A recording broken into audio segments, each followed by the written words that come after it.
Last episode, I crammed a whole load of farms into a giant barn, got attacked by a swarm of bees, and lost my Create backpack. It's all gone. All of it's gone. Bye-bye. Woo, see ya.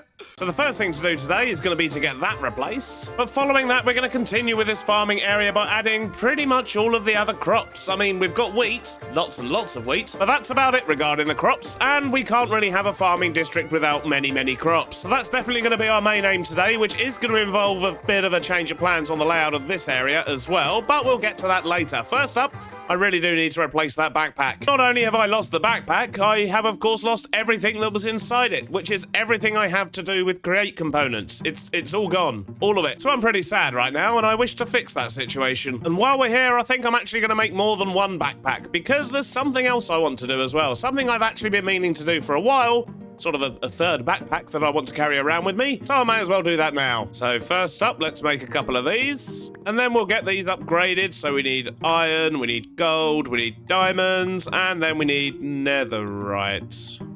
I could have sworn I had some netherite, but apparently not. So, well, I guess that means we're going to have to go to the nether, and we're going to have to do a bit of mining. But our nether drill is actually pretty bad, so maybe I should take the overworld drill? Let me quickly check, but I'm pretty sure we've got this set to being extremely wide right now. Yeah, look at the size of that. Absolutely massive. We can destroy the nether with this thing. And if we're clever about placement, we can probably even avoid lava hitting this and destroying it. But I guess while we're here, we should probably make sure it's empty first, because I'm fairly sure, yep, it's still got loads of stuff in it. So we're going to let that empty itself out, and let's get these backpacks upgraded as far as we can. So let's start off just by making a bunch of these. And I guess what we can do is actually work on the second backpack for now, and actually just make the upgrades for that one. Because if we have a look at these upgrades here, since the last update, we've actually got these new ones, and these are for all of the workbenches, which we've basically got here, and we've got some on the airship, but it'll be really handy to actually have some of these on my back. And to be honest, they look fairly straightforward to make. We just kind of need one of each workbench. If I remember correctly, we've actually got some that we've never really used since the start of the game. I can't remember if they're still in there, or if we moved them. I think we might have moved them underground down there. Let's have a look. Yep, they're not in here. Aha, but they are down here. So if we just grab all of these, we can repurpose them. So let's just get all of these made up. Now, even when this is netherite, it's only going to give us 2 more slots, which isn't really going to be enough for all of these. But my thinking is we'll just store these in the backpack, and then we can just swap them out as we need them. Because there's other upgrades we want to make sure all the bags have got. So we want to make sure that they both definitely have a crafting table upgrade. Want a stone cutter upgrade for one of these backpacks as well. And other than that, we pretty much just want lots of these. The stack upgrades. So we can do copper, then we can do iron, gold, diamonds, and oh, the netherite one's expensive. Jeez. Yeah, we're probably not going to do that unless the nether mining goes incredibly well, which it probably won't because it never does. So I think that's about as far as we can get with these backpacks for now. We just need to go do some mining. So yeah, let's grab this and head to the nether. Looks like it's empty. Quite a few piggos around here, but my thinking is we can just set up in one of these tunnels here and basically send the drill down. And that way the lava's not going to be a problem because of course we've already cleared it out, but we're going to be carving up lots of the nether. And the good thing is we've actually got quite a few different paths we can take. So yeah, we should be able to do pretty well down here. I think I'm just going to start here. There we go. Look at it go. We'll know when it's getting ancient debris because it will take ages to actually move forward. Well, I guess it's time to play that funky tune. You know the one.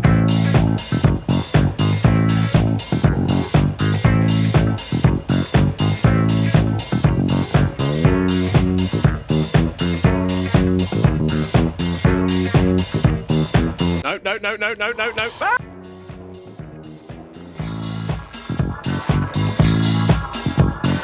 Oh, what in the world is that thing?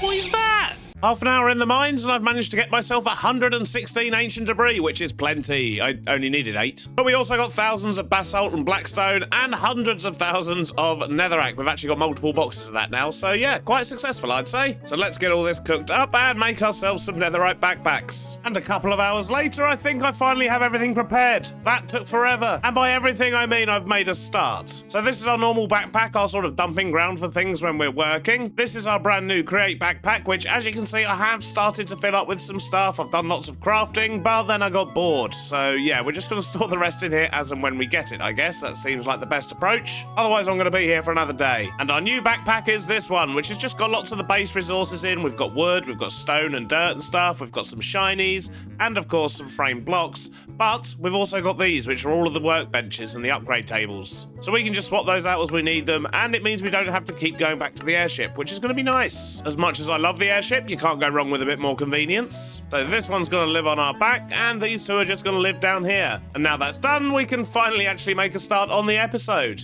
Let's head back to the farm, which, by the way, doesn't have a name yet. So if you do have an idea for a farm name, then do let me know in the comments. You know the drill. And, of course, the best one will get put on the farm. And, in fact, this whole area is going to need a name at some point in future, but it'll probably make sense to wait until we've got a bit more built up. So that will probably inspire the name. At least that's my thinking. We'll have to see what happens. Anyway, right, plans, farms. Let's go have a look at our board. I'm just going to make sure all the scarecrows are in the field. They are. Good.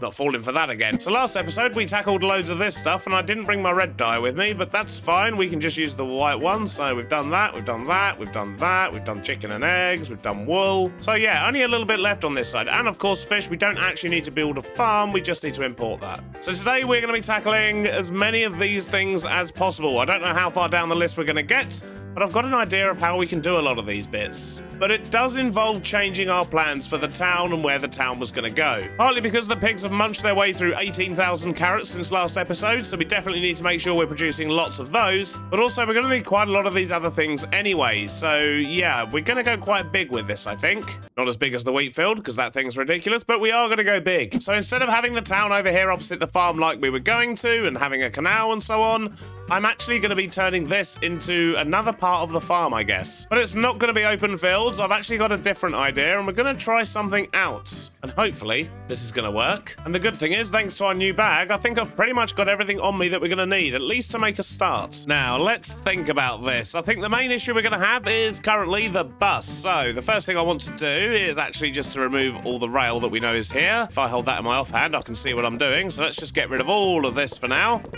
And to be honest, I should probably dig up and replace this road again as well. Ugh, jeez. And there we go, we're back to a blank canvas again.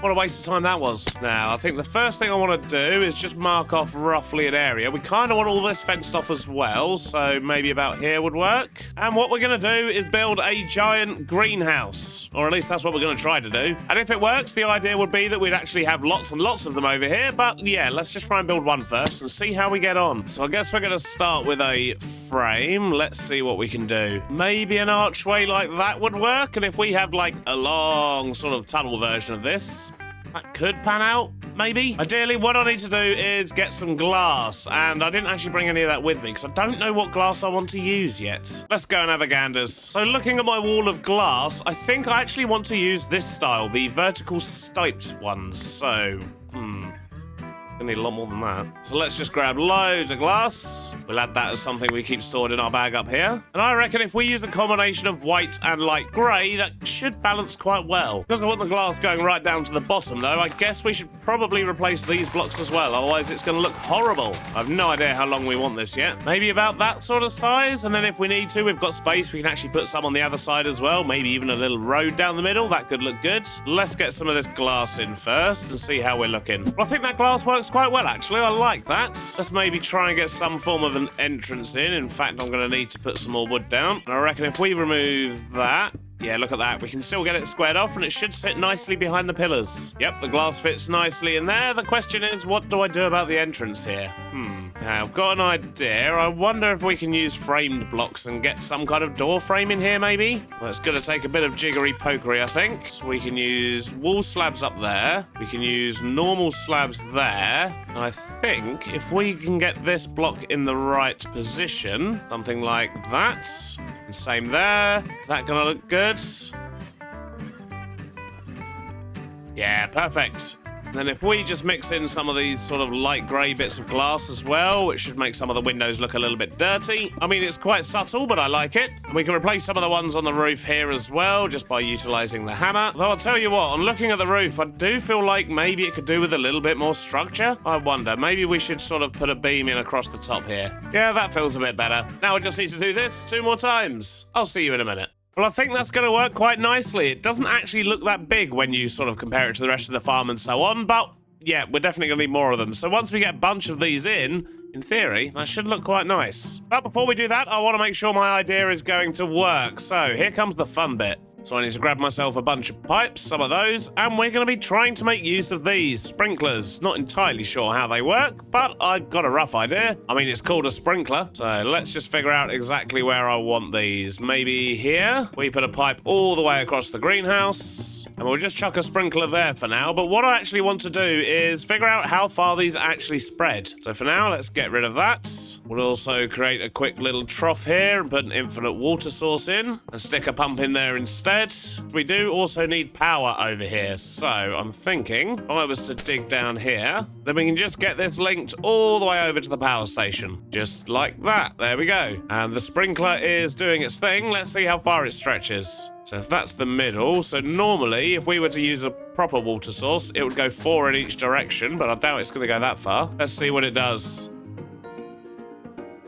Well, it's taking its time, but it looks like it can go up to 3 blocks out, which is good. So in theory, it should be able to get all of this area. So just to make sure, if we were to leave a gap of 5 between each sprinkler, that should do us just fine. So we get that connected up, and look at that, they're all going. And now we need to do the same thing on this side. So what I want to do now, I guess, is just hoe all of the land, get the crops in and let them start growing, and then we're going to work out how to harvest them. And I think it makes sense for the first crop to be carrots, because that's what we really need right now for those pigs. And I'm hoping a quick look in our farm will give us enough. A tiny, tiny farm. Yeah, look at that. There's a few thousand there. That'll do. Let's get planting. Well, I have to say, I think that's looking pretty good. Good with a bit of decoration and some lights. But before we get to that, let's figure out the harvesters. And I think it's going to make more sense to put them at this end. So let's stick a row of 5 here and a row of 5 here. And to be honest, I don't really want to be using a gantry, because the problem with those is you can't really hide it. It needs to be exposed for the whole length of the farm, and I really don't want that. But not to worry, I have another plan that involves me digging up this entire pathway to begin with. Then we'll put a layer of spruce logs at the bottom of that new trench. And we're just going to have a minecart contraption going backwards and forwards. I think that's going to be the best thing to do here. It means I need lots of powered rail, which we'll get in the bottom there. And in fact, this first rail, I want this to be one of those directional ones. It means I need one of those. And stick that there. And that basically means that I can provide power to all of these and just have that as an independent one, so we can turn the farm on and off. So if we just use some levers here to power the rest of the rail, that looks to have got all of it.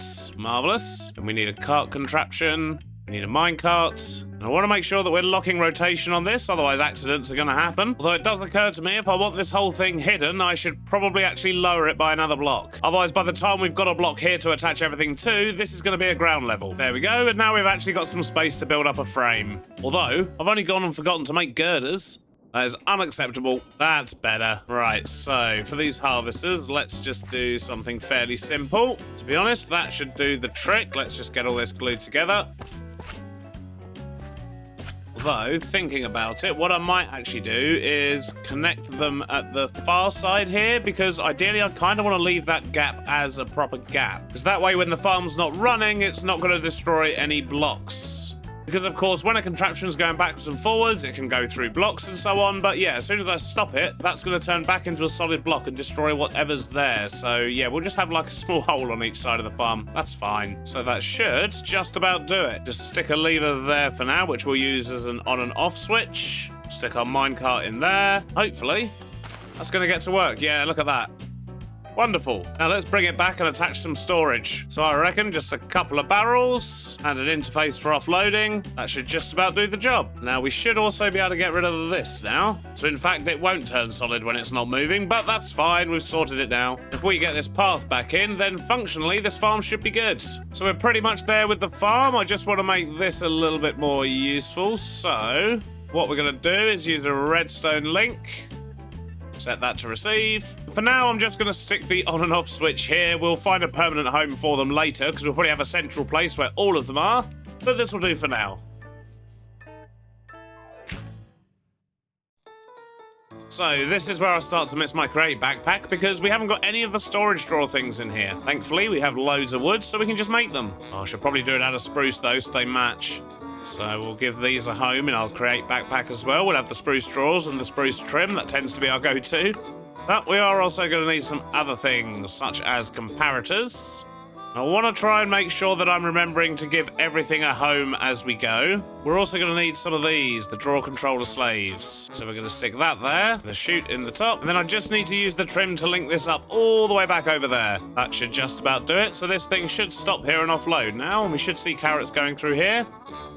Oh no, wait a minute. I don't seem to be making it all the way back. Okay, not a problem. It just appears that maybe down there is a little bit too far away for it right now. But it doesn't look like I can make this stretch all the way over to our main farmhouse at the moment, but then that was only temporary storage anyway, so yeah, that's something we're going to have to sort out in future, find somewhere a bit more centralized for it. But for now, at least we know that the farm is working. Now I just need to finish off the interior, but that should only take a moment. And I think something simple like that should do nicely. I've just messed up the floor a little bit. We've added some chains and things to make everything actually attached to the ceiling. And of course, we've added some lights and boxes and water tanks and so on. But that looks pretty good. Carrot farm is done. So that's half of one of these boards done. How many more do we need? It's looking like we're going to need at least another 9 of these buildings. And even that's not going to do all of the farms in there, but some of them aren't really going to sit well in these buildings. But I think if we're going to end up with that many of these, it probably makes sense to make a schematic and use a schematic cannon. Otherwise, I'm going to be here all week. So I think we just want a schematic of the main part of the building. I'm not too concerned about copying the sort of harvester part of it because, well, that's not always going to be the same on these farms.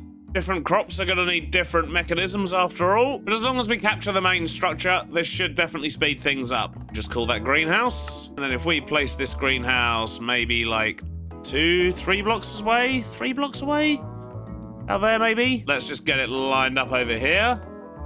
I think that'll do the trick just nicely. We're going to have to fill in lots of the blocks ourselves, of course, but it's definitely going to speed things up. Let's find out what we need. So some of these things I'm going to tick off because we're going to ignore them. Pretty much just the barrels and the leaves by the looks of it. But considering how many of these we're going to be making, I should probably go stock up on a whole bunch more resources, and then we'll get this thing into action. About half an hour later, and I think I've got everything that I need. Let's just find out. So we don't care about those, don't care about those don't exist.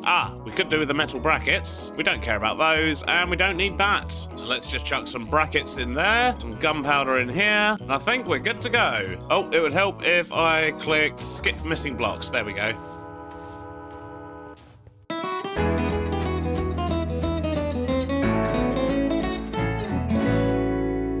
That's our first building blasted into existence. Now I just need to fill in all the gaps, which pretty much comprises of me going around and doing this in all the framed blocks where needed, adding in a few additional framed blocks because the schematic cannon just doesn't like these ones, and then doing the same thing on the roof. Although it would help if I put the right blocks in. But once all of this is done, we're going to have a nice empty shell that we can put another farm in. And then I've just got to do this another 8 times. So I guess I'll see you tomorrow. Well, I was right. It is indeed the next day. Look at this. We have 8 greenhouses. I've even marked out where some roads are going to go. And I've put 3 more over here. And hopefully that's going to be enough. And if we look at the whole area, that's looking pretty good. And I think what we're actually going to do is put in a storage building as well. Because, well, as I say, things over here aren't really reaching. But in saying that, I do need to make sure that the carrots from this first one can get over to the pigs. So what I've actually done, in fact, I can quickly remove all these. We don't need these. But what's actually happening now is everything's getting collected into its own system here. We have all the carrots going into this box. But then what we're doing, we fly over here. We're just dropping all of the carrots from this system into this system, which means they can actually get to the pigs. And that means we're now getting pork again, which is wonderful. But if all these carrots are going to pork, that means we are going to need another one of these greenhouses for carrots. And I've got a bunch of frames and loads of veg in my hotbar, which you've probably noticed. So let's work out which farms are going to go where. So this one is going to be the carrot one that's going to actually get stored over this side. Then we need potatoes, tomatoes, cabbage, beetroot,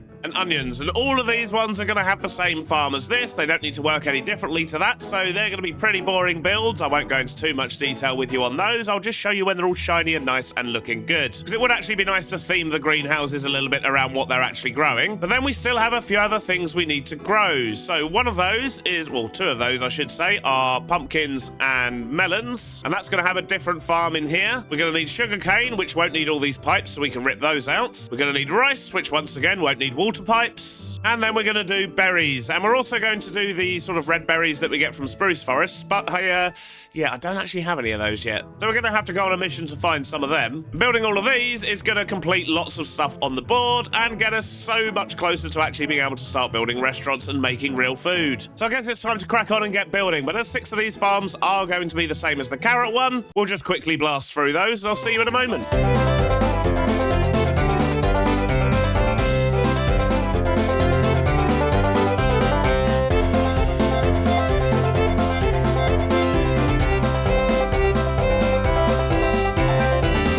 longer than I care to admit later, we've now managed to get all of the basic farms in. So we've got another carrot farm, we've got potatoes, tomatoes, cabbage, we've got onions, and we've got beetroot. And of course, these all use the same style of farm. I still need to add some decoration in and around the buildings, of course, but we're definitely making some very good progress. Next up, we've got melons and pumpkins, but the first thing I want to do is a little bit of science. Do harvesters take down melons? No. Right. My guess would be it's because a melon is a full block, as is a pumpkin, and I thought that might be the case. But that's okay, that just means we're going to have to do this farm a little bit differently, and I think I've got an idea of how we could get it to work. Because if we, for example, had seeds there and there, then the melons and pumpkins are going to grow either there or... Let's grab the pumpkin. And then we can just have a contraption similar to that, but with drills on, that's only in sort of this lane and this lane. And in theory, it should just be able to come through, grab all of the pumpkins and melons, and then go back. And hopefully, because the drill's on a contraption, it should just collect the melons and pumpkins. At least that's my hope. So with that in mind, I guess this farm's going to start like any other, with a big hole down the middle. And what I want to do is just build up a little contraption and just see if it takes down that melon and pumpkin, and see if it collects it. And if that works, we know we can crack on. Right, we've got our drills, we've got our little minecart. Let's see if this works. But it's breaking them, and it hasn't left anything on the floor. That's a good sign. And everything's collected in here. Perfect. But apart from this small drill contraption, it's basically the same as all the other farms once again. So let's quickly get this finished, and then we can crack on with the more adventurous farms. And that is pumpkins and melons done. Once again, we do still need to add some details and decorations and whatnot, but at least this side of all the farms are done. We've just got 3 more to do over there. But for this one here, we do still need to go find ourselves some berry bushes. So I think it's time for an adventure. Now, to find berry bushes, we're going to need to find a spruce forest. And I'm sure I had a nature's compass around somewhere. And hopefully that'll point us in the right direction on this large biomes world. Otherwise, we could be flying forever. Well, I have no idea where that compass has gone. So I guess we're going to have to make a new one. But it's fairly straightforward. We just need 4 saplings, 4 logs, and a compass. So we'll just quickly make one of them. And if we do that, there we go, nature's compass. So I guess we just want a tiger. Let's see if there's one of these nearby. Aha, it's found one 7,500 blocks away, and it is in that direction. So let's make sure we're full up on lava and water and go get ourselves some berries. Well, it's taken literally all day. I mean, the sun's gone down, but look at this. We finally have some berries. When we were traveling that fast with our jetpack, the chunks barely had time to load. Oh, look at that. We've completed a quest chapter by picking up berries. Wonderful. Well, that was quite possibly the most boring adventure I've had in a long time. But the important thing is we've got our berries, and I suppose in this farm we don't really need to have the sprinkler systems because it's not really going to affect the berries. But I think I'm going to leave them in just because it's going to look better. At least on one side, because on the other side we're going to be doing glow berries. For those we need ceiling space. We definitely don't want sprinkler systems over that way. So I guess the first thing we need to do is to work out the contraption that's going to be going up and down the middle of this farm, because it's going to need to have different things on each side. So the side with the berries, we can just have harvesters there. The question is, what are we going to do on this side? So maybe we do something like this. Can we actually hang berries from those? So will this work? It will. Okay, cool. So on this side, we could just have a wall of harvesters like that, and we'll just have all the berries hanging down. I think that should look quite good. So now we have a plan. Let's just get this built up. A few minutes later, and that's the berry farms complete. So that should work just nicely. And once again, we don't actually need the water there, but it definitely looks better with it. And that just leaves 2 more greenhouses to go. One for sugarcane and one for rice. And yeah, neither of these actually need the watering things either. So I think I'm just going to completely remove them in these buildings. So first up, we're going to do the rice, and this should be fairly straightforward. But instead of sinking the rice down into the floor, I think I actually want to kind of raise it up a little bit. So if the rice is going to be in water here, the bit we need to trim is actually a block up. So I think this should work if we just cover up these bits here, get the top covered in. Then we just need a whole bunch of water to flood all of this bit. So it looks like I'm going to have to place these trapdoors back down afterwards. In fact, I don't think I'm sold on the trapdoors, so I'm actually going to use these blocks instead, and we'll just put something else in them. There we go, something like that maybe. Just feels a little bit more solid. So that's both tanks in, the harvesters are running nicely. Now we just need to plant a whole load of this. Sadly, I don't have enough to fill up all the tanks yet, so we're just going to bone meal a bunch.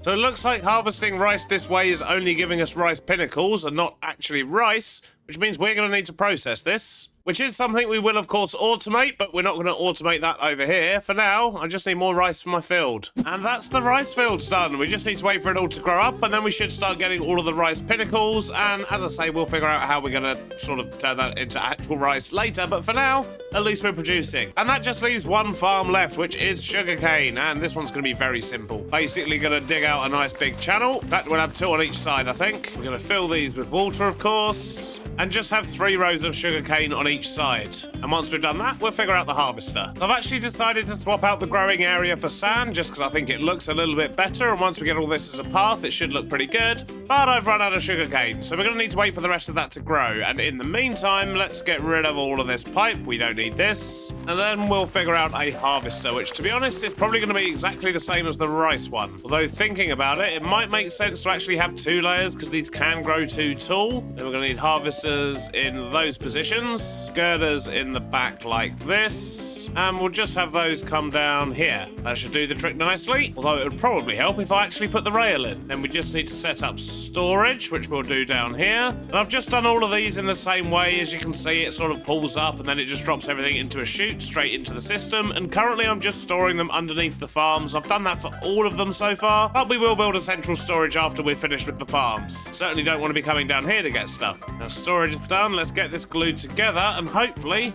that'll be the end of it for these farms. So I think I've got it all. Let's just test it out. Yep, look at that. Perfect. Now let's just tidy up a little bit. It's a bit better. Now we just need to wait for lots more sugarcane so we can replant. But the good news is that is now every single greenhouse with a farm inside, and we're producing lots and lots of stuff. In fact, let's go check the board and make ourselves feel good by ticking things off. So we've done potatoes and carrots. I'm going to need more dye because I didn't realise that was going to use it up. We've also done beetroot and onion.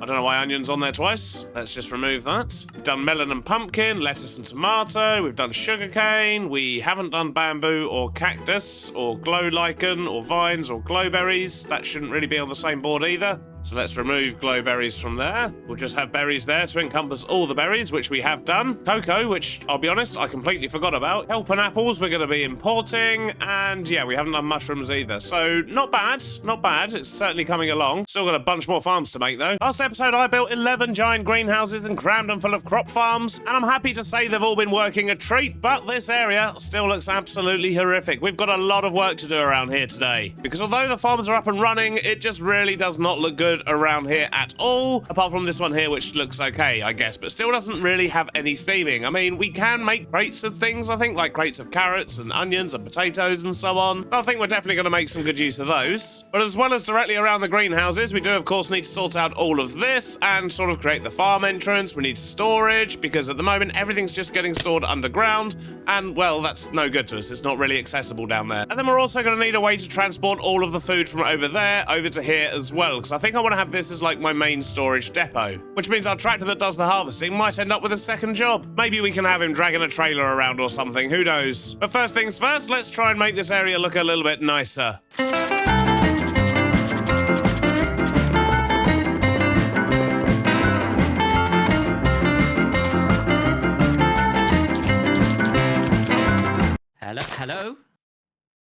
Hello? Hello?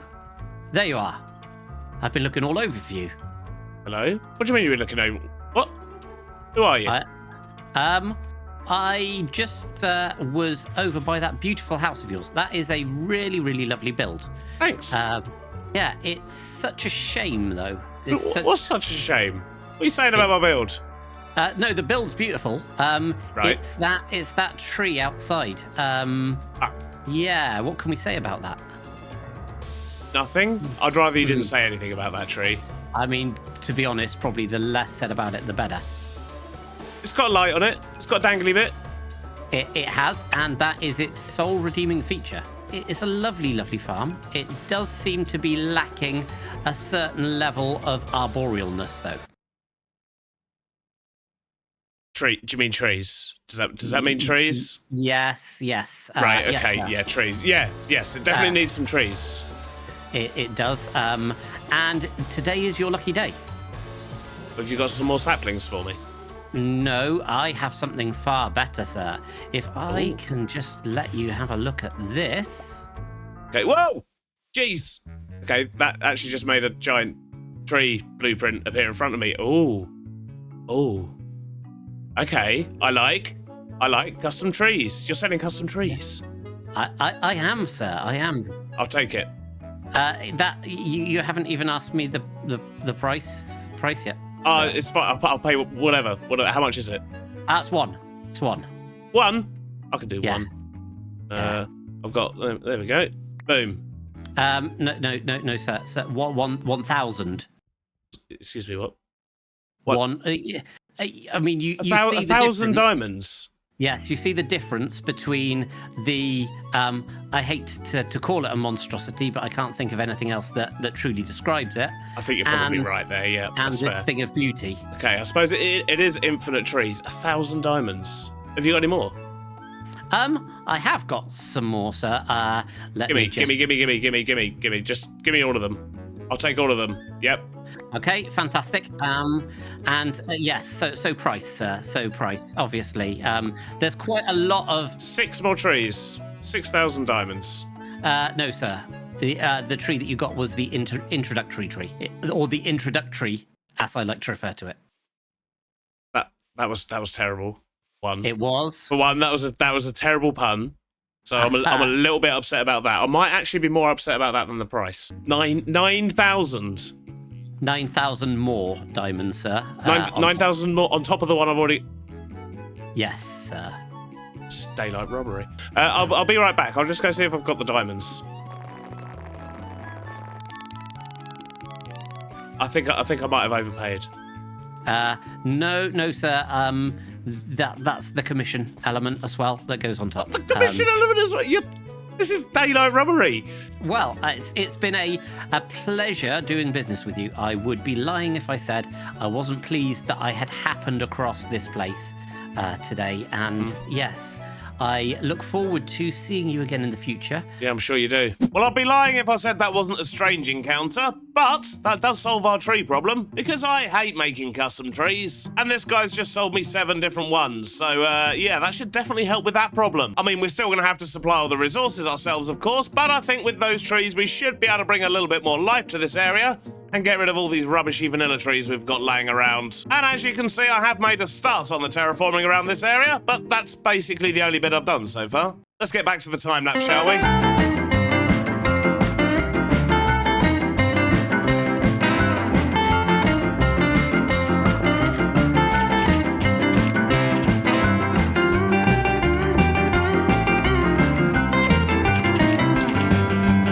What? I've been had. That's not a tree. Unbelievable. But despite being ripped off on that one tree from the travelling salesman, I think they're actually looking pretty good. I've built one of each tree so far, and yeah, that really does bring a little bit more life to it. I really do like it. Other than that, I've pretty much just used coarse dirt, some stone buttons, a few bits of sort of mossy slabs, some bone meal, some moss, and so on, just to sort of decorate this area, and I think it's definitely looking a lot better around here. And I've done this backside here as well, so all in all, this side of the farm is looking pretty good. That side, I haven't touched yet. But I think I need a bit of a break from terraforming, and you probably need a break from seeing montages. So I'm going to turn my attention to storage, which I have laid out here, and yep, I'm definitely going to need to move the airship. But basically, I want this building to be central storage for everything we're producing in the farms here, but I also want it to be a central control system, so I can enable and disable these farms, and also, I think I want to put them on some kind of rotation. You may notice they're all off at the moment, and that's because there's 11 contraptions here, and when they're all running, it's a little bit framey. So I have actually added minecart assemblers at each one, so they kind of become solid objects once they get to each end, which does mean I can't really do any decorating at these ends of the greenhouse, but I think it's a much better solution in general. And I'm going to see if I can come up with some kind of system that just means only one is running at a time. I mean, with the rate things grow, we don't need them constantly going backwards and forwards. So that's going to be our task for over here, but first up, I do need to get this airship out of the way. That'll do for now, it's out of the way. Now, let's figure out a storage building. So I think we'll just start with trying to work out a rough shape for this building. Something like that, maybe. We could put a nice curved roof on it and just make it look like a big old barn, essentially. Question is, what do I want to build it out of? Certainly not stone, so let's get rid of this. Then maybe for this small side bit, we could do it out of pillar blocks, make it look like a sort of corrugated metal shed on the side. That could look quite nice. And maybe to tie it in a bit with the farmhouse over there, just to show it's part of the same farm, we could use some granite, potentially. I think that could work. Let's just build this up a bit. Well, that took all of 10 seconds with the wand. Love this thing. Now let's figure out the top area. I think for that we're going to use some spruce, but which one? Just going to use some stairs and trapdoors. In fact, I think for this one here, maybe we'll put in a balcony or loading platform, that kind of thing. Not sold on that, but we'll run with it for now. Though maybe it's just these ones that are the problem. But it's certainly better. Anyway, right, let's figure out what we want to do up the top here. What do we have in our bag? Let's try something out with these mangrove planks. No, I don't think that's working. Maybe something a bit lighter. Yep, I much prefer that. Now, let's figure out a roof line next. Maybe something like that. Let's get it all filled out and see how we're looking. So I've got a roof on, and I've also added some doors. And I've even put one here at an angle just so we can actually get in and out. And I think that's coming along quite nicely. Once we get some texture and some extra details on, that should look pretty good. But first up, I want to get a rope pulley on. So let's just add some girders. We'll grab some walls so we can make a rope pulley. Stick that on the end there. And then just crank it down a little bit. Just give the bracket some extra support as well. And that should work quite nicely.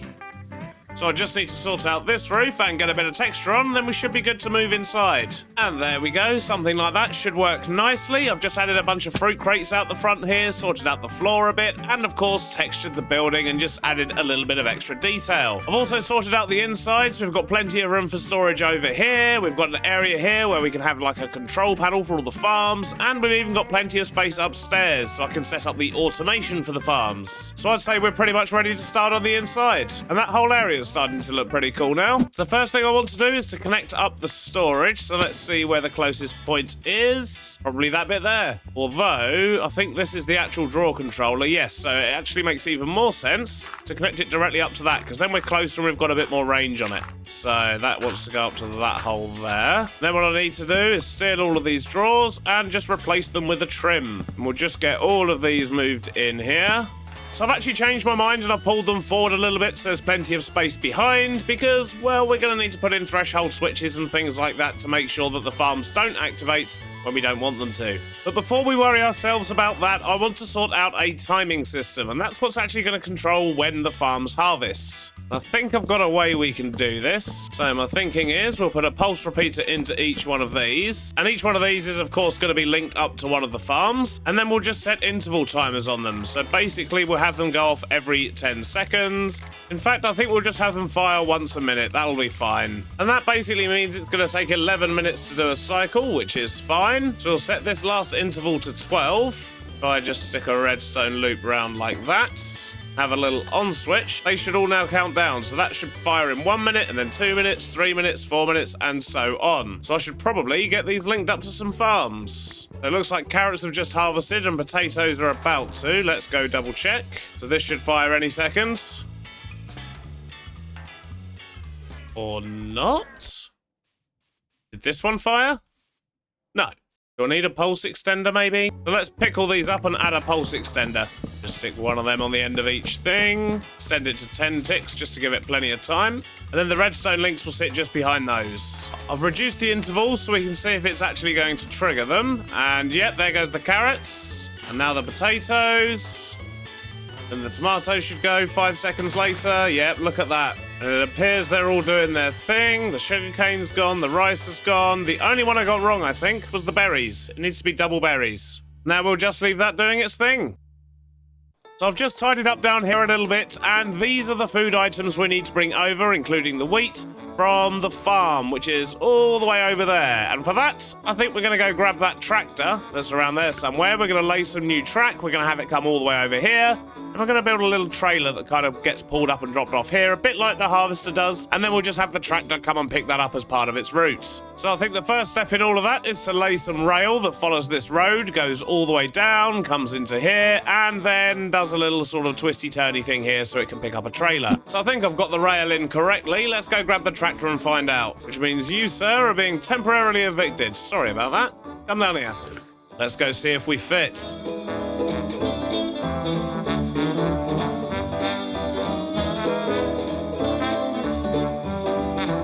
Well, it looks like that's going to work a treat. Now, let's build a trailer. This shouldn't be too difficult. There we go. We have one dangerously overloaded wagon. Perfect. Now I just need to glue it all together and make it part of a train with the tractor over there. A little bit of messing around later. I think I've actually managed to get everything working now. So the tractor should back up here and grab this little wagon, and then it should hopefully... Yeah, look at that.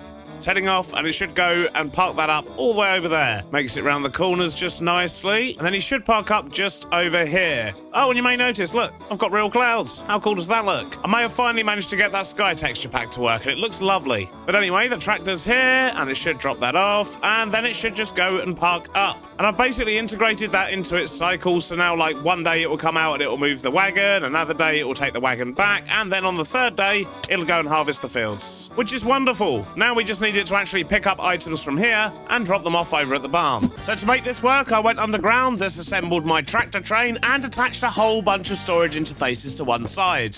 I then used item trains and drawer controller slaves and assigned one to each resource, just so that I can make sure that I don't fill up the whole tractor with wheat and not leave space for anything else. At the other end, it was much simpler. I just put one little line that'll unload the entire tractor. I mean, it's going to be there for a whole day, so that's fine. And Jeremy's now out driving the tractor around harvesting the wheat field, and hopefully when he's done, he should grab the trailer and go over there. Though it does occur to me the trailer is currently in the wrong place. So I guess we're still going to have a little bit of messing around to do, because otherwise he's probably just going to come crash into that trailer in a little while. But while we wait for that to happen, the next thing I want to sort out is a control panel for all of these farms so that we can turn them on and off individually if we get too much of something. And also up here, I'm not sure if I pointed it out earlier, but I've actually changed this up now so that the daylight sensor is what controls it.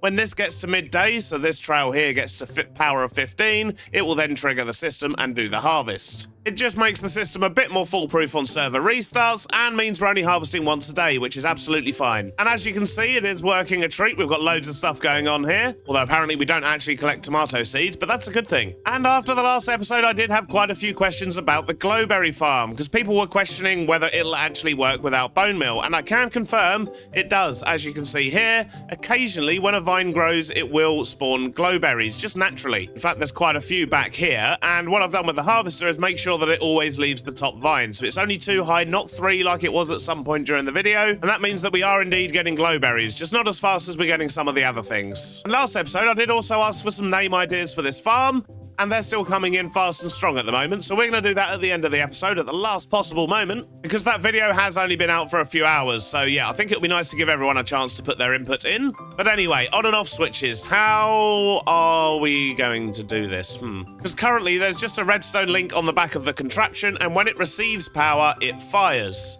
However, to be able to turn the farms on and off, we basically want to flick a switch, send power somewhere, and have that turn the farm off, not on. So I think I have a potential solution. I just need to make a few changes over here to where it all gets powered. And I think we can also do this quite simply. So if we put a redstone torch there, that should set it off.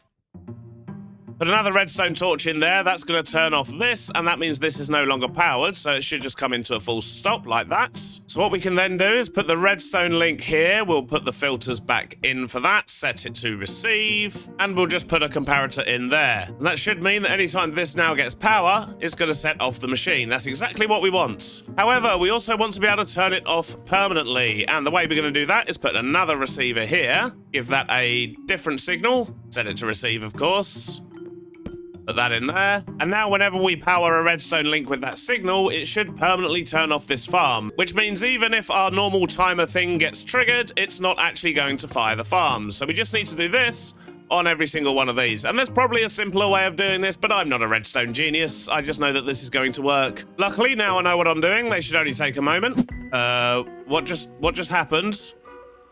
I was trying to fix your schedule, and apparently I've just put a redstone link on this guy. I don't even know. If anyone wants to explain to me what that's all about, please do. I also can't seem to remove it. Anyway, that should be fixed. We've basically just skipped this stop, and he should go and park up, and then next morning he should come and collect that and park it over there, and that should start the whole thing again. Come on, little dude with his aerial. What's he like? Anyway, I have now got all the redstone links in, so we should be able to control the farms. I just need to actually remove all of these bits. I don't need these anymore. All right, let's build a control panel. Oh, look at that sunrise. Beautiful. And there we go. Something simple like that should do the trick nicely. We can now control each individual farm and just turn them off as and when we want to, which is lovely. And I've just added a little bit more clutter to the barn as well, just to finish it off a little bit. But I think that's pretty much done. Question is, what do we now do about these seeds? Maybe I could build a couple of big silos somewhere and just convert them into bone meal. Although that would probably look better over that side. I'll give that some thought. But in the meantime, Stammo's requested my presence. Let's go see him.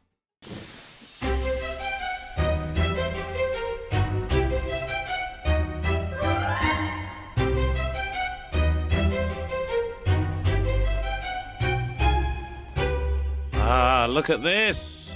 Stammo's new station. Look at this, Stam. I have a new station.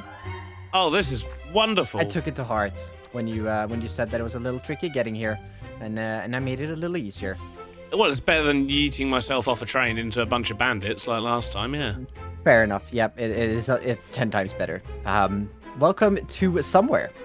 Somewhere. Oh, I like what you did there. So somewhere and nowhere. Thank I you, like comments. it. Yeah, I like it too. Yeah, no, I noticed you also got the movie posters. Yeah, you've gone with the beardy one. I like the beardy one. It's a great movie. I saw it the other day. Fantastic. Arrival board, not up to date yet, but if we do head over the second set of train tracks, we have the stamp delivery train that currently has no name, but we can head inside. This is the point where I have to act surprised and pretend I wasn't here 15 minutes ago helping you troubleshoot the boat stuff. I haven't actually seen the front of the station, so that was new. But the rest of this, it's gonna be fake surprise. Okay, you ready? Fake surprise. Yeah, I'm ready. Yep. Delivery train, and if we head indoors, delivery train. That's cool. Nice. Did you like the fake surprise? Did I pull it off? Yeah, you pulled it off. You nailed it. If we head indoors here, we have a little flatbed, which is going to be exporting some things from the village later, along with this red container at the back. Exporting? But, oh, yeah. I've got to create something here. Anyways, like that's that. for later. Then we have the green container, which is yoinking stuff from your warehouse. Yeah, that's fair. Yeah, that's what it's there for. Mm-hmm. Yeah, so you've for. got your own, like, BPD train, basically. Exactly. I got my own, but the stamp delivery one. Without a name, A competitor? but it will have a name. Ah, I'm going to have a word with the suppliers if they're supplying you as well. Speaking of which, did you steal my netherite? No. I'm very happy with the boat. The boat, don't mind it floating in the sky, not even in the water yet. There's water further away. This looks so cool. I feel like I'm on a jungle cruise. Yeah, it's very nice atmosphere. I did try it out a little faster, but it looked the best when it was going slow. I'm just going to stop my music in the edit for a minute and add some jungle sounds and get a cinematic shot.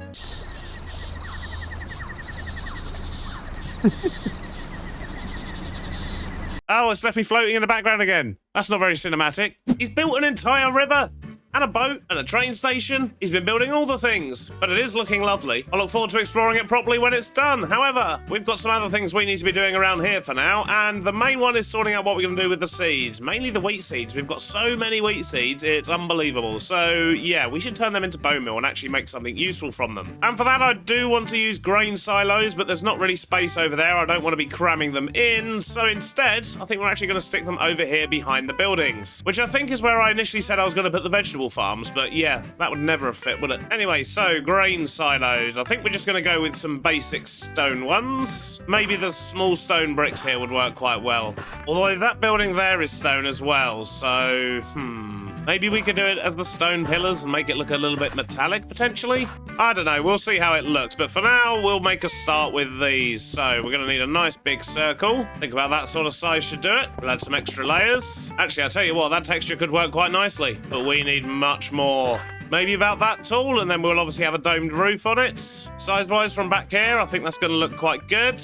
But we don't want just one silo, so we're going to stick another one on the side here. For the roofs, I think I want to use prismarine again, but we don't have any of that with us, so we're going to have to go grab some. Prismarine has been acquired. Let's see if we can figure out a small domed roof here. Okay, I think that almost works, but what I want to do is maybe replace this top row here with a bit of green as well. Yeah, that feels a bit better. Well, that's two very basic-looking storage silos. Let's see if we can make them look a bit more storage silo-y. Shape and size-wise, I think we're looking good. Brace yourselves, you're about to discover how little I know about grain silos. I basically looked at some pictures and tried to copy some bits, and, well, this is what we've ended up with. I mean, it looks like a grain silo if we don't look too closely, but if we do look a little bit closer, we've got an input area here. I don't really know how stuff gets onto this belt, but I'm sure the farmers do. And then the grain all goes up here, it gets scooped up, goes right to the top, and then from here it gets split into the silos, which get full up from the top, and yeah, that kind of makes sense. The bit that makes slightly less sense are these pipes sticking out the side, because obviously the grain down the bottom wouldn't get picked up. But let's just assume that the inside of these silos actually has a lovely sort of cone bit, and then that all feeds into here, and it's all lovely, lovely. But despite my complete ignorance on the matter, I think they've come out okay. And from over here, they do add a little something to the farm as well. But most importantly, what I've also done, if we go around the side here, we've got a secret door, and this is where we're going to make some bone meal. But this should be fairly straightforward, so I'll see you in a moment once it's working. A few minutes later, and we've basically just got a row of composters, and we're pulling all the relevant seeds out of the system. Lots of the wheat seeds, of course, because we've got many, many of those. But we've also pulling out the melon seeds and the beetroot seeds. So hopefully, when I do this,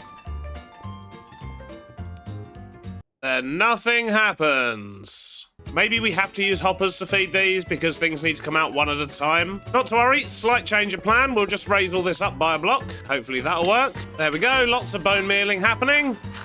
But currently, the bone meal has nowhere to go, so let's go sort that out. We'll just give that a home here. There we go. Look at all that coming in. So it's not pulling through the cabbage or beetroot seeds yet, and that's because currently we're feeding them into the system the same way we're getting the carrots for the pigs into the system. But I do actually need to give them a home, so if we do that, yep, there we go. We can see them coming in and disappearing again. The cabbage seeds should do the same, although probably not till all of them have come through, to be honest. So that's another farm off of our list, but it's not even on our list, so yeah, no satisfaction to be had there. But look at this place, it really is starting to come together. I mean, we do still need to clutter up the yard a bit, and you've all been sending in your ideas for that. And I have been compiling a list of stuff we're going to be scattering around the farm, and we'll put some of those bits over here in this area too. But before we can do any of that, we need to go back to terraforming. We've got a lot more to do because, well, we've only done this side over here, and this is looking good. This is not. So let's chuck some music on and get that fixed.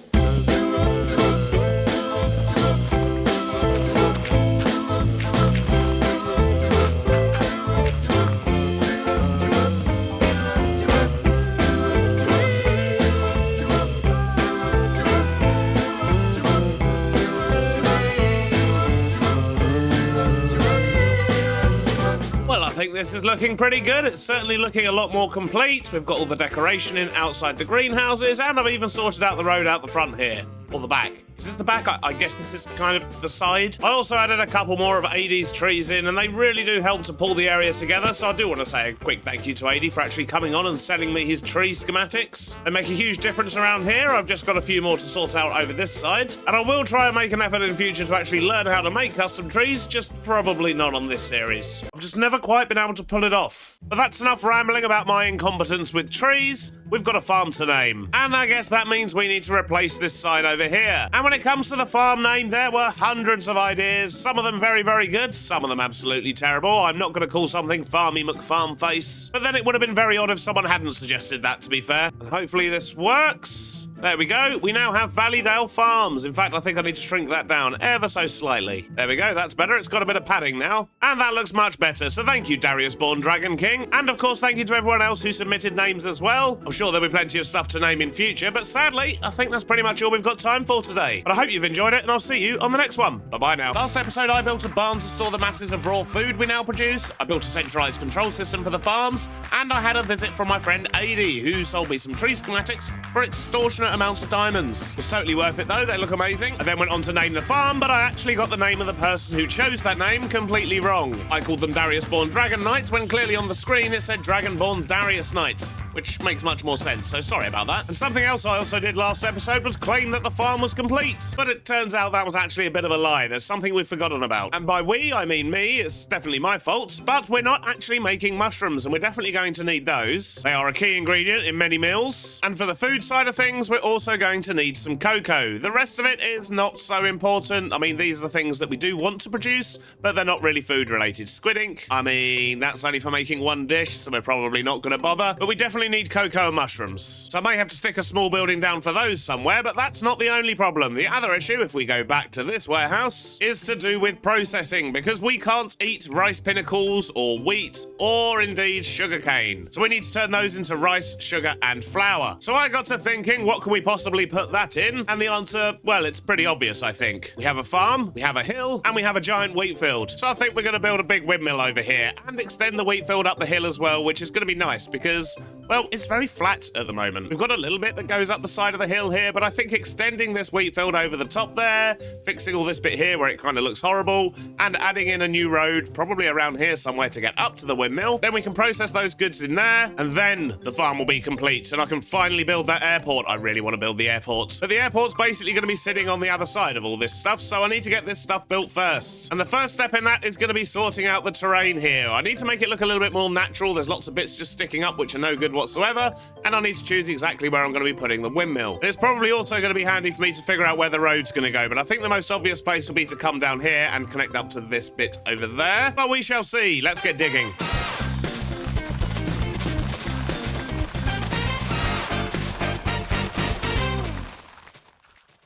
There we go, that's looking much better. I've put in a small road. We're probably going to need to widen that a little bit in some places. And we've got a path that's going to go up to where the windmill is going to go. I almost called it a lighthouse there. And we'll figure out the rest of this terrain and where the field's going to come up to. It'll probably sort of curve out a little bit around here and then sort of wrap around the back, I'd imagine. But we'll work all that out later. First up, I want to try and build myself a lovely little windmill over here. And I need to make sure it's got enough space to process those 3 different resources, which, to be fair, isn't a lot of space. It's only 3 crushing wheels, or 3 sets of crushing wheels, I should say. There shouldn't be too much of an issue. It does occur to me, however, I'm going to need a buttload more wheat seeds, and we're currently turning them all into bone meal, so I'm going to maybe just quickly disconnect this system briefly, just by removing that. And now for the next couple of harvests, we'll be collecting all of those up. But look at that, we've got through so many seeds. 33,000 bone meal, I like. Anyway, we're getting distracted. Windmill, up there, on the hill. And I might end up expanding the hill out a little bit that way, but let's try and get down some kind of a shape, I guess. So let's just start with some stone. Right, round base, I guess. Something about that sort of size. And a bit like the one at Beardstone Valley, I think I do want to have a small sort of house sticking out the side. Nothing too big this time, though. Maybe just something like that, I think. But I guess I should probably try and work out what materials I actually want to use to build this thing. Let's start with a dark oak frame down the bottom here. Maybe limestone and granite. Let me just start working out the next part of the windmill, and we'll go from there, I guess. Put in a potential roof for that, but I'm not sure that works. I think it might clash a little bit too much with the granite, but we'll work that out later. For now, what I want to do is put on essentially like a little sort of balcony bit that goes around the edge of the windmill, and then we're going to make the main tower that the actual windmill itself is going to go on. But I think for a base, that should work nicely. How's it looking from a distance? Is it too big? It does feel quite large. I think that'll fit nicely once we've got the big windmill on. So if we get a walkway in that's maybe 2 blocks wide, then we'll just stick a handrail around the side here and some supporting bits underneath. Otherwise, that's going to look a little bit weird. And now I need to do the main tower, but I do not know what I want to build that out of. Well, I think something that sort of shape is probably maybe going to work, but yeah. Definitely chosen the wrong block there. So let's quickly tear this down. Right, let's try again. I think it needs something maybe a bit lighter. Like stripped oak, maybe? Well, colour-wise, I definitely prefer that. I've just got to work out the shape and get the rest of the tower in, I guess. Getting there, but I'm still not happy about this bit here. Maybe a little roof like that all around it could tie it together nicely. Yeah, I think that could work, but what we really need to do is get the actual windmill blades on, because that's how we're going to tell if this is actually going to work or not, or if I've got to rip the whole thing down and start again. We'll start just by sticking a windmill bearing out here, although it can actually go back one. And as we've got access to loads of wool now, I think that's what we're going to make the blades out of, instead of using the actual create sort of wind sail things. I think we can make a much better job of it just by using the sheep wool directly. So we'll take some grey, a little bit of white, maybe a little bit of dark grey. Actually make some space to pick it all up. There we go. All right, so windmill. I think it probably makes the most sense to do the blade that's going to be coming down first because, well, we want to make sure that it's not going to hit the roof here. So I'm thinking a shape like that should work quite nicely. It is sticking out quite far at the back here, but I don't think it's really that noticeable unless you're literally looking side on. So, yep, we're going to go with that. So I guess as a blocky basic shaped building, this is now ready for some texture and some windows and some doors and all those good things. So let's crack on and see what we can do.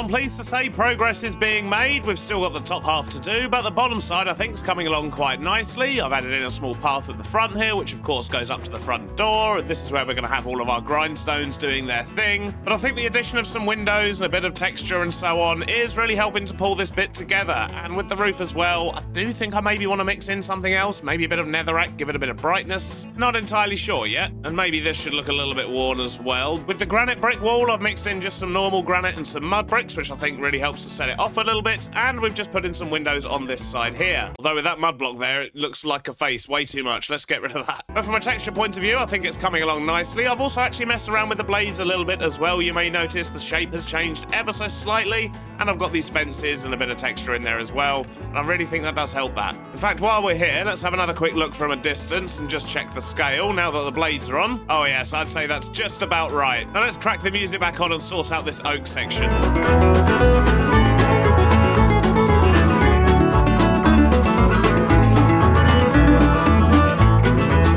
That's looking a lot better. We've sorted out the texture on the oak section. We've got some windows in, and I think that's looking okay. We will, of course, add some finer details down the line, but I think that's in a good enough position for me to make sure that the space we've got inside is enough, which it should be. This thing is massive. But mainly, I think I just want a break from detailing, so we're going to go in there and build the sort of, well, the farms, I guess.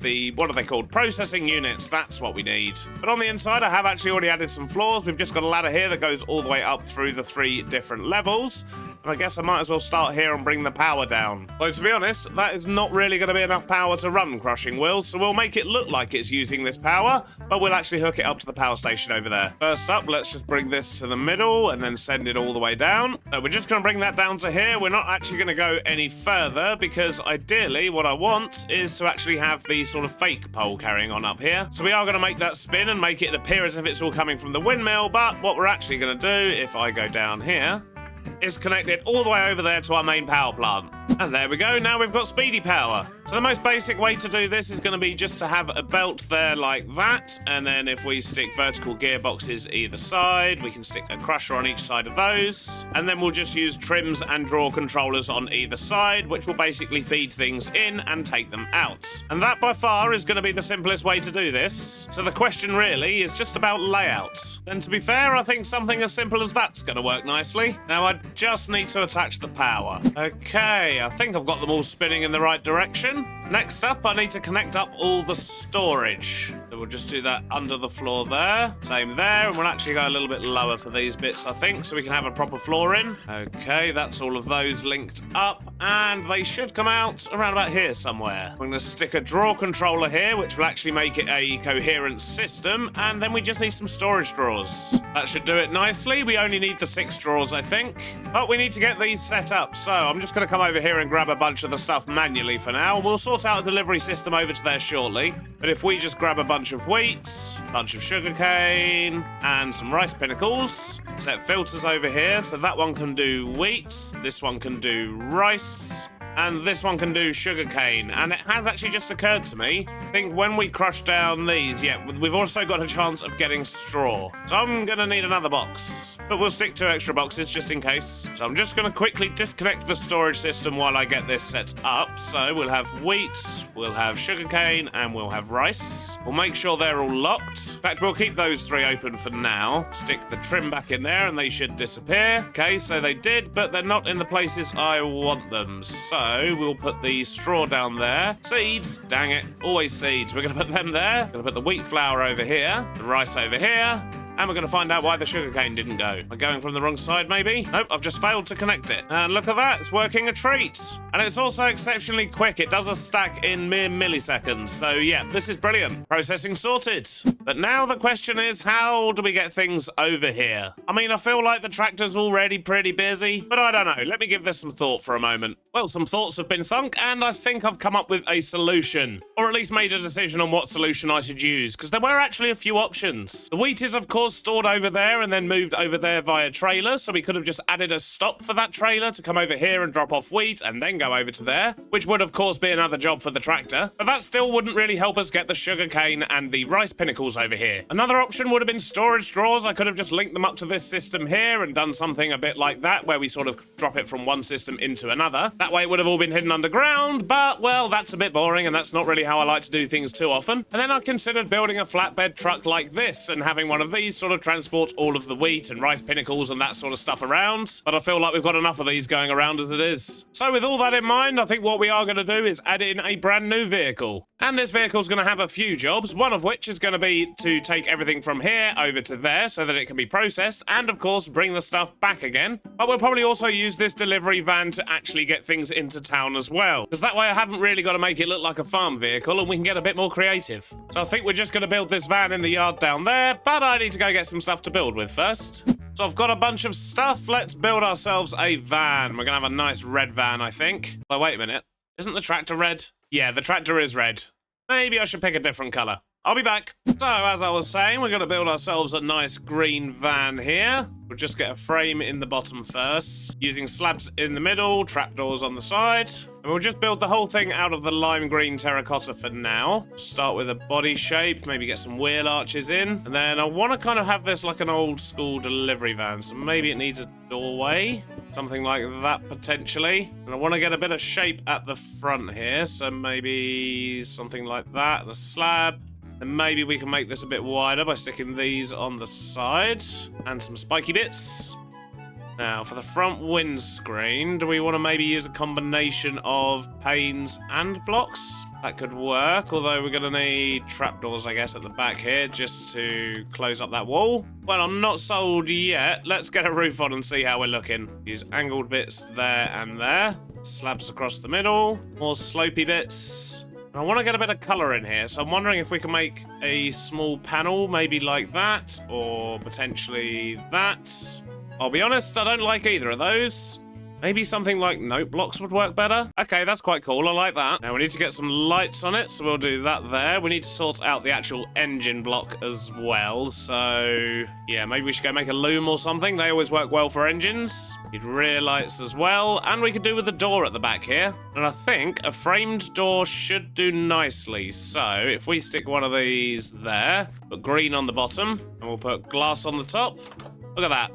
Wonderful. So it's looking a bit bland at the moment. Let's do something about that. I want to try and get some colour in, and I'm wondering if... Not that at all. But I am wondering if maybe the top half of this should be a darker green. I'm not sure on that. Maybe just the roof should be a different colour. Okay, that feels a bit better. Let's just get a bit more detail on. We'll get some nice big chunky wing mirrors. We need to go get some string to get a loom. Or if we're lucky, yep, there we go. We've got one right there. Let's stick that in there. License plate on the front.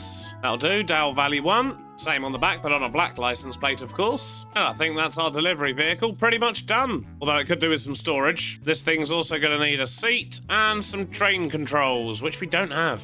But we can make some. Wonderful. So we'll put them there. We'll put the seat there. And more train controls there. So this should work quite nicely. Let's just get the whole thing stuck together, turn it into a train. Then we'll have to figure out the collection and drop-off systems, but that should be fairly straightforward.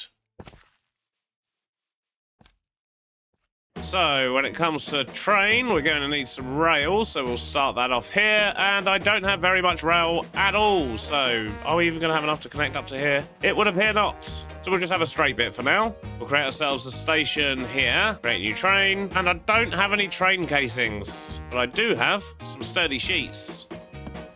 Look at that. I've changed my mind. We're actually going to have the storage interfaces attached underground, because then it means I can sort out the bogies a little bit better. So I'm just going to stick that there instead, which is certainly going to make my life much easier. Now let's get all of this glued together. Then assemble train. We'll just call it Farm Delivery 1 for now. Very imaginative. And then let's just check we haven't left anything behind.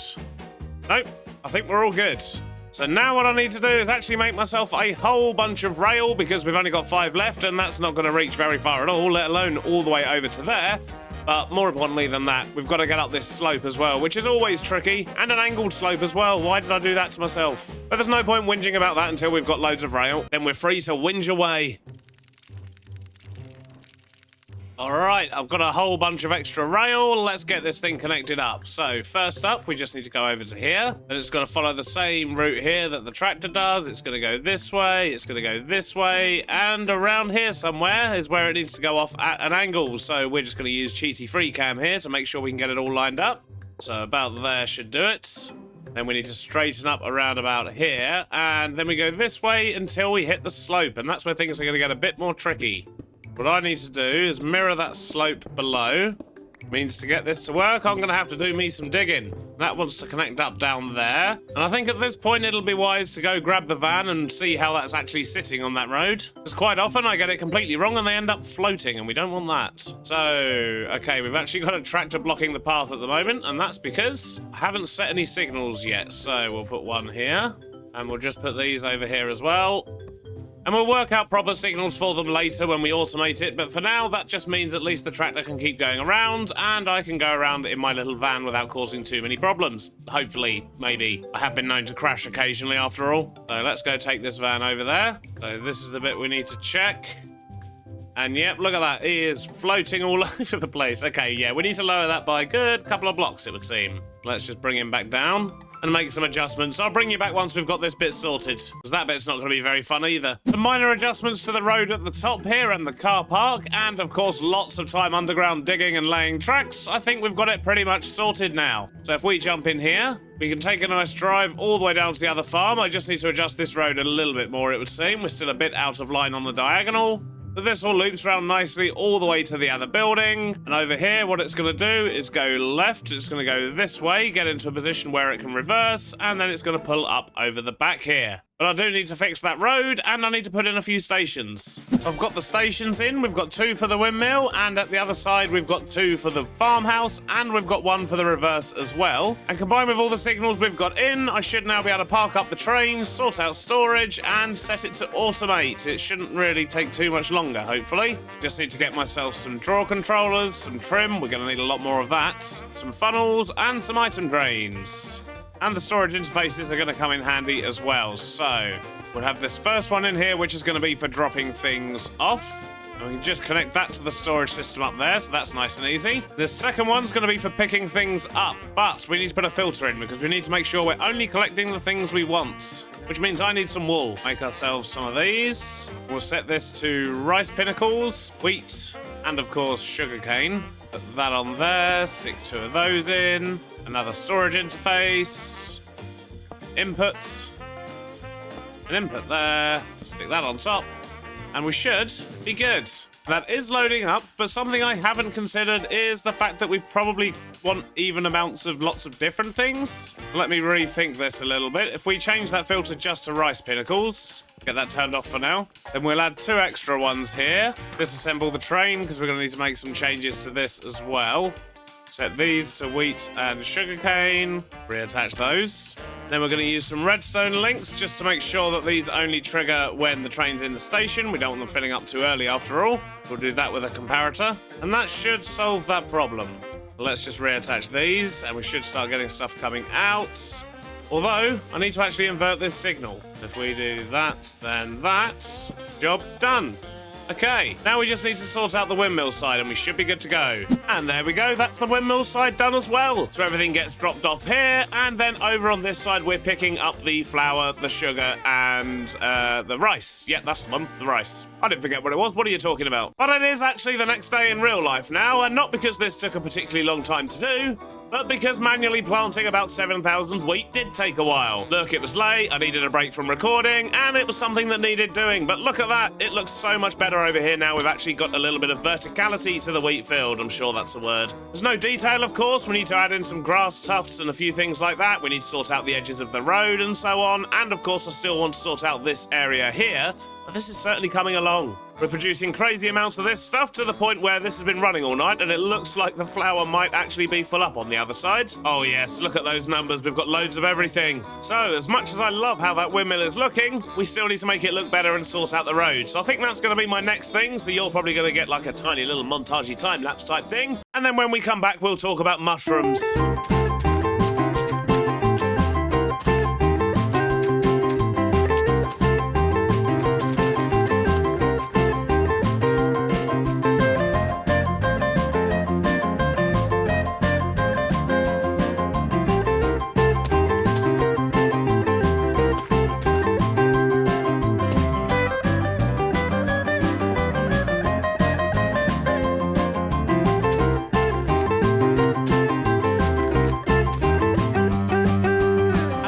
go. I think that's looking much better. We've got all the road and the car park sorted out. We've got some more custom trees in. I've even sorted out the ones in the fields that I didn't do last episode and the one in front of our farmhouse. But I have kept it fairly simple over here. We've just got lots of wheat. Some of it's been here a little bit too long, it would seem, but that's all the stuff that's sort of getting ready to go into the windmill itself. I've added some new scarecrows, of course, and I have also put a sort of border on this side of the field because, well, this is where we're going to be building our airfield next episode, and I want to make sure we're going to be able to get a road in nicely over to it. I have to do so much landscaping to get an airfield in, though. But that's a problem for future, Beardy. For now, mushrooms. I need to solve our mushroom shortage. And to be honest, the only space left in this farm, I think, is that area over the back there. So maybe we should just chuck down another small barn and stick a mushroom farm inside it. Actually, there's quite a lot of space here. We can make a big barn. We love barns. So if we're going to put mushrooms in that barn, we may as well also do cocoa. And then we'll have a look and see what space we've got left, because the glow lichen and the vines, for example, very small farms, we can probably squeeze those in. Potentially cactus and bamboo. I don't really know. But let's be honest, we're not going to be eating cactus and bamboo, so I don't really care too much. We'll put them in if we have space. First up, let's just plonk down another fairly straightforward looking barn.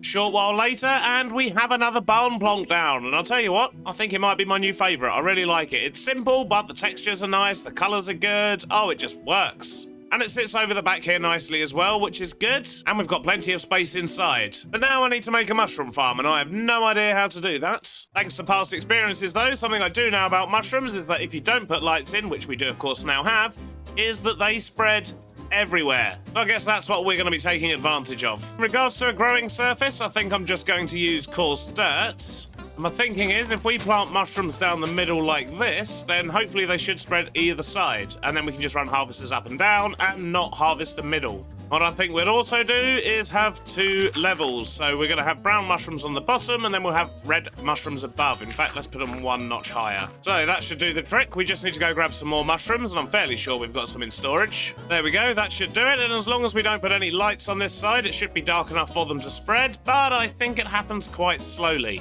I'm just hoping that they can spread to coarse dirt, because if not, we've got to go on an adventure to go get some podzol, which I know definitely works. But anyway, now that's done, let's get some harvesters in. So we need some temporary blocks first. We need more harvesters than that. But we've got lots of iron sheets in this bag, so that should be okay. For that, loads of harvesters. So we'll put 3 on that side, 3 on that side, and the same above.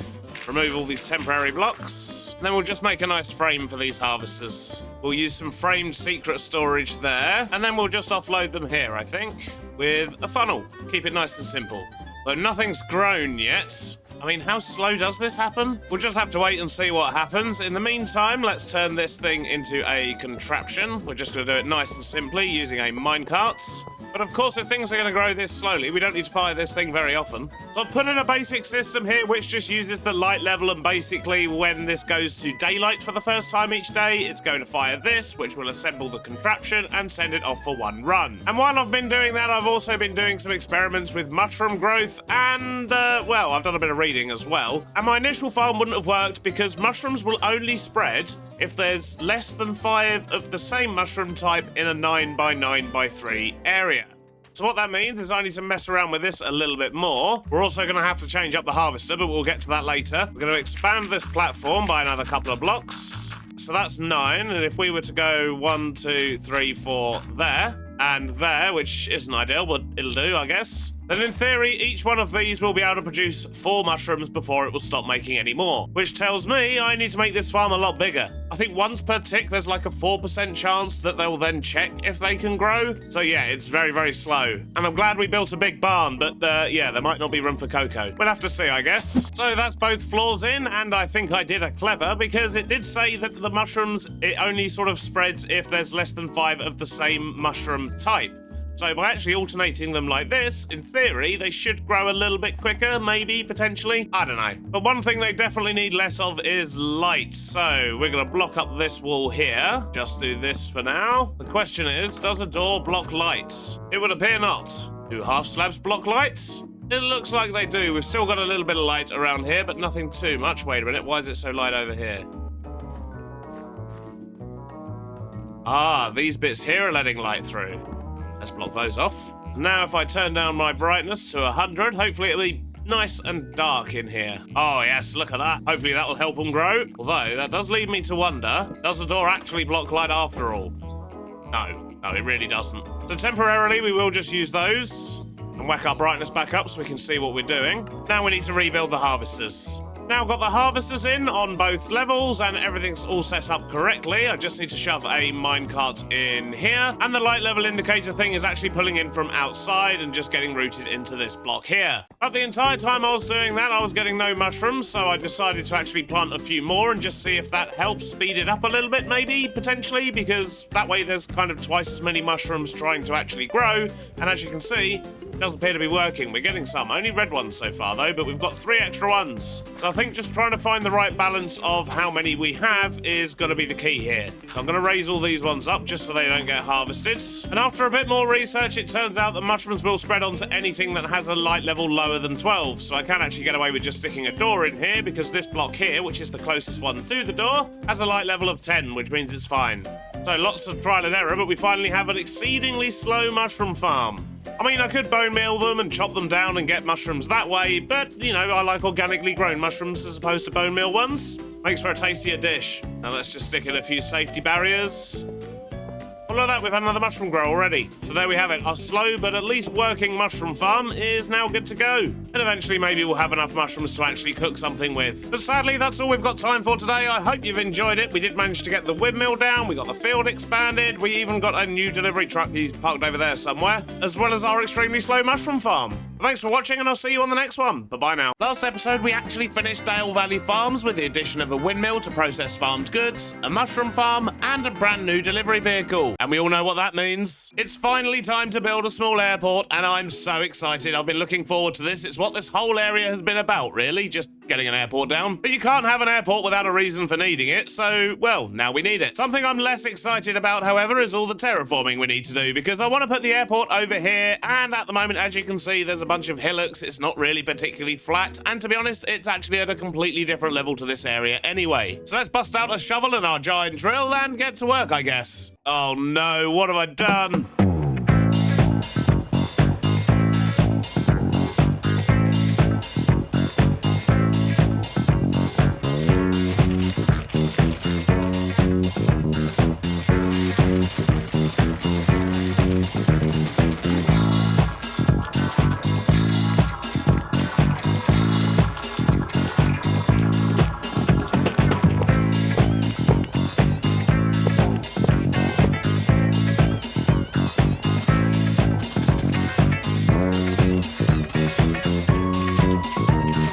Fairly reasonable amount of time later, we now have an absolutely massive area cleared out, and that should be plenty of space for an airport. And I've even sorted out the cliff on this side by the windmill, just because I figured that needed to look a little bit better too. And when looking at this space and picturing an airport, I'm seeing a diagonal one that maybe sort of goes across here somewhere. So I guess that means I'm going to make life difficult for myself. But the next step here is going to involve this shovel, and I should probably actually heal it up a little bit, which we can do right here.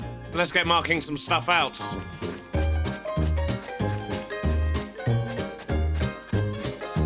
So I've been drawing lines all over the place, and I think I've got a plan. We're going to have the runway going down this back bit here. Then this is going to be the kind of plain outdoor turny circle-y area type thing. We'll have a great big hangar over here. And because it's just a small country airport, we're not going to have a proper air control tower or anything like that. I don't think this airport's going to warrant that. But then I've also marked out the entrance road, which should loop back round and then go onto the main high street road, which is going to be along there. That's the kind of bigger, thicker road, I guess. But before we can actually start proper development on this area, I need to do some paving, I guess. I still haven't made a decision on the runway yet. Should it be a dirt runway? Should it be a stone runway? I don't really know. But I know we definitely want to pave these areas where we're going to have the hangar and so on. And we definitely want to get the road paved in as well. So back to watching stuff in the background while I terraform, I guess.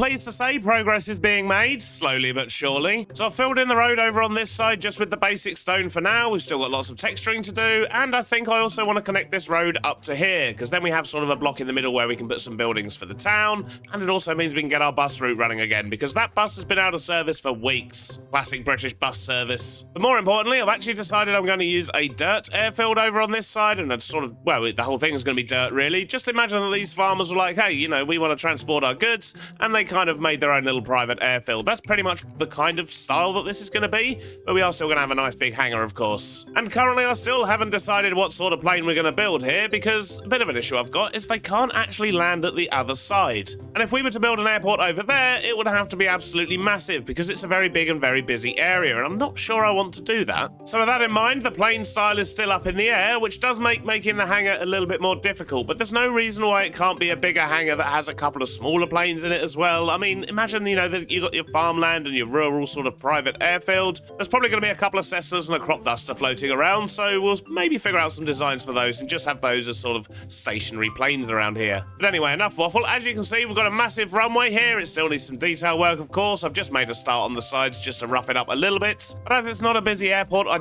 do want to leave it sort of fairly poorly maintained. I mean, it's out in the middle of nowhere. It's not like you're going to be having planes coming in every 5 minutes. If anything, it's probably going to be one every couple of days. But we'll work out the rest of that later. For now, I think I do want to focus on this hangar, because that's going to be the focal point of this area. It's going to be the building, pretty much the only building in this side. So I guess I better go grab myself some stuff and try working out a hangar here. So I'm going to start off just marking an area out with these tough pillar blocks. I think a corrugated metal kind of thing over here is going to work best. And these blocks are just perfect for that. And I think it's probably going to make sense to have this split into sort of 2 hangars, at least from the roof perspective. It will probably just be one big space inside, however. So with that in mind, I think we're actually going to put a divider in the front here as well, which we may keep. We may need to remove it. I don't think our plane's going to end up that big. It should fit in there fine. If not, then we're definitely going to have problems at the other end. But I think for doorways, that sort of size should work quite nicely. So we've got that 6 high, and then I think what I'm going to do is put in a row of the industrial iron here.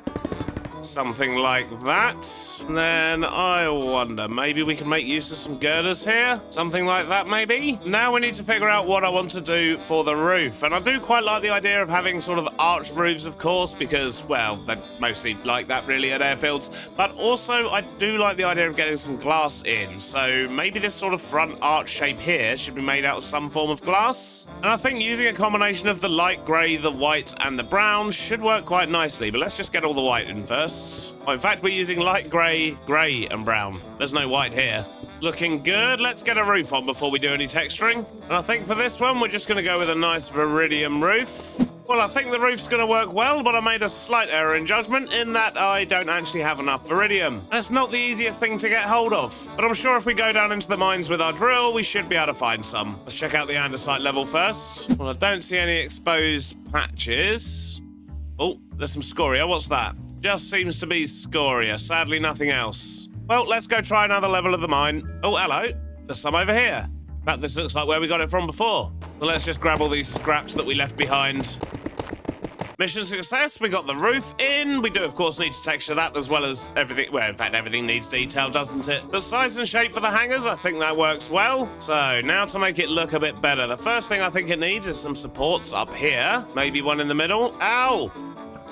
Oh, geez. Yeah, I haven't got any torches down over this side yet. So we'll just stick one of these down in the middle for now. And we'll add that to the list of things to sort later. Right, the girders are good. They work. Now we need to sort out these doorways. I think they need to be maybe a little bit narrower. Maybe just 1 block on each side. I think 2 on each side makes them a little bit too narrow, maybe. So let's trim this one back down again. All right, so doors. What are we going to do about doors? So I think I'm going to start off with what does a closed door look like? And we're going to use maybe limestone. Maybe we'll put in some windows at the top here on each part of the door. So maybe something as simple as that, although I'm not sure on these middle bits. Let me change those out. And maybe just put in some polished diorite or something. Although we don't want them really to be solid blocks, that's the issue. Then I guess that's going to happen no matter what block we use. So maybe we need something that already has some kind of a vertical divide in it. Aha, vertical cut diorite. Maybe that's the one. Yeah, there we go. I think I want that on this side as well.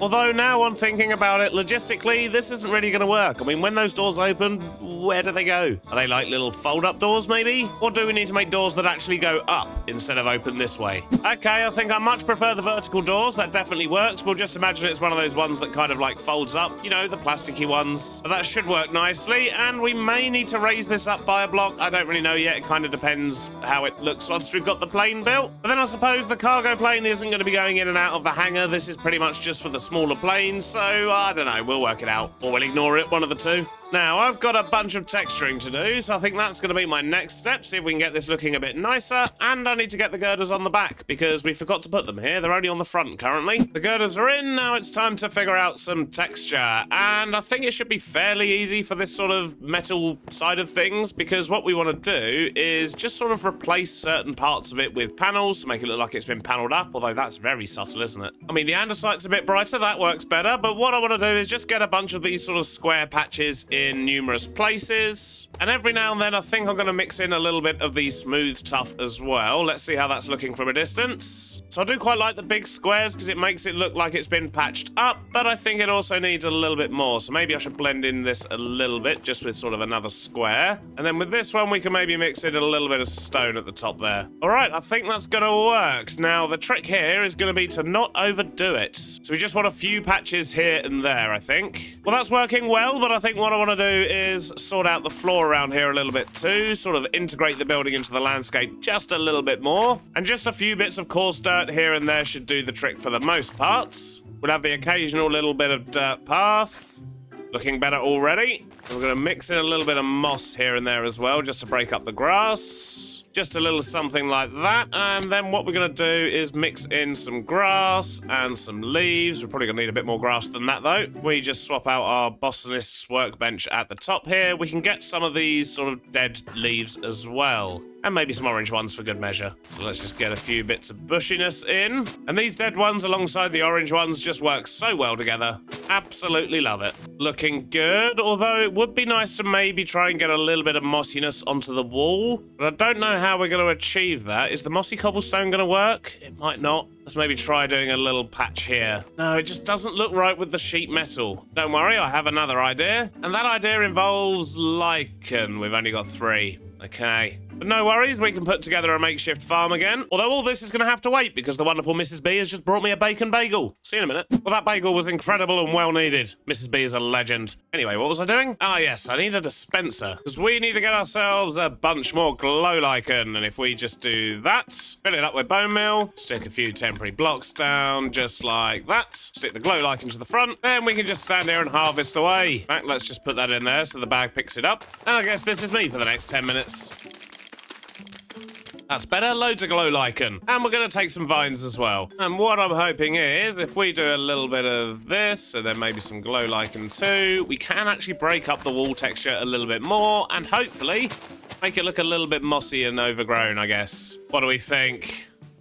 Yeah, I quite like that. It's subtle, but it works. Now let's sort out the glass. Well, I'm pretty pleased with that. That's come out well, and that's just the back of the build. We'll put some air conditioning units and other bits and details on a little bit later, but for now, I need to actually carry this on around the rest of the building. There we go. That's looking much better. All of the walls are done. We've even got some leaves around the side, but now I need to sort out the roof, and we're going to use a mixture of different viridium types so we can have some sort of slightly more tired and worn down bits of the roof like this, with the occasional cut viridium as well, just to make it look like a patch job's been done on the roof. And I do wonder if I can get away with mixing in some of these. They're quite bright, they're a little bit different to everything else that's going on, but I do want to have some bits of the roof that look like they've been just completely repaired with something different. Question is, does that work?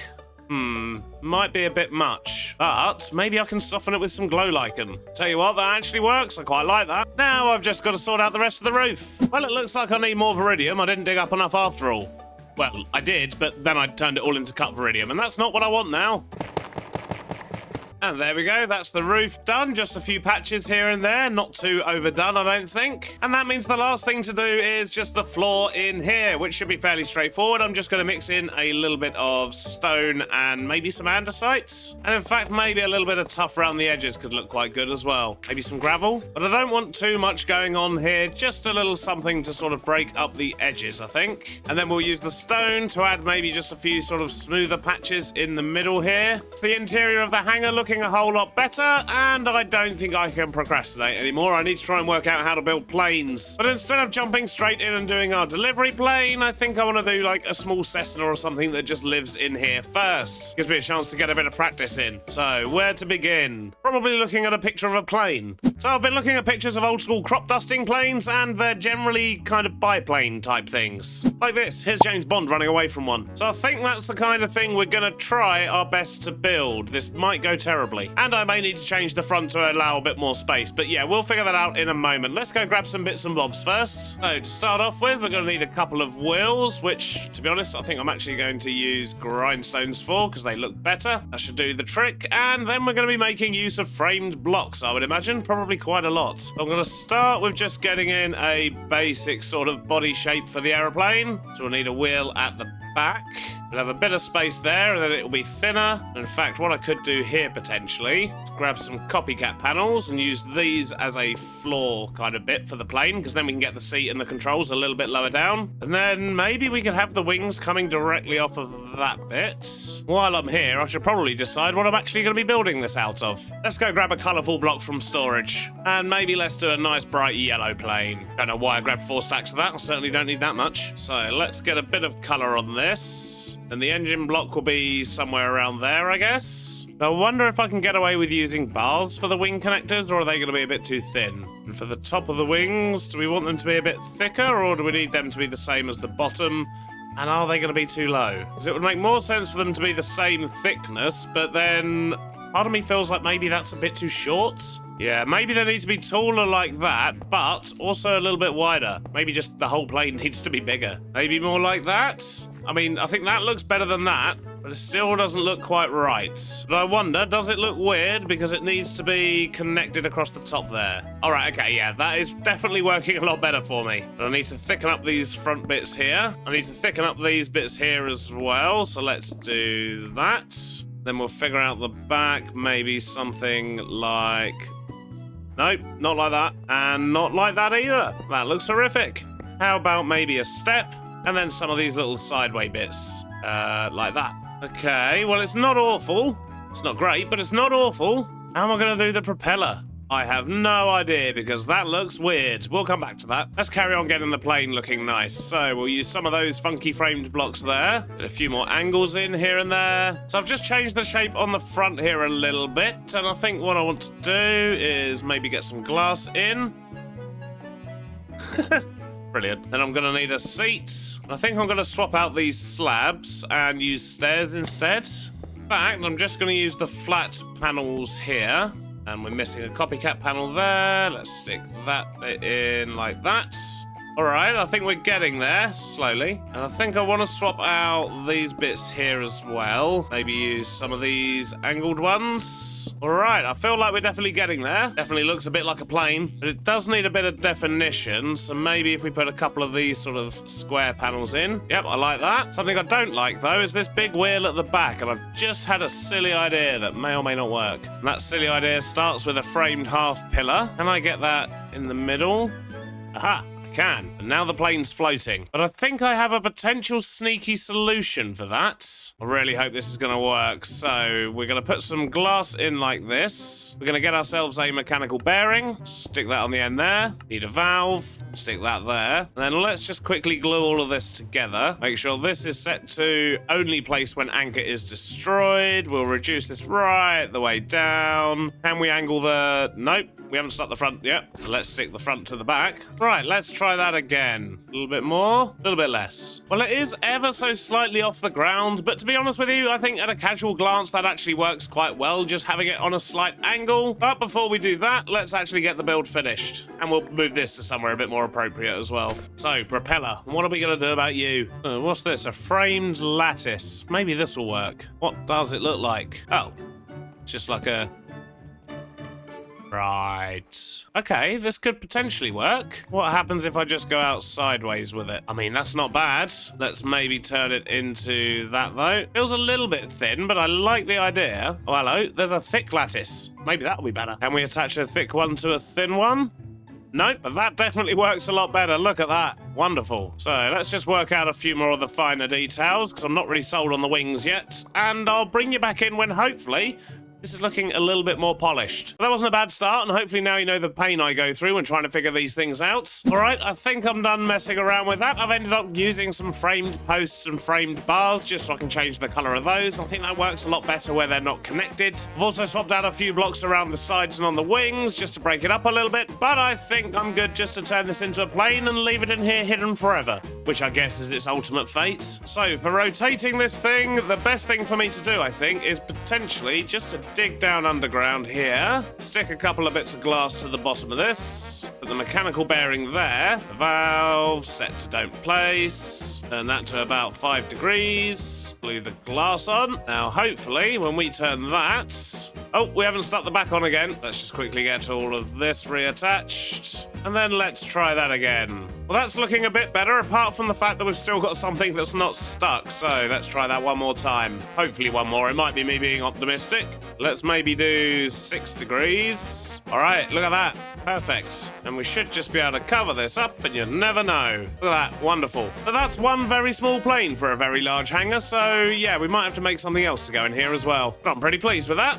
Good start. Am I ready to tackle the big plane? Or do we get the inside of the hangar finished first? I'm gonna go make a cup of tea and think about this. It's called procrastinating. I'm procrastinating again because I really am scared of doing this big plane. Well, I've been procrastinating long and hard, and I don't think I can do it anymore. It's actually the next day now. But overnight, I have been thinking about what we're gonna do, how we're gonna do this, and more importantly, how this plane is actually going to get to the other side and land. Because there is no airport over there at all. And due to the lack of frames over there, I don't really want to be building over there anymore, if I'm perfectly honest. So instead of building a plane that's sort of lightly modelled on the C-47 like I was originally going to do, it's basically a sort of war-era plane, I believe, a World War II era plane that was sort of then repurposed and used a lot for transport and goods and things like that, but it can land on a dirt runway. So that's what I was going to build, but as I say, there's nowhere for it to actually go at the other end. But the last episode has also now gone out, and I've seen lots of people saying I should build a seaplane, but that comes with a few problems as well. If I was to build a full-on seaplane, then, well, it wouldn't be able to use this airport because it would have floaters instead of wheels. So we can't do that, but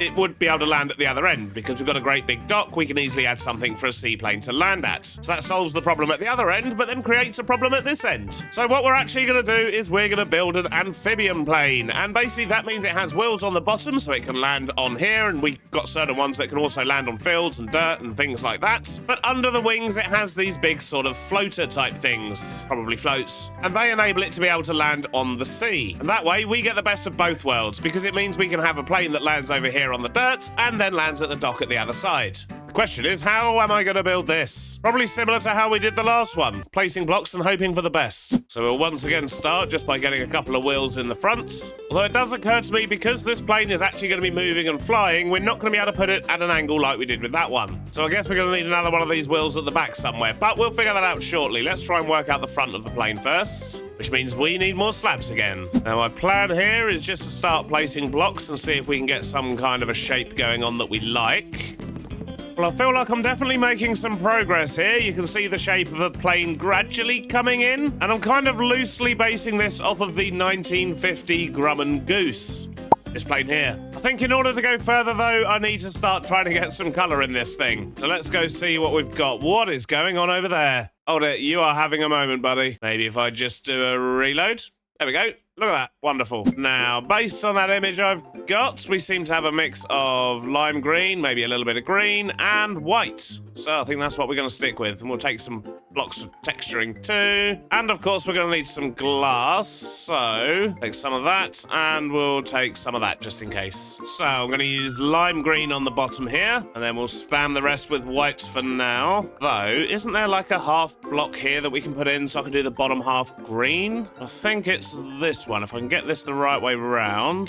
Tell you what, don't think it is that one. Maybe this one? Nope, I cannot find the right block. So we're just going to go with white, I guess, for this back bit. Or actually, maybe there is something I can do, which is one of those. Okay, that kind of works. Let's get this back bit in. Fill in the rest of this. Glass in the windows. Get these beams on. I mean, obviously, it's going to need some detail, but that's coming along quite nice. I didn't bring enough white concrete with me, though, so let's go grab some more.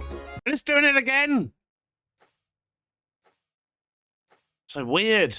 So I'm just trying to work out the wing now, and it's not going great. But we'll see what happens. So we need some kind of big old engine type thing is going to go in here. And I'm thinking if we use an encased fan and then use these sort of large lattices again like we did last time. Although, got an idea. This might not work, but let's give it a go. Oh, in fact, I know it's not going to work. I was thinking maybe I could put a mechanical bearing and actually put these at a bit of an angle. But yeah, that is definitely not going to work because, well, as soon as I turn this into a train, it'll just leave that bit behind because it'll be a contraption. So yeah, not what we want to be doing. So instead, what we'll do is I'm going to use some wall panels on that bit there, copycat panels on this bit, which should make the engine look a little bit fatter at the front. And then we'll try the blades maybe in iron, although now they just look white, to be honest. Maybe a different type of iron will work. Probably get rid of these holes in the wings. So if that's what we're going to do for an engine, I need to work out the floats next. What are we going to do for that? Well, progress is being made. It looks a little bit chunky, though, doesn't it? How to fix this? Planes are really hard. I mean, it looks okay from this angle, but side on, not so much. I think it's this bit here, and maybe it needs to be a bit longer. Let's tear down the back and redo this. I'll see you in a minute. All right, I think we're making progress. I'm definitely happier with it now. I've changed the wings up a little bit, and I've sorted out the back here, and I think the length of it definitely works a bit better. But, well, you know, this is Minecraft. I've done what I can. Sadly, I couldn't really make a decent way in, so currently it's just a hole in the roof. I say a hole, it's actually a trapdoor. But I think what I'm going to do is just move this to the other side. So if I put that in there, then I can actually get in the back of the plane a little bit better. And on the inside here, we've got plenty of space to get some storage in, and of course we need the storage interfaces as well, but there should be plenty of room, I guess. Well, it's going to have to be, because we also need to get the train controls in as well. Although, thinking about it, yeah, look at that. We've actually got a little bit more space down here as well, which would be good for hiding more storage. Let's just jam a load of barrels in now. Storage interface, which we now know is in line with the window. That's good. Got 7 storage barrels in the floor. That should just about do it. Let's just add some more seating. There we go. There's a couple of seats for passengers, one for the pilot. We just need to grab ourselves some train controls. And then with maybe a few finer details, the plane should be done. So I've battered it up a little bit. I've added some texture. I've made the nose a bit longer because it was looking a little bit stubby. And overall, I'm okay with that. Planes are really difficult, but I think that's going to work nicely as our little amphibian floater type plane that's going to be able to drop goods off over at Viridium Shores. But now I need to turn it into an actual train. This is going to be interesting. I guess I'm going to need to make some space there. Just get a few pieces of phantom rail in. That should be enough to turn it into a train. So if we do that, create new train. And we want the bogey to be an invisible bogey. There we go. What's that destroyed on the inside? Just one of my barrels, I think. Although actually, I think that may have just removed the storage interface. Yep, it certainly has. So let's just stick a new one in there. And let's get all of this glued together, and then hopefully we can take it for a little bit of a test roll, I guess. I don't actually have enough phantom rail to do a proper flight path yet, but we can at least make sure we've stuck the whole thing together. Right, I may have everything. Let's check it out. But assembled correctly, so that's a good start. But if we want to go anywhere, I should at least put down a little bit more rails. So let's just have a bit that goes out onto the main runway, I guess. Then let's give it a drive. Oh, I've left some of the wing behind, that's for certain, and some bits off the... Oh, geez, yeah, okay. Well, we've had worse attempts. We only left a few bits behind there. Let's try that again. All right, well, we've definitely got all of it that time. This is good.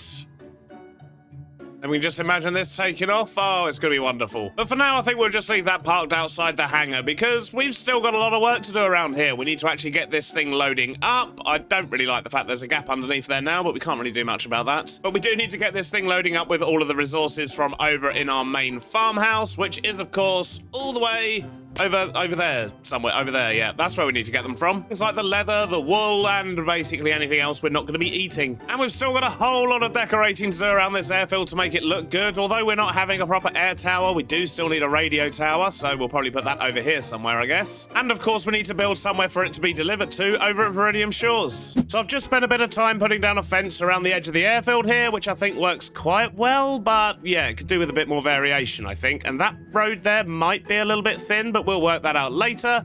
And yeah, I think I want to sort out the interior of this hangar here now, which basically means I need to build lots and lots of things, maybe add another small plane or two. But for that, I'm going to need lots and lots of resources. So let's head off and see what we can find. Wait a minute, that's not Stan. What? Bruno!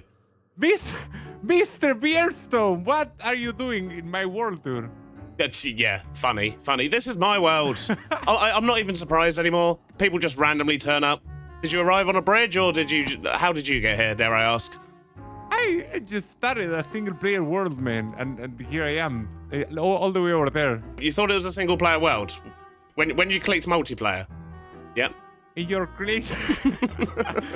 crazy pack, I thought this was, I don't know, some strange generation stuff. It looks quite cool. No, this is my main storage area, Bruno. Yeah, it's the start of the degradation of your frames, actually, is probably what this area is. Is this a flying visit, or are you planning on staying? I was thinking about building a couple of things over there in my area. I'm gonna stay for a while. All right, cool. Well, in that case, welcome to the storage room. Help yourself to anything you may see. Anything I may see.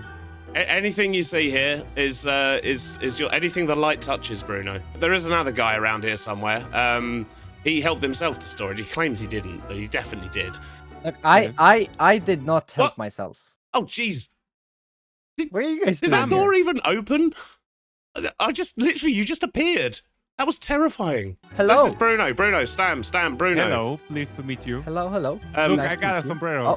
What? Oh, That is incredible. I found it. I must get on. I've got to grab some stuff and finish building an airport. So I also gotta do that. My Okay, God. yeah, I have to go. I have to walk all the way back to my house. right. Okay, I see what you're doing. guess- Come here, Bruno. Come here. I see what you're Okay, getting at. yeah. There we go. Take that. What? What? That, my friend, is a jetpack. Literally giving you the shirt off Whoa. my back. There's some fuel as well. If that fuel is in your inventory, it will automatically refill the jetpack for you. Oh, really nice. And now you can how just do fly. I use this? Press how? space to fly, Bruno. Just press space. Space is how you fly. Like, oh! And how do I stop with Beardstone? Well, it's quite straightforward, Bruno. You stop pressing space. Bruno, let go of space.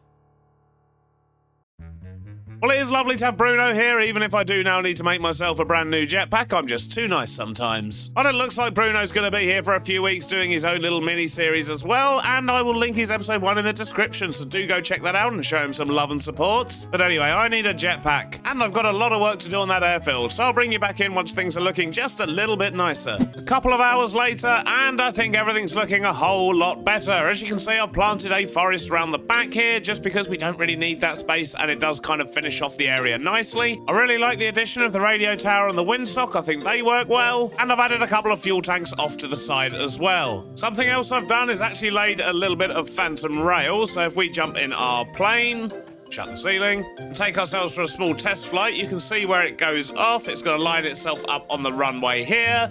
And then, well, the idea is it's going to shoot down here and it will have coal in the barrels, and eventually it'll start taking off just like that. Oh, that's wonderful. This makes me incredibly happy. However, what doesn't make me happy is the fact that I've completely run out of phantom rails. So this is as far as the plane can go for now, but at least it's in the air, I guess. But if we quickly turn it around, we could see what it looks like on landing as well. I don't really like the fact we can see bits under the bottom and it's got these gaps, but because it's a train, there's not really much we can do about that. But let's not dwell on it. It's one of many flaws with this airplane. But the idea is that once it's dropped off its stuff, it'll then be able to come into land, and hopefully this is going to look okay as well. I've tried to make it fairly gentle, and I think it does the trick. Look at that. Wonderful. And then it'll pull in here, it'll pick up its cargo and move on. But that leads me on to my next problem, and that is getting the goods from over there over to here. here and probably stored somewhere in one of these hangars so that it can then be loaded onto there. But I've just looked at how long this episode is, and it's very long compared to normal. So sorting all that out and sorting out the interior of these airfields is just going to have to wait for next episode. In the meantime, I need lots of phantom rail, which I guess means it's time to bust out the phantom farm and just stand in this box killing phantoms for a while. So that's all for today. I hope you've enjoyed it, and I'll see you on the next one. Bye-bye now. Last episode, I finally built an airfield and then struggled to make a couple of planes to occupy it. Today, I need to connect up a delivery system, sort out the interior of this hangar behind me because it's still completely empty apart from that tiny little plane, and then I need to get the goods transported all the way to here, the land that Frames forgot. We'll come back here later though. For now, I think it makes sense for me to start at the beginning and work out exactly what it is that we actually need to transport from here over to the hangar. Nope. So as I was saying, we've got a few things here that we need to transport back to the main storage, and primarily the things that we're going to be using in crafting, not actually the food itself.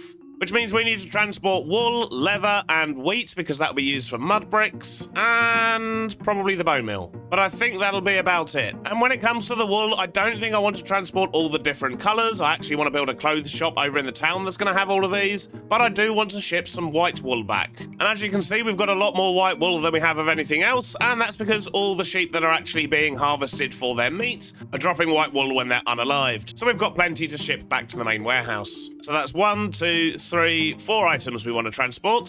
Thinking about it, I should probably turn my bone meal farm back on. There we go. That's got that going again. I'm just going to go check over here as well, see if there's anything else we want to transport. But to be honest, I don't think there is.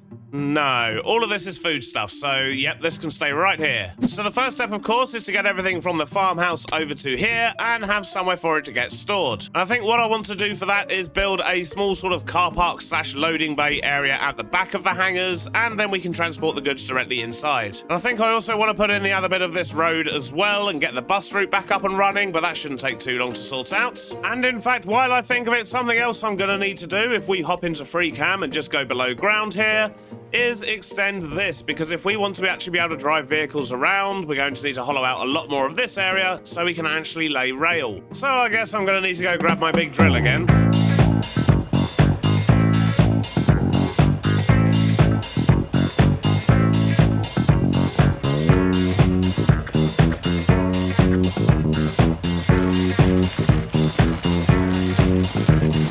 That makes me feel a bit better. We've got the road in up here, and we've carved out a massive space down the bottom here so we can actually fit our rail in. Now, let's figure out this loading bit at the back here. And I reckon an area about that size should do the trick nicely. Let's just get the floor swapped out. And I think coarse dirt will do for a base. Then we'll just put a small entrance in the back of the hangar for people that are parking up over here. And I think we're going to make some of these metal doors for this. Yeah, they look nice. I like that. And we'll just put in a little ledge there. Let's get a light in. So we'll just do one of these.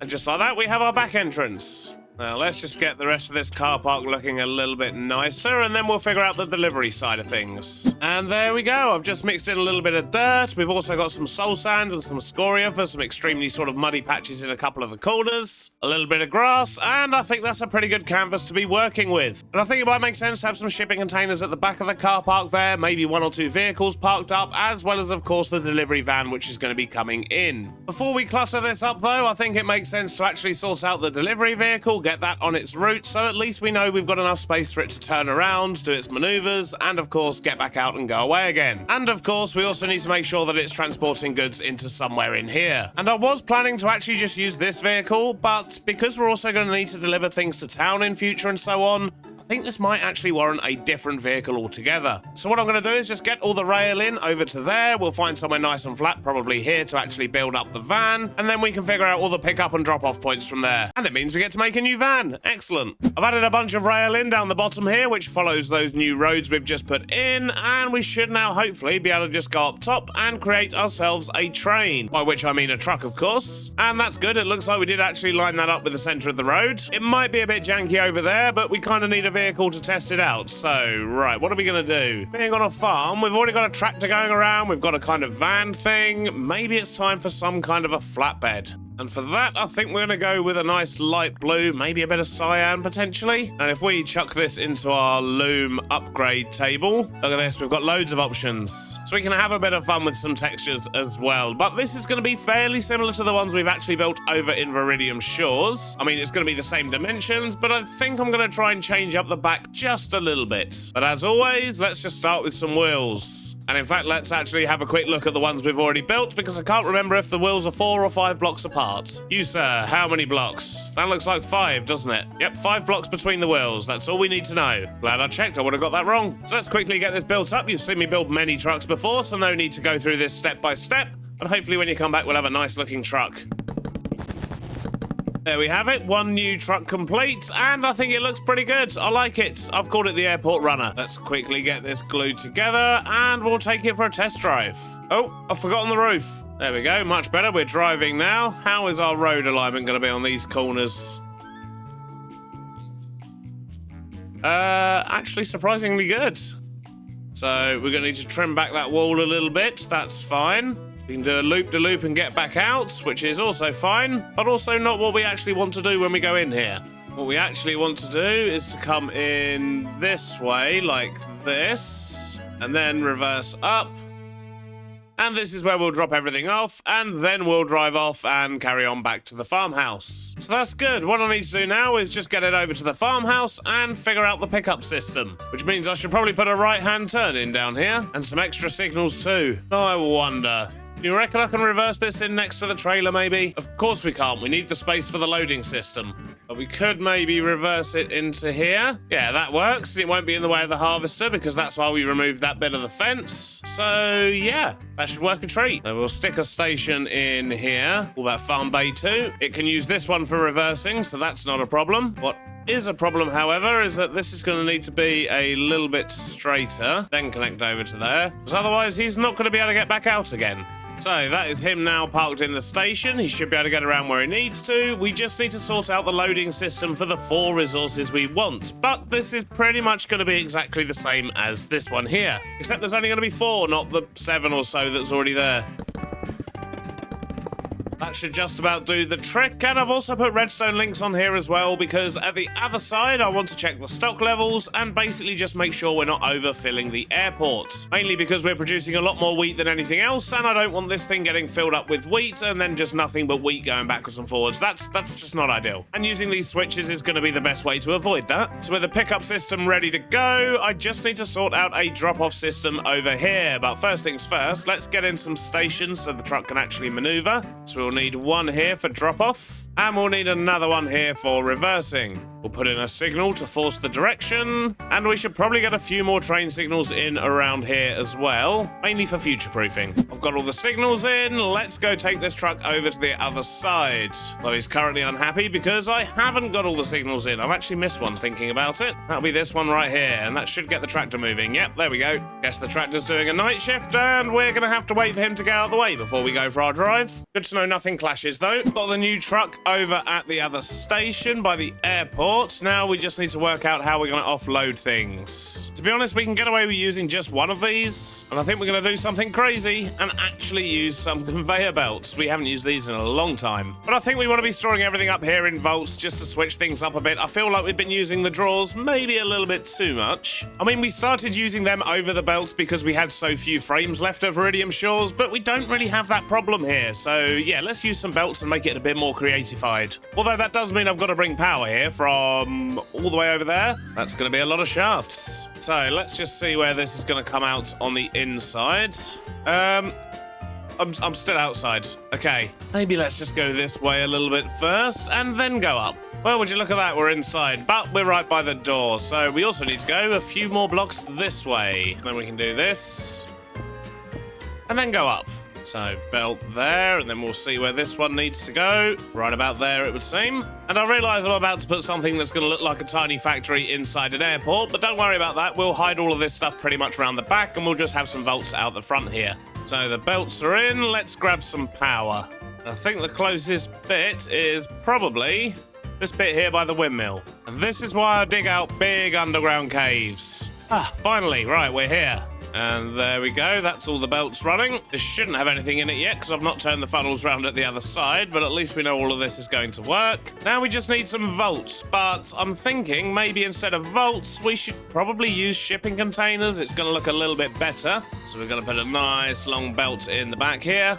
More chain drives.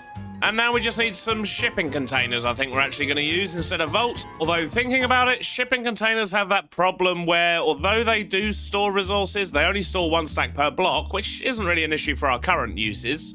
But they do have a habit of actually deleting the inventory when the server restarts. So, maybe what I could do is make it look like we're using shipping containers, but actually we're just hiding drawers inside. Best of both worlds then, right? So to make that work, we're going to have to be a bit sneaky. So if we punch a hole in the floor there, then we're going to end up with a crate that looks weird on the side. Well, that's no good, because we're going to need to have a hole in the middle for the drawers to actually do their thing. Although thinking about it, maybe we could be a different kind of sneaky. If we put the shipping containers in front like this, what we could actually be doing is this. And then just pulling everything back into drawers, which kind of makes this whole thing pointless, but it'll look quite cool, hopefully. So I do miss seeing resources actually moving around and whatnot. Although I've been a bit silly, I don't want a funnel there. I want a smart chute. There we go. Let's just get a few more containers in. Oh, I'm going to need more of them. Well, I changed my mind again. I'm actually now just feeding it directly into this set of storage drawers and then bringing it back down again, which makes that entire bit even more pointless than it already was. But from up here, it is going to look quite cool. We'll be able to see everything coming up and going in. So, yeah, I think it's worth it. And I made it look a bit nicer out the front here. But yeah, still got a lot of work to do in here. We'll cover that later. For now, let's see if we can get the rest of this system sorted out. So down here, we're just going to have a drawer for each one of the resources. And then we're going to stick a threshold switch on the back of each one, along with a redstone link that we need to make sure we're setting to the same signals. And now when these boxes get 75% full, they're going to send out a signal, which is going to turn off the funnel at the other end and stop any of that resource getting onto the van. And as I say, that's just going to stop us getting overfull of primarily wheat. So now comes the difficult bit, which is going to be loading up the plane, because the plane has only got one receiver, and to make sure we don't overload it all with one resource, we're going to have to be a little bit clever, maybe, somehow. Although, I think I have an idea. Because those boxes down there are only ever going to hold about 1,700 or so, and that is about what a barrel can hold. We've got 7 barrels on here, so even if it's a little bit over, that's still fine.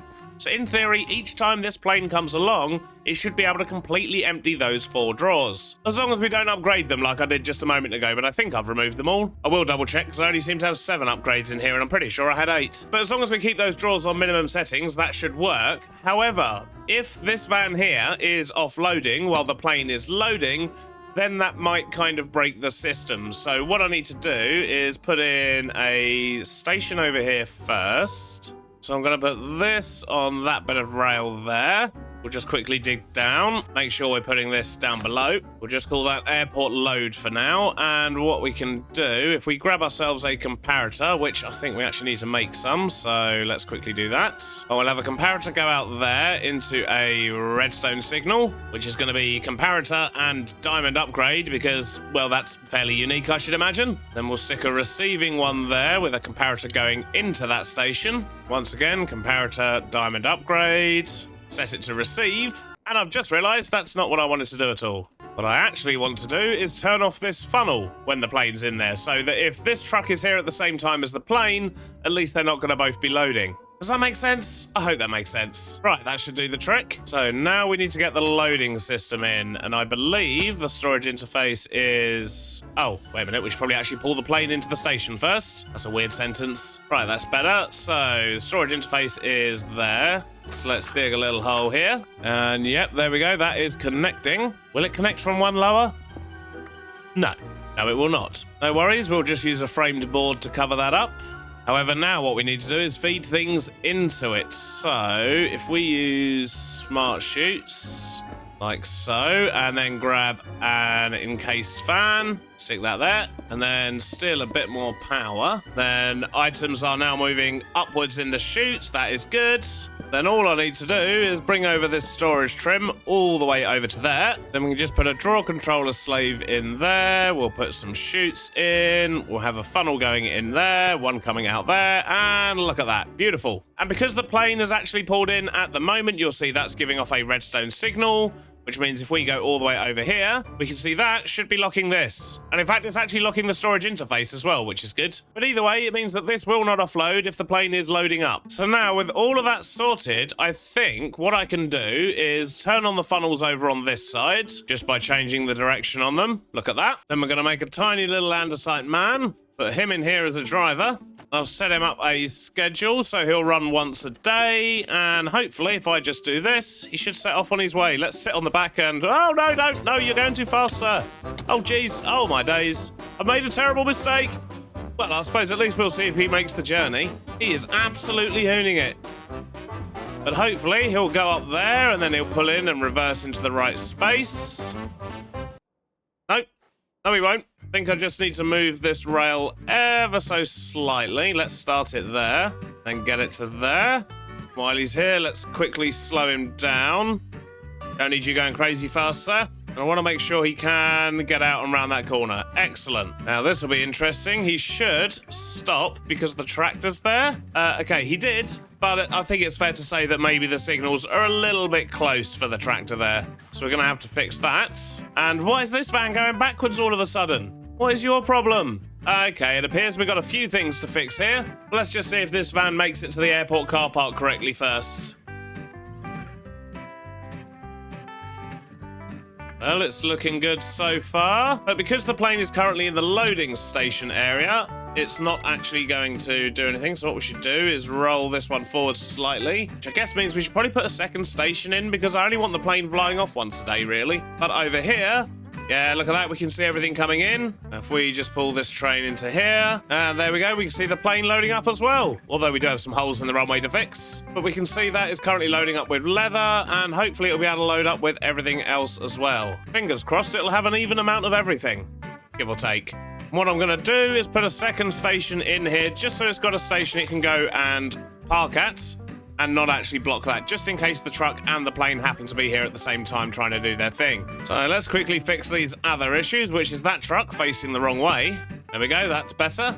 And I need to change up these signals for the harvester because they were way too close.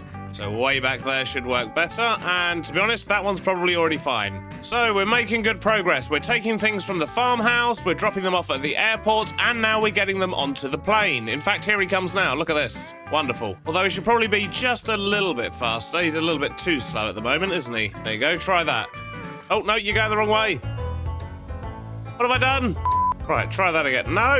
Well, I don't know what this guy's problem is, so I'm just going to drive him to the destination myself. Right, hopefully all of these issues are sorted now. Jeez. So, next up on the delivery network, we need to take everything from this plane and get it all the way over to Meridian Shores down here, which is quite the distance. But that's why we went AFK at the end of last episode, to try and get ourselves lots more phantom membranes, so we can, of course, make more phantom rails. And that was fairly successful. We managed to get 93 membrane, and we should be able to get all that turned into phantom rail over here.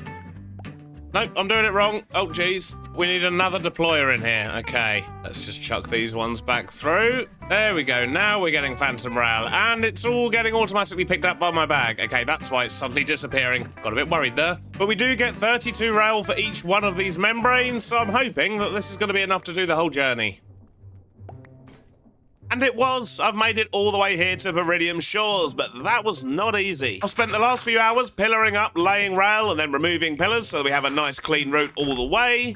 And trying to get the flight path to look smooth because it's a plane was also fairly difficult, but I've done what I can within the restraints of Create and how far you can lay track, and I've tried to get in some big sweeping curves. So as you can see on this side, it's going to come swooping in like this, it's going to go down here, it's going to sort of swoop down here, land, and then pull into a dock here that doesn't actually exist yet. And then when it's done, it'll swoop round here, take off, rejoin the path, and go all the way back. But if we take a look at the map, we can see the actual route we're taking here. It's pretty direct. It it pretty much just cuts straight across the map. We go past the bus route and a few bridges, which is nice. And then at this end, it just sort of swoops back round for the landing. So far, I'm very pleased with how it's come along, but now I need to sort out a dock down here. And these sort of seaplanes, they generally don't go up to a dock that's like this, like a big sort of stony dock. It's just not really how it works for them. They sit lower in the water, and the docks tend to actually line up with the pontoons, and more often than not, the ones I've seen are wooden. So I think what I might do is put in some stone stairs and a small stone platform, and then just extend the dock off of that. And I think something like that should do the trick. I do, of course, need to bring the track a little bit closer to the dock, but that's all we really wanted. Just something small and wooden. We've got some stairs for access. Let's just get this rail moved, get the plane moved over, and then we can figure out the drop-off system. Well, that's looking better. I brought the rail in closer. I've also actually shrunk the dock down by a block, but that all lines up much better. The only problem we're having is these flying fish keep jumping onto land and, well, dying eventually. Oh well, not my fault. But now what we need to do is figure out the drop-off system, and over here it is fairly framey. We've already got a lot going on over here because nearly every single one of these buildings, of course, does have a farm inside it, plus we've got lots of vehicles, forklifts, trucks and trains and all sorts moving around. And as a result, the frames over here do suffer quite a lot, and I don't really want to be adding to that problem, so I'm going to try and do this as simply as possible. So the first thing we're going to need is a portable storage interface, and yep, that is in the right place. Then we're going to need a chute and a draw controller slave. We're going to need a whole bunch of trims to bring this over to the wall. And I guess the only downside to all of this is that this little bit here is going to be visible underwater, but there's not really much I can do about that. Apart from turn the shaders on, then you can't see underwater at all.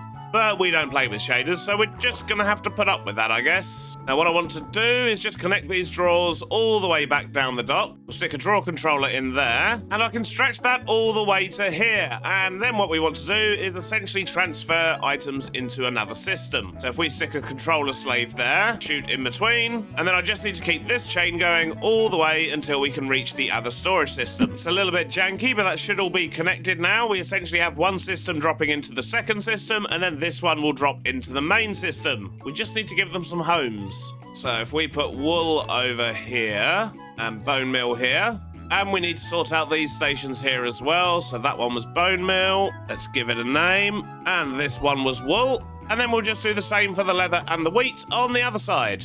And there we go, that's those sorted. That's 4 new items linked up to our delivery network, which I'm very pleased about. And by using drawers to get it from there to here, we haven't added to the problems we have over here in regards to frames. Good stuff. And if I just put in this last bit of connection here, it should actually offload the plane, which it's not going to do because I've linked it up to the wrong storage network down here. This one is for the Blaze Cake Factory. I need to link over to there. Right, maybe that'll work. Nope, things are still not offloading, so I wonder if I've made some of these paths a little bit too long. There's an easy way to test. Let's just set this to 1 and remove that. Well, there we go. Problem discovered. Oh no, wait a minute. I know what the problem is. It's not that we've gone too far. I think it's because we haven't actually added any drawers into the system. So if we put a drawer here, get the drawer controller slaves back in, and then have a drawer there with a chute, then hopefully things can actually pass through now. Yep, there we go. And we know they're going into the system because they're disappearing. But I did forget you can't actually have a drawer system without any drawers in it, which makes sense when you think about it. And yep, look at that. We've got wheat, we've got leather, and we've got wool and bone meal. Now it's probably hooked up to the delivery system, which means all I need now is a pilot. Hello, buddy. Welcome to existence. Chuck him in there. And then if we just give this guy a schedule, hopefully, he should go... No. No, why are you going in the wrong direction? Let's try that again. You're going to go the right way this time, okay? Oh, wow, it actually worked. Let's get back and decorate that hangar.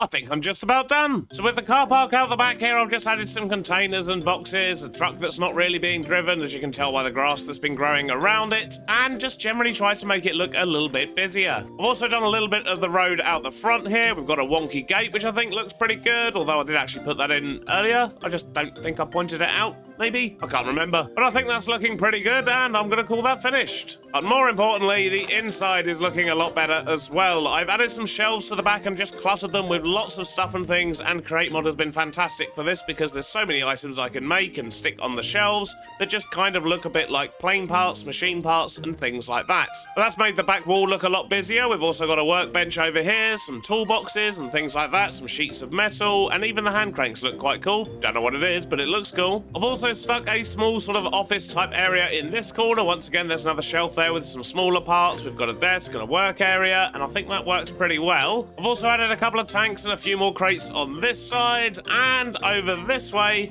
we've even got an open crate as if a delivery's just arrived of whatever these things are. I mean, we know they're water wheels, but let's just pretend they're plane parts, shall we? And look at that, we've even got cockroaches in here. Perfect. So with the interior done, I think the last thing this place needs is a name. Oh, and look at that, the plane's about to take off. But if you've got any ideas for a name for this airfield, please do let me know in the comments. There's a river over the back, there's going to be trees here, there might even be sort of some more trees and a little forest walk in this area. Plus we've got the farm and the valley and the hills and so on. So do let me know your thoughts. But sadly, that's all we've got time for today, so I hope you've enjoyed it, and I'll see you on the next one. Bye-bye now. Last episode, I finished off the airfield, built a new truck, and connected everything back to our mass storage yard at Viridium Shores using a brand new plane. Today, it's time to build a restaurant. Or something similar. Maybe even two, but it kind of depends how long the first one takes me, because at the moment, I have no clue what I'm doing. As you may know, we have a farm that's overproducing basically every food in the game, especially wheat. Lots of wheat. But it'd be much better if we convert this raw food into some tasty snacks. Who doesn't like a tasty snack? And to make that possible, we're gonna first have to do some experimentation, which means we need to briefly leave this world and jump into a creative flat world. Now in this pack, I do have a couple of mods that should aid with kitchen and cooking things, and I just kind of want to see how they all work together and interact with each other. One of these things is the slicer, which we've actually been using since the start of the series because we've actually got it loaded up with an axe so that it strips our wood, but this is actually used for chopping down ingredients. But what we've also got is this. So, the Blaze Burner cooking guide, and in here, this essentially turns this dude into a cooking pot, I think, or maybe it loads up a cooking pot that's on his head, I don't really know. But if, for example, we wanted him to make ratatouille, we just need to put the recipe in. For example, tomato, onion, beetroot, and carrot will give us ratatouille. And then we give this to the chef somehow. Aha, there we go.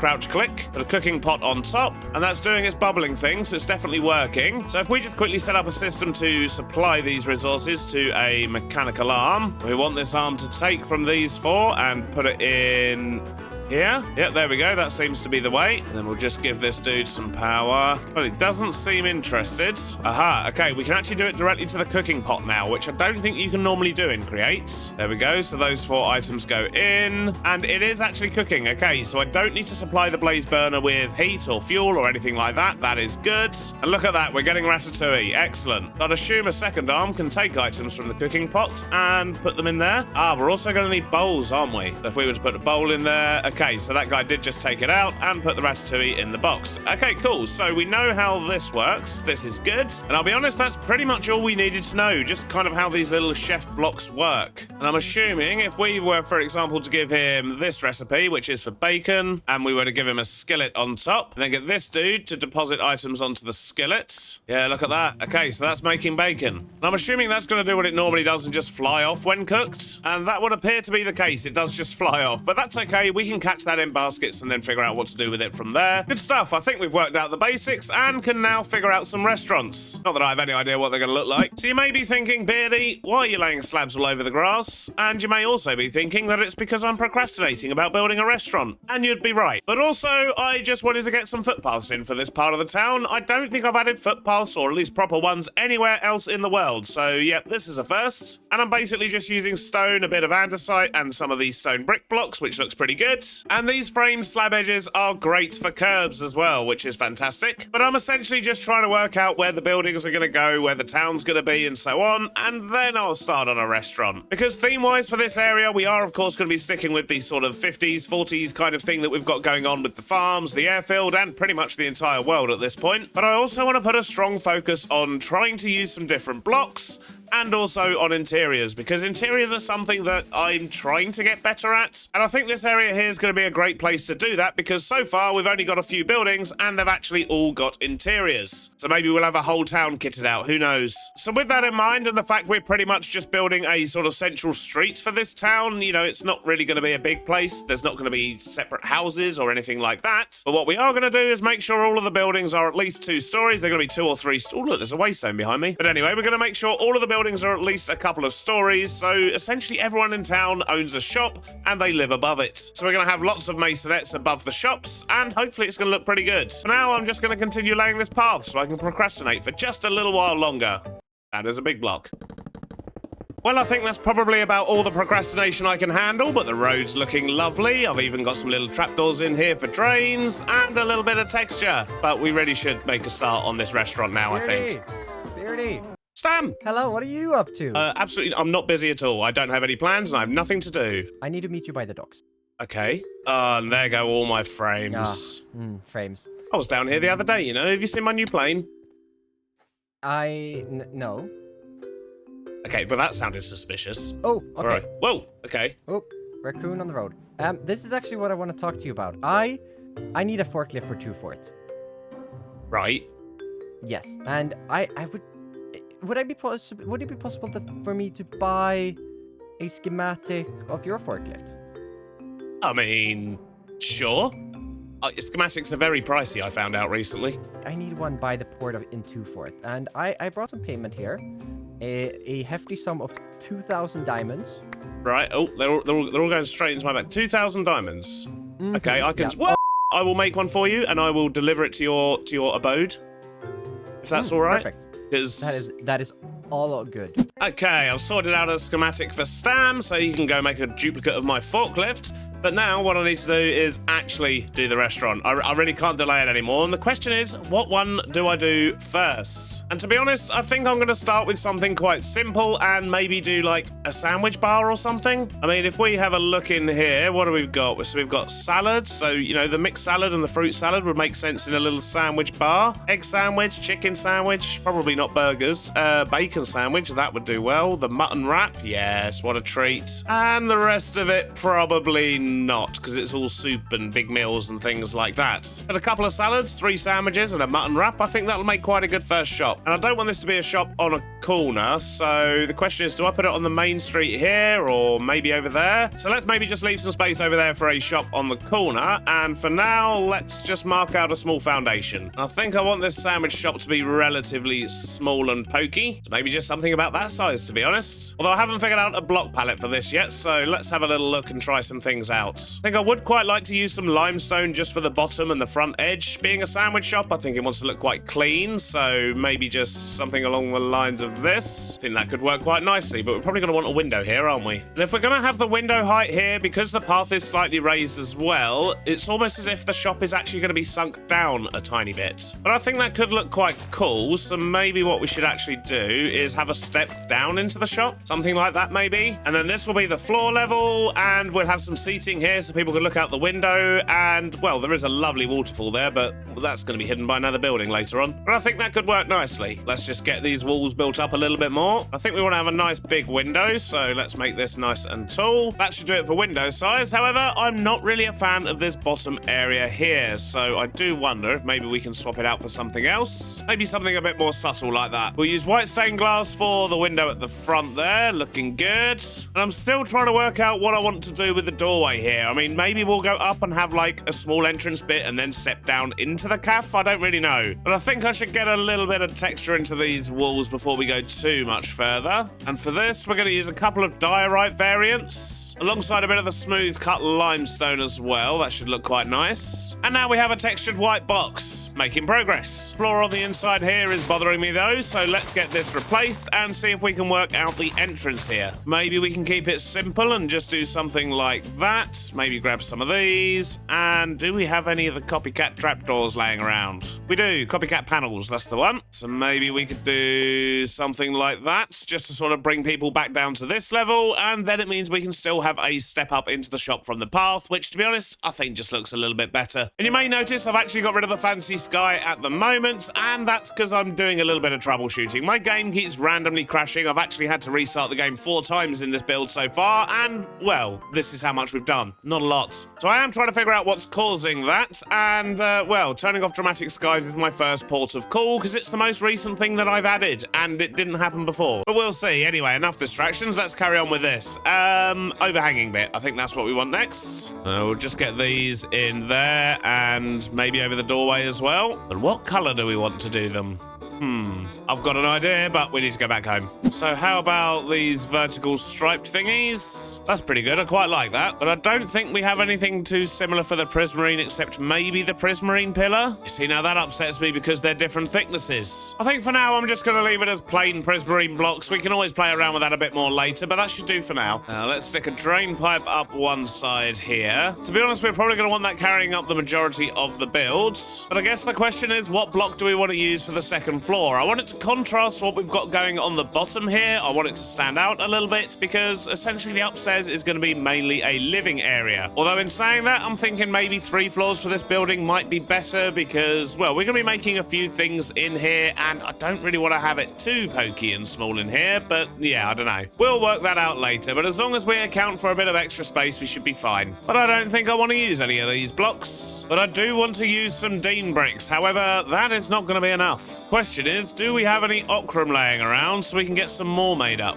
Oh yes, look at that. I've just come over here to make some and there's already a bunch in here, which is nice, so I must have planned ahead. By which I mean they've probably been here for months, so let's put all of those in there and we'll have more sitting there next time we come by, I guess. Good stuff. Now, with this top area, I think I want to have some setback windows, so maybe something like this, and yep, the maths works out. Question is, how tall do I want these windows? Maybe just 3 blocks? And then we'll go for a second floor directly on top here. I think height-wise, that's probably about right. Let's just jam some grass blocks in here. We're going to have flower boxes out the front. And I think I want to go get myself a little bit more warped wood because I do like the colour of this bottom bit here. And it'd be nice to maybe continue that up the building in places. Well, I think the warp trapdoors work really well. And I've just been playing around with a couple of blocks for texture. And I think we're going to use this, a combination of dripstone, packed mud blocks, and some stripped jungle. They really do set it off quite nicely. And something else I want to do is put some kind of a lip along here and the same here. But I don't know how this is going to look. So I think I definitely want a lip of some kind, but now I need to figure out what to do about the drain pipe because that's not really going to work like that. How about maybe let's try slipping a hopper in there? I mean, I feel like it helps, but is that going to look a bit weird if we have this sort of going on all the way up to the top here? Because we'd have to do that there and there as well. Yeah, I'm not a fan of that. And I don't think brackets alone are going to be big enough to kind of cover the gap. Actually, I don't know. I quite like that. Brackets holding it in further up and the one that's a bit more visible down the bottom using a hopper. Yeah, okay, let's go with that. I'm going to get some texture in. I've got the texture in, I've got some glass in, and that's really starting to come together quite nicely. So let's just quickly jam a roof in the top here. I think just a little bit of tuff, maybe some gravel as well, and maybe a few bits of the sanded tuff as well. Well, that's the roof looking a little bit nicer. Let's just add a few sort of ventilation fans, I guess. I mean, it is a restaurant after all. Yep, that looks much better. So, barring a few of the finer details, I think that's looking pretty good as a starting base for our wonderful sandwich shop. So I guess before I go any further, I should probably actually get some more floors in, but I don't really want this floor here to be the ceiling of the cafe down below. So what I'm thinking we can do is just double up on the slabs here like this, and then we can have a lovely floor on the top and a completely different ceiling underneath. And how about that? I think the tiling works pretty well. We'll go with that for now. This place is looking pretty grimy on the inside, though. I'm not sure I'd want to eat here, but we'll sort that out shortly. We'll make it look all nice. But we could do with a door on this place, and I'm wondering what we can do with those. Oof, nothing nice. But there are some nicer doors that are made out of the warped stuff. Maybe we just need a big glass door. Let's try this one. It is actually quite nice. Maybe we'll stick with that for now and see what happens. But what we need to do now is work out the interior a little bit. So if we were to have a counter along this section here, then we can have a kitchen along this section here. And then for the stairs, we're probably going to hide those in the back because, as I say, I imagine we're going to have a bunch more machines actually making food on the upstairs, which is only going to leave us a very small seating area, maybe just for 1 or 2 groups of people. But I think that's going to suit this kind of tiny sandwich shop just nicely. But I think I want to grab a few things for a nicer palette in here to actually get this bit done. There's lots of whites, greys, and beige in here at the moment, and it'd be nice to have a splash of colour. So we're going to take a bit more warped wood so we can carry on what we've got going on outside, and maybe let's grab some terracotta. A little bit of white, and I'll take a little bit of red as well, but I don't know if we're actually going to use that or not. And what I'm thinking is maybe put a dividing wall here, and then for the counter, maybe we could do something like that with, what do we think? Maybe some smooth cut limestone on top for the counter, and then just continue this wall across there. Well, that gives it a nice bit of colour. Then let's try some white terracotta at the back here. This will go through into the kitchen area. This will be the service area, and this will be the seating area. I quite like that colour combo, actually. That could work. Now we've got the walls in, I'm going to try and work out some kind of back cabinet, kitchen-y type area here. So I suppose this is more like the serving area. There'll probably be something like a sink, get a chopping board on there as well. We'll stick a shelf up the top here. We'll have a few of these framed flower pots about. We'll give them a little bit of colour in a bit, and I think I want to get a couple of barrels up there, maybe just facing that way like that. Maybe another one there. Maybe we should stick a fridge in the corner, although I need a bit more iron so I can actually put a door on that thing. What type of door do we want? Plated? Ancient? Maybe the plated. If we grab ourselves a framed door, stick that there. Yeah, I think that works pretty well. Now, something else I want to do is just remove this wall here, put those back in, put the white terracotta back, put panels in the front, and I think we'll try these checkered diorite tiles. Stick those in the back here. Nope, they are horrific. Maybe let's try these tiles. Nah, it's still not right. Maybe just normal diorite tiles would work. They still just feel a little bit too noisy, don't they? Let's go grab some white concrete and see how that's looking. But first, I do want to clear out my inventory a bit, so we're going to stick a brewing stand there, and we're going to stick some water bottles in it. Nice splash of colour. Right, let's go get some white concrete. Now, does this have a tile variant? Aha, it does. And compared to the diorite, they look lovely. Question is, do they fit down here? Yeah, I think that works much better. Now let's stick in a till, make these mugs look a little bit more like mugs. But these ones here are going to be flower pots, so I'm just going to add a little bit of colour to these. Though, to be honest, I think I might as well just use normal flower pots here. There we go, that's better. We'll just put a couple of herby bits in there. We'll stick a flower in there. I'd say the service area is looking pretty good so far. But what I think I want to do now is try and sort out the front here. We need to get some seating in. We need to get some kind of like snack grabbing machine type things, I guess. But that should be fine if I just go grab myself once again a few more bits and bobs. So I'm making a start on the interior here. I've got down a couple of seating areas. We've used some sort of quilted wool here for the back of the chairs, which I think works quite well. And we've used the old piston trick with a redstone block underneath just to get our tables. I have also added the wool into the back of the wall here, but of course that does create a slight problem in that it's visible from the outside. So I've then just used a couple of wallboard panels like this, and then put some limestone back in just to hide them. I mean, we are going to end up with another building next to it anyway, so, you know, they're not actually going to be visible. But if I don't do something about it, it's going to bother me in the meantime. But for a couple of tables, that works well. Now I want to try and get in something else. I think in this little bit here, just a big old flower pot and a flower would look good, but we don't have those things on us. Spent so much time going backwards and forwards to storage today. I'm glad we got these waystones. And I'm thinking what we'll use is one of these, a cherry sapling. Doesn't that look lovely? And I reckon if we're sneaky, we might actually be able to get another seat in here. Ah, no, we won't. Ignore me. Let's put that back. So next up, we're going to do some fridges here that are going to hold drinks and whatnot. And the best thing for me to do for that is to get a couple of doors down. So that one's good. That one opens the wrong way. And now it's good. Brilliant. So let's get this loaded up with some drinks. Just pretend, okay? They're clearly books, but we don't need to worry about that. It's fine. It's fine. Get a couple of bits on top there just to seal it off. We'll do the same on the side with a couple of boards, just because they're a lot flatter than the trapdoors. Looking good, but what I think we need now is some lights. And for the lights, I think I want to do fluorescent lights, because they're going to fit with the theme a lot more than all these lanterns we've got. However, I don't think I have any end rods. I have one.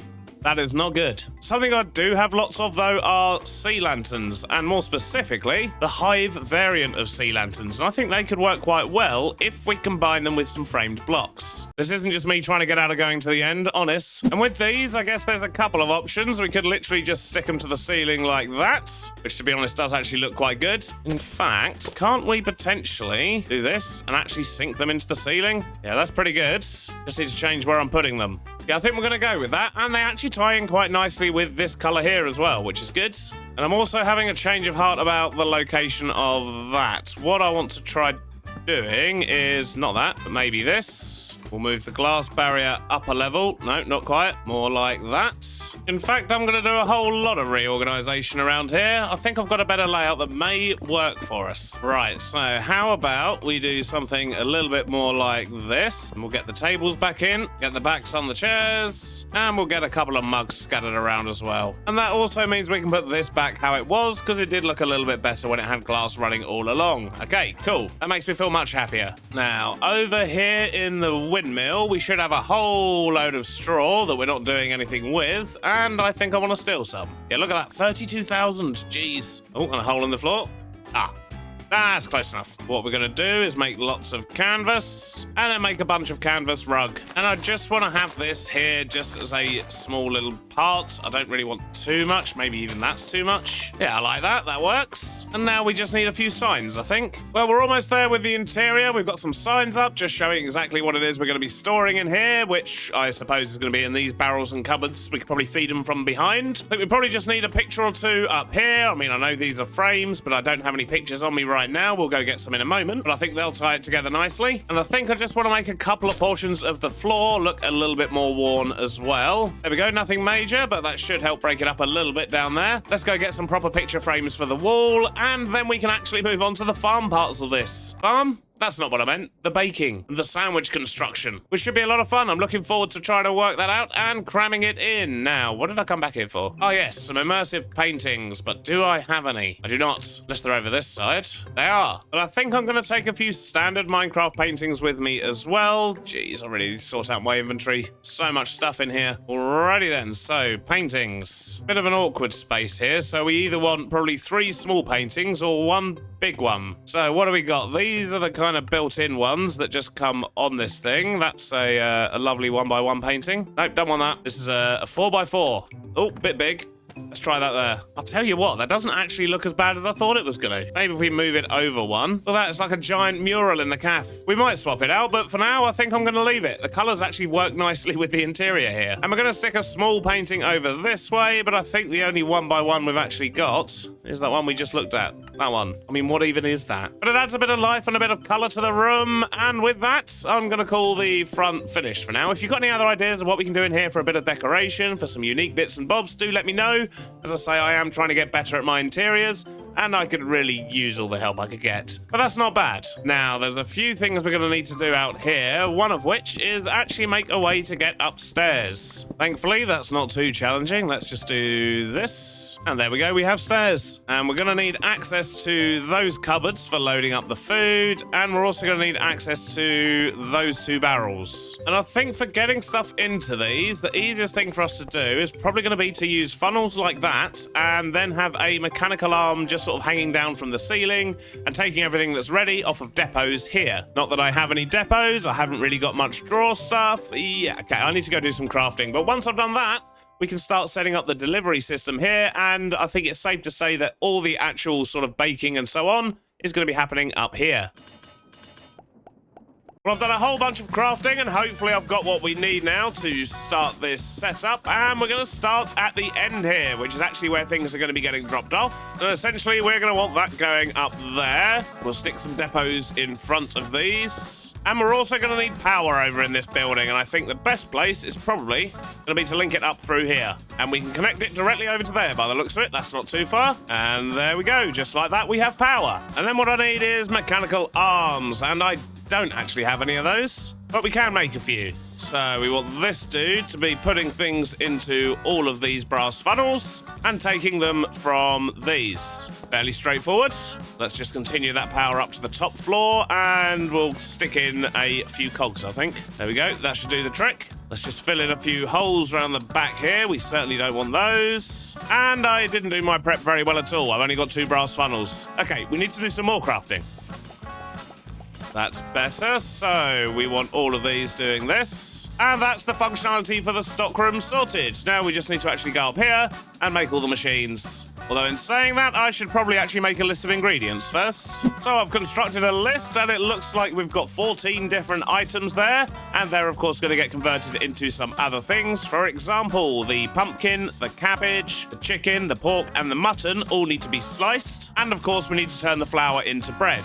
So what that tells me is we're going to need a whole bunch of storage. And to be honest, I think I'm just going to stick it up here for now. Although actually, I think it's going to make sense to get the top floor on before I do this. Need to know exactly what space I'm working with. Alright, so that's the ceiling in. This is how much space we've got down here. And ideally, I would like to try not to use the space up here as well, because I do want to put some kind of a living apartment in. But, well, if we need it for farms, we need it for farms. So let's get a bunch of storage drawers in. We're just going to stick these across the top there. And I should go grab a stack of everything on this list just so we can do a bit of organisation. And all of this is automated apart from the apples. But I think I know where we can get a lot of them. And that is over here at Timberholm. Although for some reason this seems to be completely detached from the rest of it at the moment. That's a bit weird. And as a result, that means it's not been chopping down the oak over here, which means we don't have any apples. Dang it. Let's just quickly get this reactivated. Not what I was expecting to do today.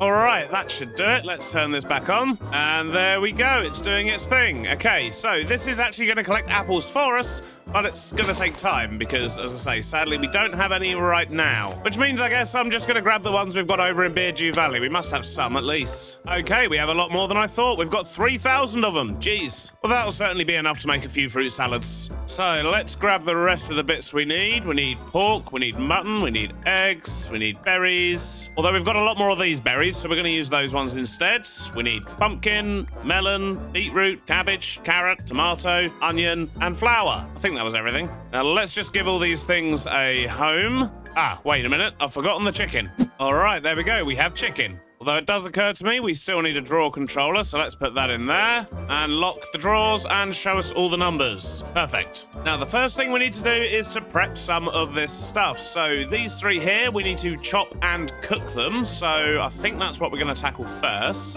So let me think about this. We're going to need a depot. We're just going to make one up and then we'll figure out the rest. So we're going to need a depot there, which means we need a slicer above it.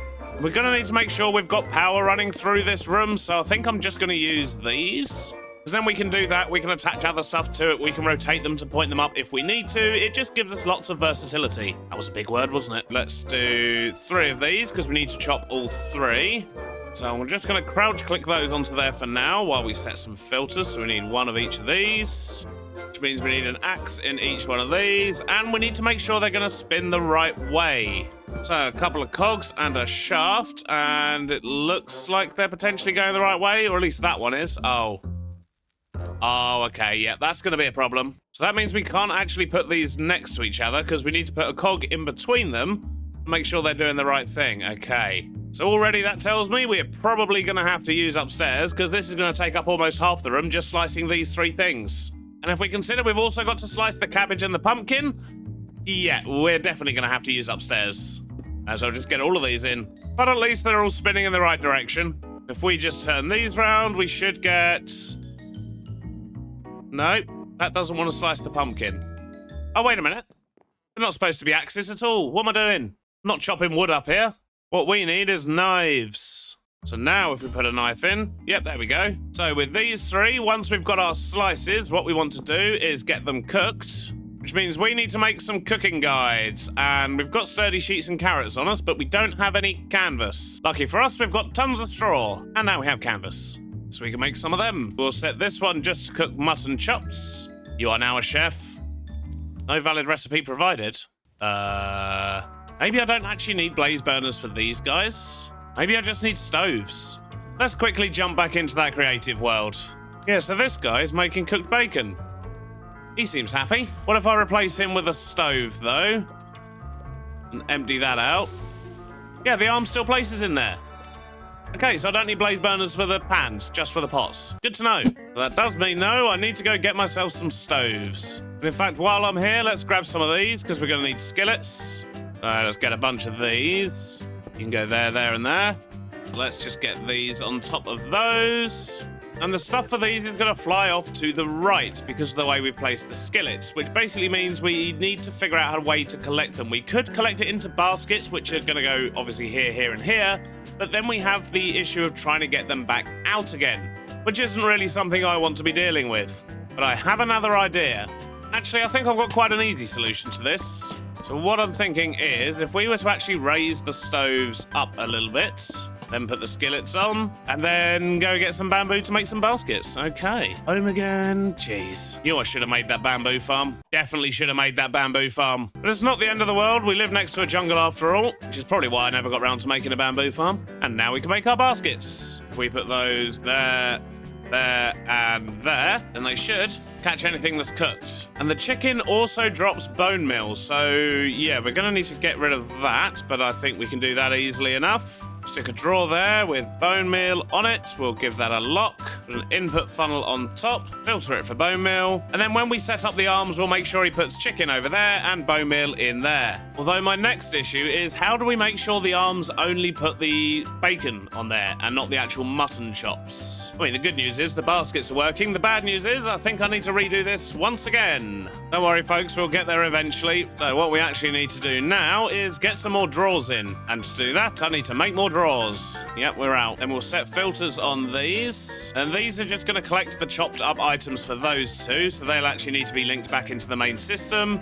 These ones, however, are just going to be basically temporary things. Just to hold our bacon, our chicken, and our mutton chops wherever they've gone. Are they still over there? Yep, there we go. Wait a sec. Let's do this the right way round, shall we? Get those locked and quantified. All right, good stuff. But now what we can do is have those there. Funnels on the sides. Though I am going to set those to one at a time. Funnels on the top. And then we can actually filter it. Beautiful. Then we're going to need some additional cogs up here, and one to connect everything. Now let's set up some arms. Not gonna lie, this is taking a lot longer than I thought it was going to. So we want to take from there and put in there. That's you. You want to take from there and put in there and there. You get two jobs, sir. You go from there to there, there to... let's actually put some filters on these ones. So you go from there to there, and you go from there to there. Look at that. Beautiful. Now we can get our stoves in, stick them on top, skillets to go with those, baskets next to them. Then we're going to have a drawer there, and a drawer there. And then we're going to go old school and just use some hoppers. Then that'll take everything out of the baskets and put them into these three drawers. Wait a minute. That's not going to work. They need to go into drawer controller slaves. Need to connect them together with trim. And then I've got to connect all this together. Right. I think on this occasion, because it's in the back room, we're just going to go through the floor and no one's ever going to notice. Apart from us right here, right now. And then we're going to need drawers to store the cooked things. So let's just quickly do one of each of these so we've got something to work with. Stick that there. And there we go. Now we have our chef. He's doing his thing. So I think we're finally now producing all of the base resources we need to actually craft the 4 meals. And that has taken up a lot more space and a lot more time than I actually thought it would. But at least it's working. That does mean we're going to be using the upstairs for crafting the actual meals because we need lots of space for mechanical crafters. Oh, wait a minute. We haven't actually prepped the bread yet, have we? So this is going to be an interesting one. Okay. I think we're going to have to put the basin somewhere like here because we're going to need to feed water into this thing, which means we're going to need pipes coming down here and into some kind of a water source. Oh, my days. I reckon maybe just a pipe out the back of the building, you know? We can go underground and steal it from there. Let's just jam some pipes in. And because we're likely going to have a building backing onto this, I'm actually just going to go down in the wall instead of outside the wall, which is not going to look great at first, I'll be honest. But eventually it'll all be hidden, so not a problem. Let's just make a water source here, and we just need to link up a pump to some power. But yeah, shouldn't be too difficult. Power's right there. Let's just steer a bit this way. Vertical gearbox, and a cog. Wonderful, water's going up. Let's just cover this up as best we can for now. That's awful. But we've got water in there. Brilliant. What we're going to do is replace that with a drawer controller slave. Going to stick a depot there with a funnel filtered to flour. And let's turn that round. Then we want another funnel there, which will eventually filter to dough once this makes some. But we need to make a mixer. And it's just occurred to me we're supposed to be cooking eggs as well. Dang it, we're going to have to squeeze in another cooker somewhere. But we'll come back to eggs. I need to make a mixer first. Right, so let's put the mixer there. Chuck some flour in there just so we can get some dough to use for filters. And Yeah, we should get some power over to this thing. We know we're going to need an arm, so let's temporarily stick that in there. And... power. Kind of don't want to cover up the food boxes, so... We're just going to have a mess of cogs? Yes. Yes, I think we are. Oh, that is a really awkward one to get to without making it look messy. I think it's just going to have to look messy and cover up some of me boxes. Although I might be able to make it a little bit tight. No, I can't, actually.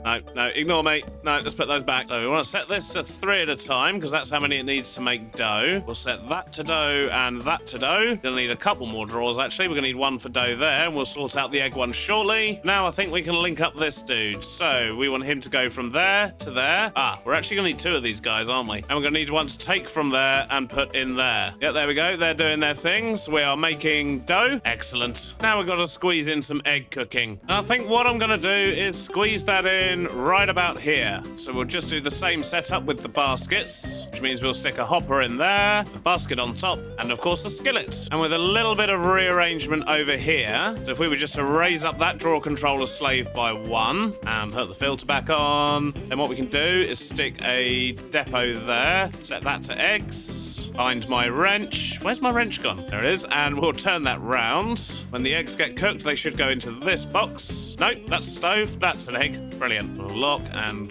quantify. And then we just need an arm to do the cooking over here. More cogs. Wonderful. So we did manage to jam all of those bits in on this floor. That makes me very happy. Although I suppose dough isn't what we want to eat, is it? We still need to turn that into bread. So looking at the space I've got around here, I think I'm going to bake the bread upstairs because, yeah, although we've got loads of auto-crafters to go in, that's pretty much it. So first things first, let's make a little hole so we can send some power upstairs. Get that cog back in. And now we have power. Excellent. Although, let's cover that up. Right, so we've got 6 recipes we need to be making up here. That one needs 9 crafters. That one needs 4. We don't have bowls. That's fine, we'll just stock up with loads. That one needs 3. That one needs 4. That one needs 4. And that one needs 4. Okay, so we've got 4 4s, a 3, and a 9. So maybe we should do the 9 first. That's going to be a big one. Let's just clear my inventory and sort things out, which is done much easier by my magnet upgrades. Everything that has a home has now gone into it. And that tells me a few of these things still need homes. So how are we going to fit in 6 mechanical crafters? 3 on each side, I guess. So let's work out roughly where we think we can put those, and then we'll work out where to cook the bread. So that should be enough space for all of the crafters. Now they should all be facing the same way. Let's just get them hooked up to the system. So we'll punch a hole in the ceiling here, I think. Put trim in there, and I'm just going to move these 2 over here. Then we're going to use drawer controller slaves to collect each one of these. Connect them all up with trim. And we're going to need 6 more storage boxes as well as 1 for the bread. So we're actually going to need another 7. 1, 2, 3, 4, 5, 6, 7. Yeah, we can fit them in here. So now what I want to do is give all of these crafters some power. And in fact, I think I'm going to do it above. It's going to look a little bit nicer. That's all the crafters going. Now here comes the difficult part, because I need to put funnels on each of the back of these, and I need to set up all of the recipes. So I'll bring you back in a minute once the boring bit's done. Well, that was mildly confusing, but I think we're loading everything up apart from the bread. So these 2 still need bread. This one needs bread here. This one needs bread here, but all the arms should be able to reach and grab it from this spot. This one here needs beetroot, which if I put down, we should start getting that in. Oh no, wait a minute. I see the problem. That needs to be a cog. There we go. So that one, we should be able to give a home. There we go. So we've got salads ticking in. But the other thing we need to do is actually get the main resources over. And we're probably going to do some fancy delivery system in future.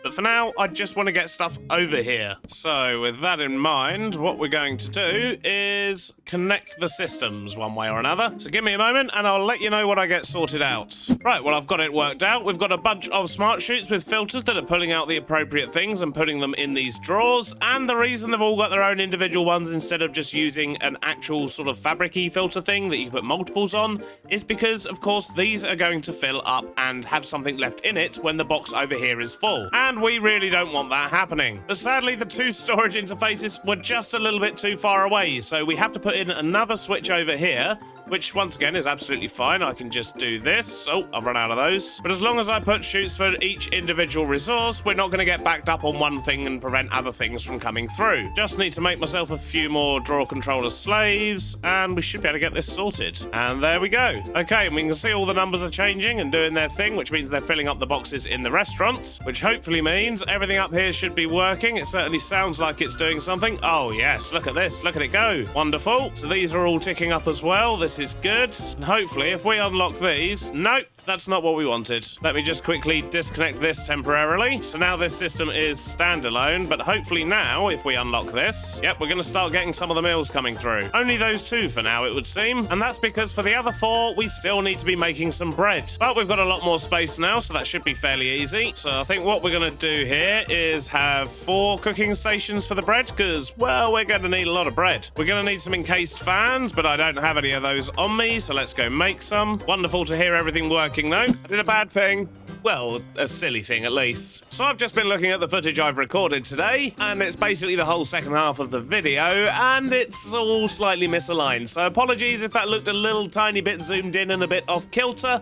But I didn't want to give you just half an episode, which is what would have happened. There was no way I was going to rebuild and re-record all of this. But hopefully it wasn't too noticeable, apart from when I was actually in the menus and you could clearly see some of it was cut off. But it happens sometimes, at least it was actually usable footage. Unlike when I built this. I just completely forgot to hit record for that stuff. But we now have our baker doing his job, and he's now supplying bread for all the sandwich artists, which are now producing many, many sandwiches, as you can see.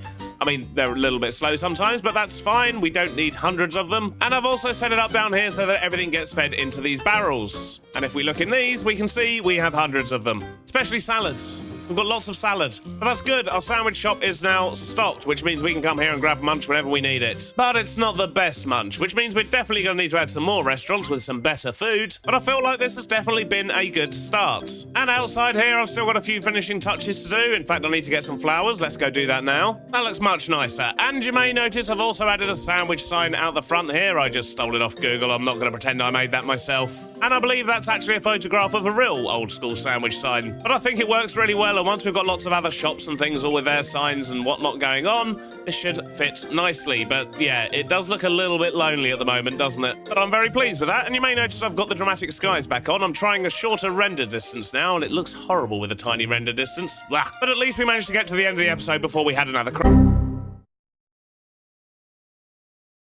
In the last episode, I built a sandwich shop, hired some sandwich artists, and spent a bunch of time on the interior. But this building's looking a little bit lonely out here, so today we're going to add not just 1, but 2 new buildings, and neither of them are actually going to be restaurants. But they will be solving another issue we stumbled across last episode, and that is supply of food, so we can actually make the things for the restaurants. So with that in mind, we're going to build ourselves a greengrocer and a butcher or something similar, so we can hold all the veg and all the meat from over there in the barn, ready to distribute to the restaurants.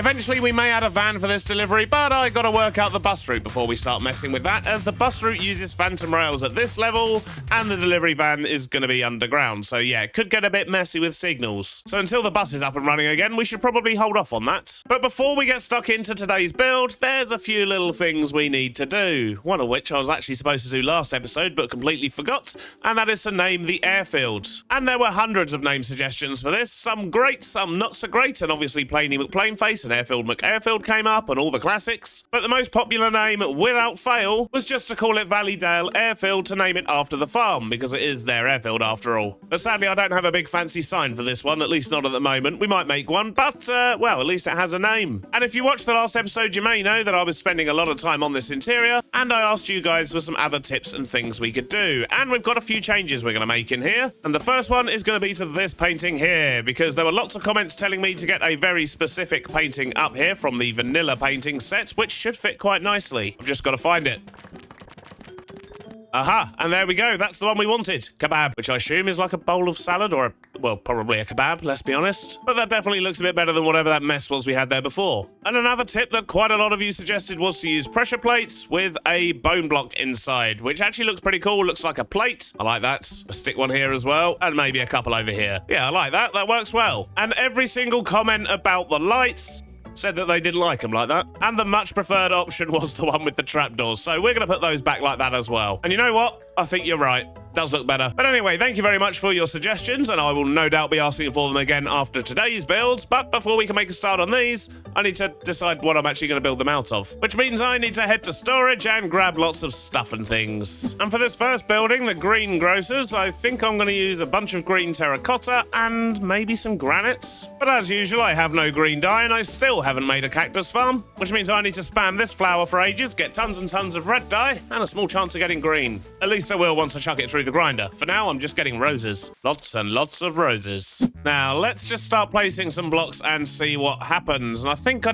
do want to make sure that all the buildings aren't in like one big line along here. So we're actually going to push this one back a little bit. Maybe just do another 7-block wide shop. Just a tiny little one. Let's block some stuff out. And I do think a tiny little 7-wide shop here should fit quite nicely. We can actually just use the interior wall of that for the inside of this shop as well, which is quite nice. Saves us a little bit of space. Let's have it not go back so far on this side as well. So I've got some stuff I want to do out the front here, which means we're going to need the window up another notch. We'll have the door in right here. Maybe stick a step out the front. Nice big window at the front. We'll bring that across. Quickly get these walls filled in. All right, and I think I maybe want to go up one more block, but we should probably put in a divider block between this and the section that's going to sit above, which is going to be in green terracotta, which will hopefully work. But what fancy block do we want? I mean, that one's quite good. Let's give this a go. Tell you what, I really like that block. That works really well. But as I say, I do want to have a green terracotta bit on top here, and I'm hoping that's going to work nicely. So let's maybe just build up a nice big frame. Maybe not that big. We'll just fill in these side walls while we're at it as well. And in fact, I think I'm going to make this wall here double thick because I want to have the windows set back and have a nice big flower box in the front. And having set back windows like this is going to make that a lot easier because then we can just replace these two with some grassy blocks and get some flowers on them. All right, so that's looking pretty good, but it definitely needs a little bit more of a divider, I think.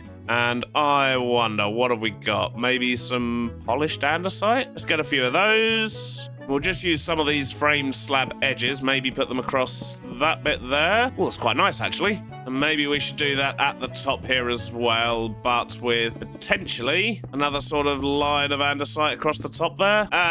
Doesn't look quite right, does it? Let's add some slabs and see if having it sticking out a bit more at the top there works. Okay, yeah, that definitely looks better. So let's just quickly fill in the rest of this and stick a roof on.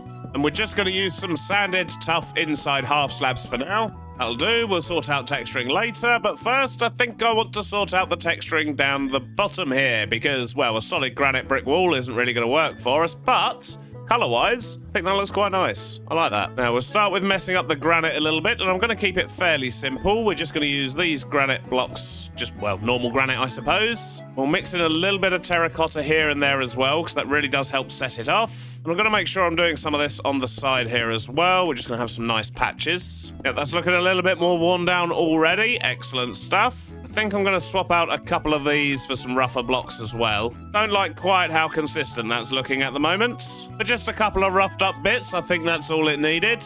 But before we move further up the building, I want to have a little play around with the area down the bottom here, not on the inside. This is just me collecting the blocks. But I want to get the window in and have a little play around with a display out the front here, for which I do have a few ideas, and hopefully we should be able to pull it off. But I need to go make myself a few things first. Done some crafting, and I've got myself some glass and bits and bobs, so let's see what we can do, and that is not something we're going to be doing. That was a terrible start. Let's just stick with plain glass for down here. But what we're going to do is make a nice display out the front here. And we're going to be using these framed sloped rails because that way we can actually get a solid back on them, which is pretty cool. And then down the front here, we're going to use some farm soil and we're going to plant some things. And although I just ran off to get loads of stuff, I forgot to bring any plant pots with me and I'm going to need those. Yoink. We're going to place those plant pots on top like that. Add some saplings into those. And then we're going to do the old minecart thing again, of course, and stick these in like that.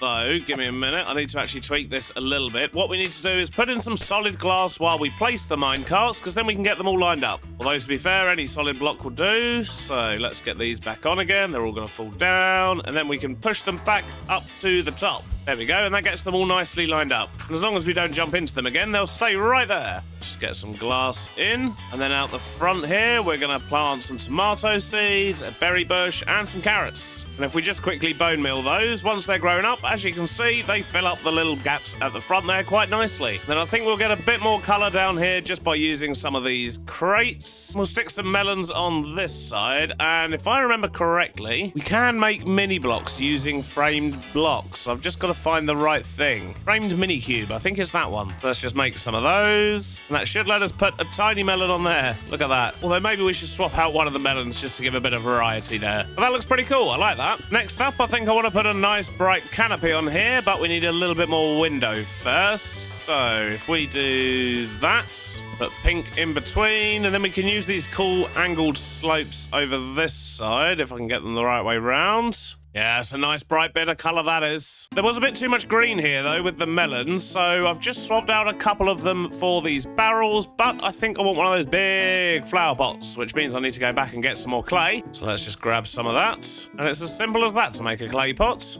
Wonderful. So we'll just put that there, stick a flower pot in top, and maybe an azalea? Yeah, I like that.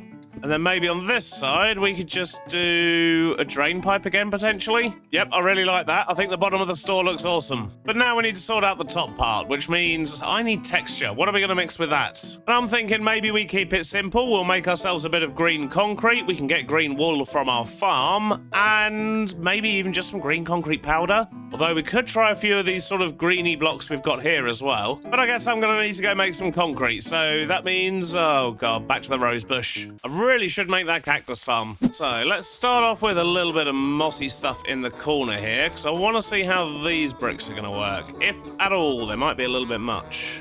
I'm not sure. How do the normal ones look? I definitely prefer the mossy ones. And the green concrete is very nice. Lovely and subtle, I like that. I think I actually quite like the contrast between those ones. I'm gonna keep them. Now, let's get some windows in. A bit of moss at the front here. And we're gonna need to put trapdoors on those. And I'm thinking maybe we should carry the pink theme on. Let's make some cherry blossom trapdoors. Stick those on the front here, which is good, but I think we're gonna need maybe something to lean these bits on if we were to put in some more sort of awning type things, like that. Now how are we looking? Oh, yes. Oh, that's looking wonderful. And then we'll give them a cherry bush, a little mushroom, a flower, and maybe a nice bit of grass. That's not grass, that's moss. There we go. And let's quickly grow that as well. And I think, for the front at least, I think we're done. And I am loving that. And I do want to put another building here as well. But first, I think we're going to sort out the interior of this one. So for the inside, I think we're going to start with a nice light floor. And we're going to give it a kind of checkered pattern just by stripping the logs here. And for the ceiling, let's try some light grey terracotta. It's got kind of a beigey browny feel, which I think is going to work well with the granite. But I want to make this tiled as well. So this could take a moment.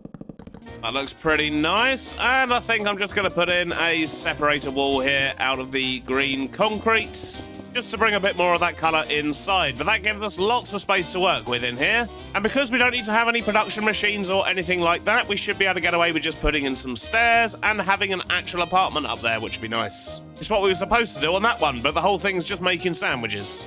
Now, veggie shop. Let's just mark out where we can put some stuff. So I guess we can put sort of crates or whatever along this back wall. Probably want a counter of some kind in around about here. Maybe make it pretty busy as well and actually just cram some stuff in along that side. Now, I think I would quite like to get some more of those minecart things in. Let's make sure I'm holding the right block in my offhand, though. Which in this case, I think wants to be bamboo. I do want to make it nice and light and bright in here, and that's going to help with that. Look at that. Some of those on that wall there as well could look pretty good. But this middle bit here, we'll get rid of the bamboo scaffolding. And do I have any more of that soil? I do. We can maybe utilize this in a few places and grab some bamboo trapdoors. More bamboo. So that works pretty well, all wrapped up like that. And then over here, I'm just going to stick a big pile of pumpkins. I think that could look quite nice, especially if we stick a couple of smaller ones about. Just plant some stuff in these. There we go. And on the inside of the window, I think some of these hanging things could be pretty good as well. Give them some berries, and we're going to need shears because we don't want them to grow any further. In fact, I've got 70 shears there. Let's not make any more. Why have I got 70 shears? Jeez. Well, that little corner's looking nice, but we've still got the rest of a shop to do. So I'm going to potter around, get some other details and things in, get a proper counter in, I think, as well. And I'll bring you back in when hopefully this place is looking very, very busy. And I wonder, can I get away with swapping out this wall here? Looks like I can.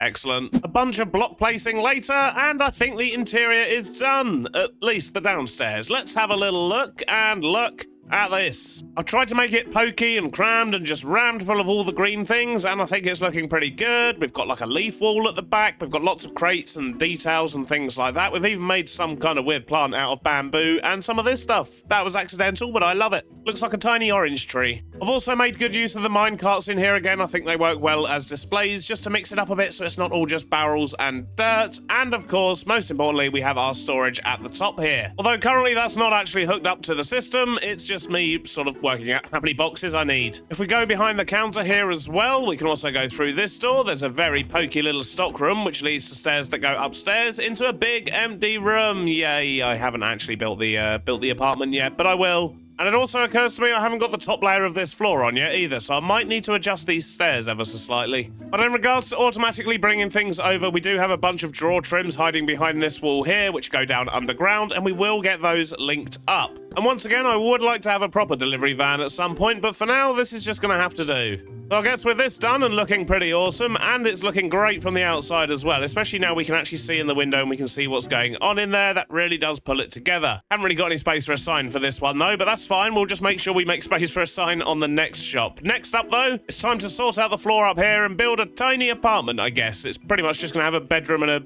kitchen lounge, I think. I don't really know what else we can do with this. It's not a lot of space. Wish me luck. Well, I've only just started on the upstairs here. We've made a little bit of progress. I've sorted out where the rooms are going to go. We've got a lovely little landing area. But I'm afraid we've got to run. We've got to go. You see, rumour has it there's another airport, and I want to take a little flight. The only thing is, it's actually in a slightly different world/dimension. So, yeah, I'm sure this will work. Ah, my plane's not here. Well, when my plane gets here, we'll take a little trip. Should have put a board up so I knew when it would be here. Hello. I see you were expecting almost me, but not me. Yeah, we were expecting a Mr. Beardstone. Yeah, sorry. Sorry, you got me instead.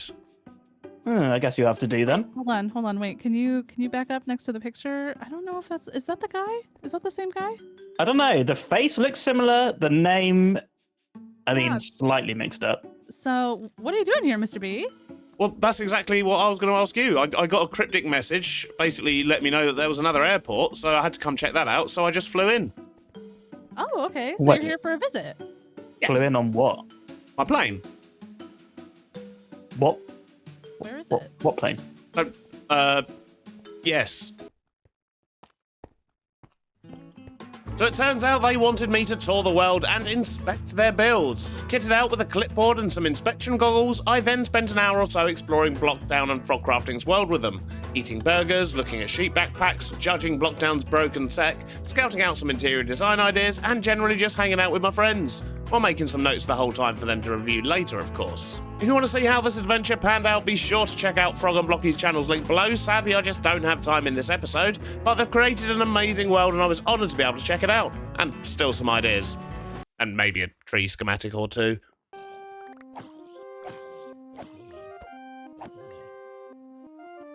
Well, as lovely as it was to go see what Blockdown and Frogcrafting have been up to, we've still got an interior to build, but they've given me some ideas. They had some very cool interiors going on, and obviously we don't have access to all the cool little bits and bobs that they did, but I think I've still picked up a bit of inspiration there. Now let's see if we can apply some of that to this interior. And I think I'm going to start with the floors.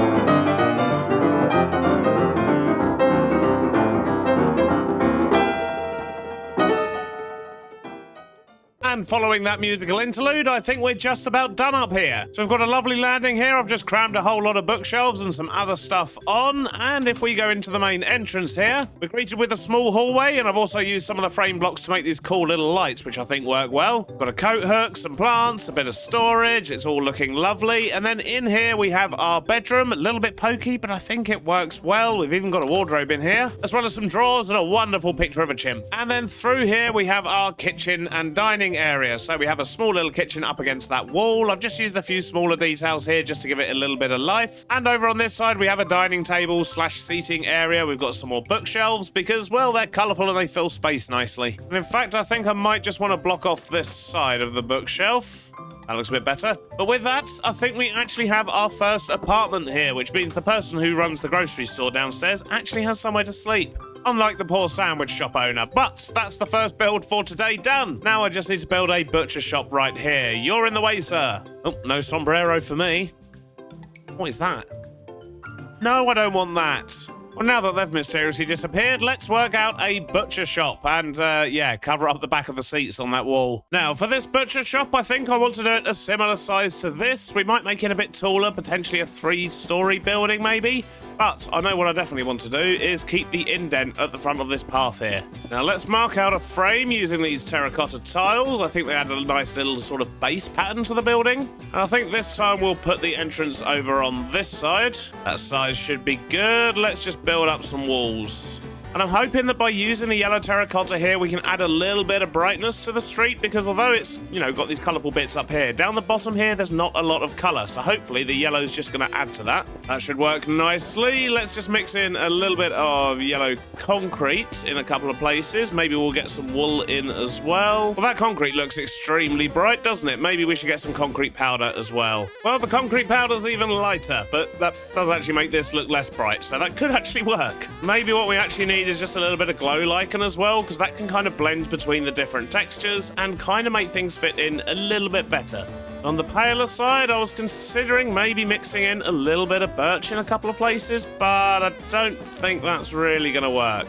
Might be a bit too much going on with the birch. We'll stick with that for now, but maybe just a bit of birch above the door. Now, I think we'll do the same thing we did on that side, and we'll just sort out the front here a little bit. But this is a butcher. You can't really display things outside, so maybe a little bench or something? Maybe that's what we need? Just a nice, simple bench. I don't think it needs to be anything too fancy. Literally just that could do. But let's get the window in, let's get a door in, and work out what we're going to do with the top bit. And to be honest, I'm thinking I might want to add a bit more colour. Maybe mangrove? Or is that going to be too much? We'll figure that out in a minute. Let's sort out the rest of this downstairs first, which means I need to do some texturing, get some glass in, and maybe potentially try and find a sign, or at least leave a space for a sign. We'll see what happens, but I need to go get some glass. Well, that's coming along a little bit, but I need to kind of work out what this connection area here is going to look like before I can finish off the bottom bit. And I'm going to give this mangrove a go. And as usual, we'll just get a block color in for now. We'll sort out texture later, and I should probably pick up all of these blocks. They might come in handy. And we should have some windows at the front here, maybe just a couple of 3-high windows again. And then let's put another floor on. Let's give this one a couple of floors. And the colors, I think they actually work quite well together, you know? Don't mind that. And there's a big gap here as well, which we'll figure out soon. But let's get the rest of these walls in first, I think. Well, it's big, it's red, and it's got some texture on it. I think that could work quite nicely. And if we look at it in the scale of the buildings, color-wise, it's quite nice to have that differentiation, I believe. But now what I need to do is sort out this divider. And I'm going to try just using some of these first, and maybe we can just use these for windowsills as well. And let's stick a row at the top here too. Now, for the windows themselves, I've actually gone with brown here. I don't want them to stand out too much against the red, and I'm hoping that that's going to look all right. Yeah, I quite like that. They look a little bit older and a bit grimier than the other windows. This is good. Yeah, that's quite nice. I like that. Let's get a roof on. I'm going to start just by slabbing around the edge here, I think. We'll cover up all the reds. I'll tell you what, we still need to texture that roof as well, but we'll sort both roofs out at the end. It'll be nice to get some water tanks or something else, just a little bit more detail on these ones. But for now, I'm just going to give it a stone roof on the inside. We can see a bit more what we're working with now, and I want to get some detail in. We'll start with a couple of encased fans. It'd be nice to have some kind of like, almost an aircon unit kind of thing going on in the window here. Something like that. And on this side, let's try some leaves, maybe. And if we do this, and then just use some signs around the outside, how does that look? Yeah, I like that. Although, I do wonder, if I was to swap out one of those leaves for a bit of moss, then I could maybe stick a bit of grass on that bit, make the leaf look a little bit fluffier, I guess. Well, I don't think it looks like a fluffy leaf, but it looks cool. I'm going to stick with that. On this bottom bit, I'm just going to stick a couple of levers there, just a little bit of extra detail, and let's see if we can find a sign to put in there. So, my good friend Google has been helping me out, and I think I've got a thing that I want to use. And it's just something nice and simple. Just says butcher. What more could you want? And I think for now the outside is done. We may come back and do a little bit more afterwards, but I want to make a start on the interior here. And once again, it's going to be a bit like the greengrocers next door where we're just storing things, so I just need to make this look like a nice clean butchery type place, I guess. And being a butcher's, I think we're going to need a nice tiled floor to begin with. And also with this one, a bit like the sandwich shop, I think I'm going to lower the floor once people get inside. Well, I think just with the combination of the ceiling, the walls and the tiles, it's already looking fairly butchery in here. If we imagine we're going to have a counter that pretty much runs along like this here, this is where people would come in, they'd place their orders, they'd get all their fresh meat and so on, and then leave again. So yeah, we don't actually need anything really for the customers other than a small area at the front here. And we've got plenty of space out the back here as well, so we can have a nice big fridge here, we can have some stairs that go up, and that will of course lead to our apartments. But our current task is going to be to build a butcher's counter, and I do wonder, I've got a bit of an idea for this, but I'm going to need a bunch of smooth stone, I want to use some blast furnaces, and we'll figure it out from there. But yeah, I need to go get those things. And I don't know what's going on over here in these greenhouses, but they are so framey when I look in that direction. Looking this way, I've got a nice comfortable 120 frames, and there's already a lot going on over there. And then when I look this way, I've got like 40. What is going on? Is that harvesters that are causing that, or is it just the veg in general? I mean, does having lots of veg growing cause issues? Or is it the sprinklers, maybe?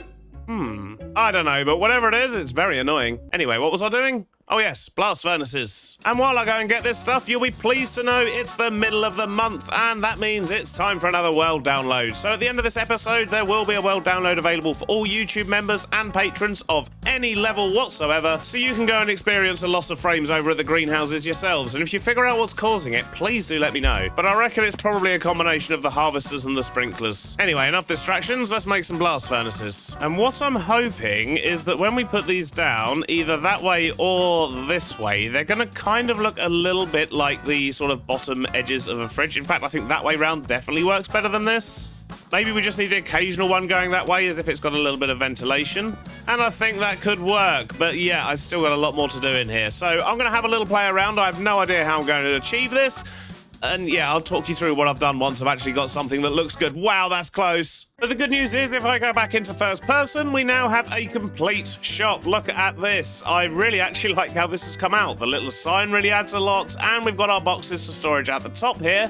But when it comes to the details, I've made use of mini blocks and tried to find some pink and reddish kind of textures that I think look a little bit meaty, and from the outside, that actually looks very cool as well. We've got our glass cabinet down the front, and although I did keep the blast furnaces, they're actually just on this side now. We've got a nice fridge, we've got a chicken carcass, as well as some chopping areas and cleaning areas, and so on.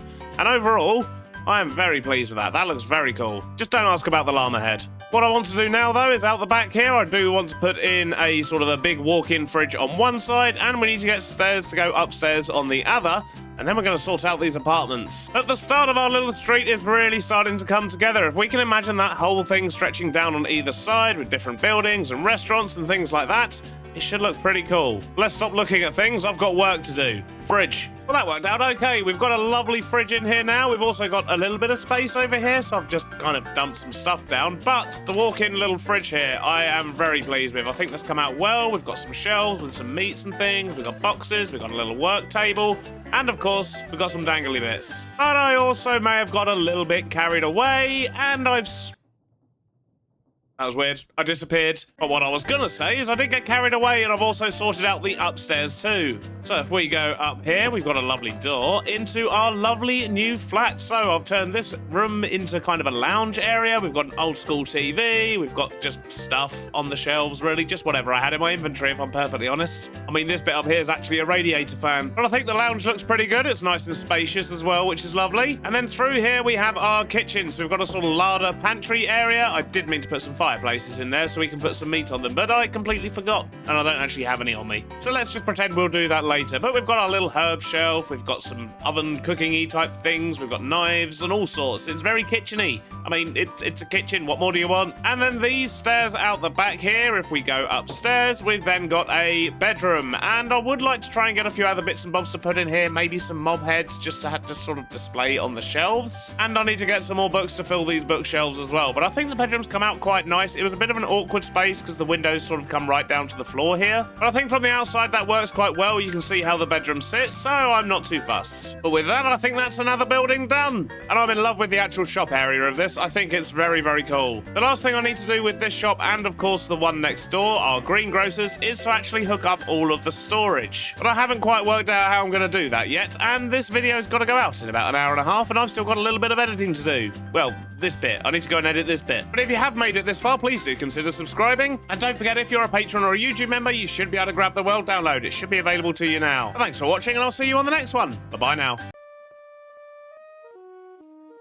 Last episode, I built a greengrocer, a butcher shop, and a couple of apartments for the currently non-existent residents of my new town, which has really helped to expand the street. And today, I want to try and finish off this corner over here, and probably round the back a bit as well, and just try and have at least one completed section of the town. Which means we need at least one brand new building, and a whole lot of work around the back here as well. We need to start adding fire escapes, a little bit of parking, some alleyways, maybe a garage or two, things like that really, just to kind of fill this area without actually adding more shops on that side. I don't want anything facing that way. This road here is more of a kind of a back road type thing. That way we can get this section integrated into the landscape, and we can maybe even get our raw food deliveries up and running properly, which is something we're going to need a new van for. And I really, really, really do want to get my bus route back up and running again. I think the bus is still stuck in that tunnel. It's been there for a very long time, which basically means we're going to need to put some phantom rail on this road so the bus can do a loop, probably add a new bus stop, but we also need to add rail underneath for the delivery trucks, which means we're going to have some very clever signaling to make sure that the bus doesn't crash into a truck, because they're actually going to be running on completely different rails, just to make life difficult for myself. And I do want to say a huge thanks for the positive response to these builds and what's been going on so far. People seem to really be enjoying the actual town build here, which is nice. And I'm sure at some point in the next couple of episodes, we're just going to have a blitz and get lots and lots of buildings down and just kind of, well, try and smash out a big chunk of the town. And I've had loads of suggestions for types of restaurants we should put in here, and I'm going to try and basically cover all of the different food types, which means, yes, there are going to be a lot of restaurants. At least another 4 or 5, and the first one of those, I think, is actually going to be on this corner here. There's been quite a lot of suggestions for this corner, ranging between diners and post offices and all sorts, but a post office isn't really going to be useful for me in this world, so I think we're going to do a diner here. A sort of greasy spoon cafe on the corner, I think it's going to look really good. But I feel like in the last couple of episodes, I have talked you through the build of these and sort of, you know, just to give you a bit of an insight into my thought process. But today, I think it's time for a time lapse. We haven't had a montage to the beat time lapse in a long time, so let's do that. And hopefully when I bring you back, we'll have a lovely big building here, ready to sort out the interior on.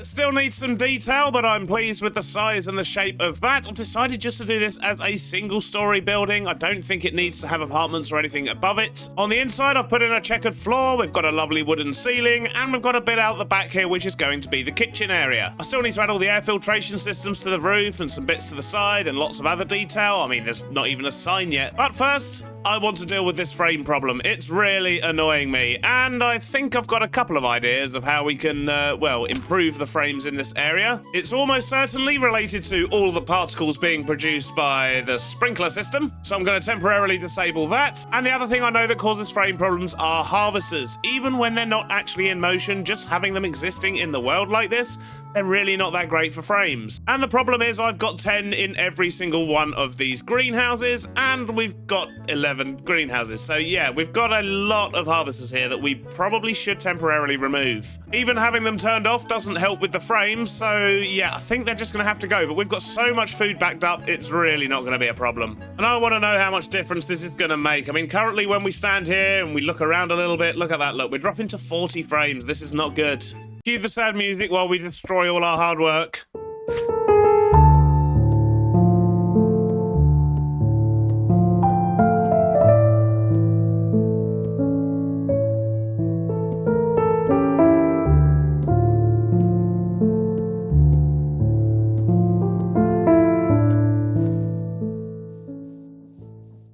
Well, the deed is done. Question is, has it made a difference? It certainly feels like it. Look at that, we're getting 140 what the? Ah! So with that, my advice is don't overuse harvesters and sprinklers. Don't do a birdie. Oh, that's so good. I've got all my frames back. Means I can turn my render distance back up. Wonderful.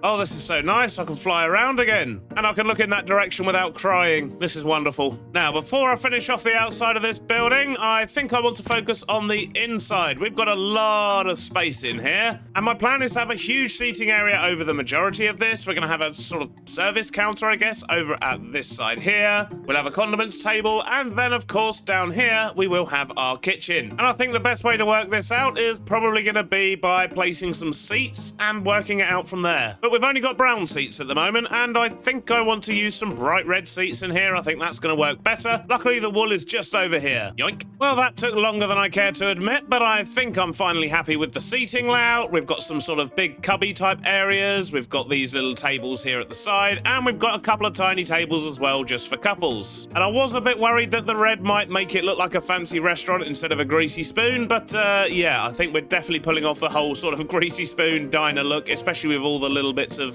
sort of texture and worn bits on the ceiling. Looking good. I do still need to sort out some lighting and some other decoration in here, of course, but we'll get to that later. What I want to figure out now is the counter, what to actually make it out of. So I want to make sure that we can actually get in behind the counter, and then the counter itself, maybe white concrete? Or alternatively, I think there's actually this one, the white concrete panel. This might work quite well. Yeah, I think I like that.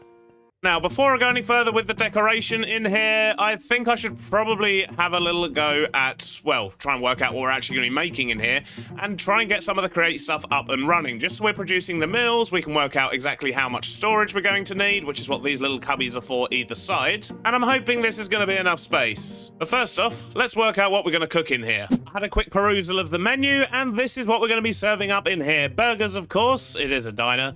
We're going to have bacon and eggs and stuffed potatoes. And I'm hoping that this kitchen's going to be big enough to do those three things, but we should be okay, maybe. Next up, I need to make myself an ingredients list. And on looking at this list, we might not have enough room back here. We'll hold off on the stuffed potatoes and only put those in if we can find the room. We'll focus on the burgers and the bacon and eggs first, I think. Now, the final construction of a burger will be done in some mechanical crafting tables, which should be absolutely fine. We don't need to process anything for the onions or the tomatoes, but we do need to chop and cook some beef patties. We need to chop up some cabbage, and we're going to need to get some bread. But to be honest, we're already baking bread next door, so we might just steal it from there. Now, the first thing I'm going to need to do is to get all of this system hooked up so that they're actually interacting with each other. So this one here is the grocery store, and we can easily just link that up to the system here. But we also need to connect up the butchers, and I guess that means we're going to be going through this wall here. And I think we'll just run it straight down the floor there is going to be our best bet. And we can just attach the diner across here. And hopefully, if I just chuck this on there, something should come out. Okay, cool. That means it's all linked up. So the first thing I'm going to do is get the burgers chopped up and cooking, and I think I want to do that across this wall here because it's left a gap right through to the restaurant, and the idea is that from here you'll see stuff working and spinning and chopping and all that stuff. So yep, this is where we're going to do it. So if we were to have a slicer right there, then I guess we're going to want a depot a little bit higher up. In fact, let me raise this up a little bit, and we're actually going to use a belt across the back here. We'll stick that in across like that. In fact, we'll go one shorter, stick a depot on the end. I'm trying to work out how I'm going to do this and fit everything in, and I don't really know how that's going to pan out. So instead, I'm going to introduce you to Future Beardy, who's going to do a lovely voiceover and explain what it is I'm doing. Oh, I hate when he lumps this sort of stuff on me. Gee, right, so it looks like I placed a stove, and then I spent too long trying to remember how to make a skillet, but I worked it out in the end, apparently. I then made a depot basket hopper combo to make the cooked beef patties accessible, and then I jammed another belt on the back wall with a slicer for the cabbage, and added 3 more depots to retrieve the remaining ingredients. And I think we're pretty much there with all the ingredients prepped for the burgers. We're pulling through bread from next door. We've got onions, tomatoes from the greengrocers. We've got cabbage from the greengrocers, which we're then chopping up into smaller bits. Just makes it go a bit further, I guess. And we've got the beef coming out here, getting chopped, then gets fried in here and turned into beef patties. So we've got all the ingredients. We just need to actually construct the burgers now. And for that, we need 5 mechanical crafters in that shape, I believe, with some funnels on the back, filters set like that. And then we need 1 more mechanical arm that's just gonna put everything together, I guess. So put stuff in there and take stuff from all of those. And we'll just stick him at the back there. Oh, he can't quite reach those. Okay, we'll bring him forward, which means more cogs. It's just the easiest way to move power around the top here, okay? Don't judge me. And we need a cog there. Although, I might be better off putting that at the bottom here, because that way we can actually still get into the back if we need to. And look at that, we can conveniently just steal the power from there. Oh, I think I got everything wrong. Oh, geez. Yeah, let's turn this off. Haven't actually set it up properly over here, so that one needs to go over there. All of this happens. And for now, we'll just store the burgers in that drawer there. But we don't have any beef at the moment. But we'll just add beef into our system down here for now, and that should transfer everything across. And yep, it seems to be working. We're cooking up some beef. We're all prepped for a burger, and that should make our first one.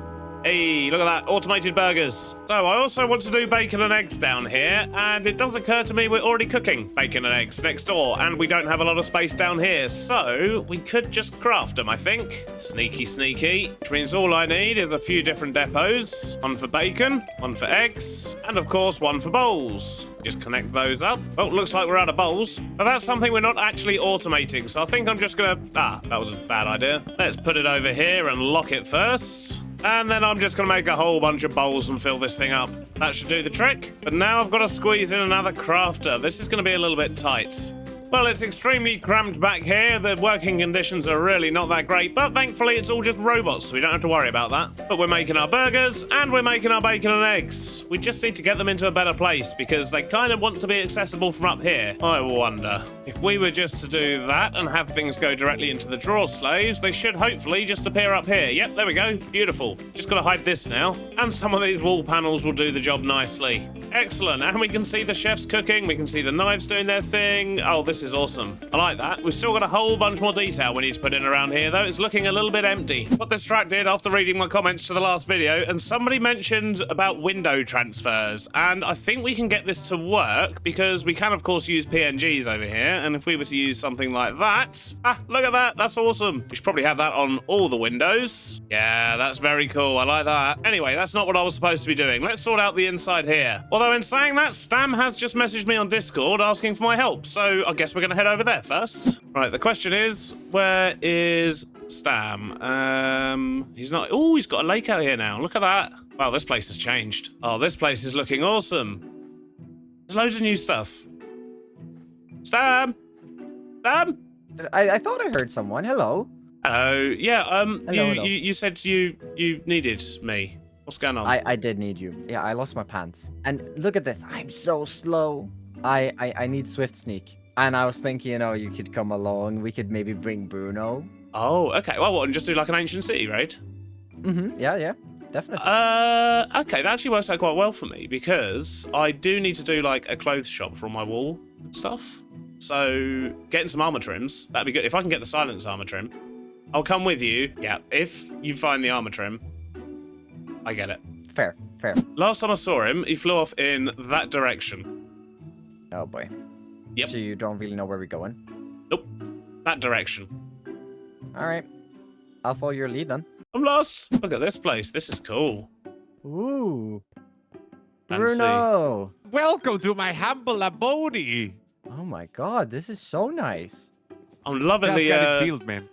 loving the brutalist architecture you've got piano? going on here. This is very cool.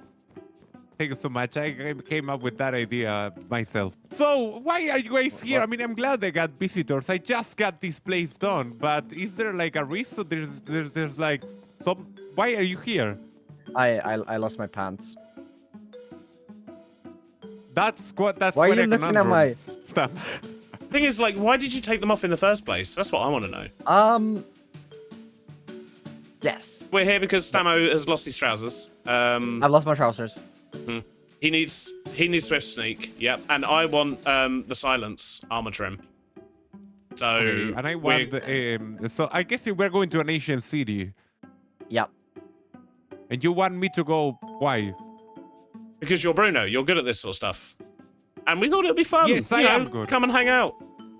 Afternoon in the dungeons. What more could you want? Ancient cities are just too easy. We should do it without our jetpacks. This is just gonna make it a breeze.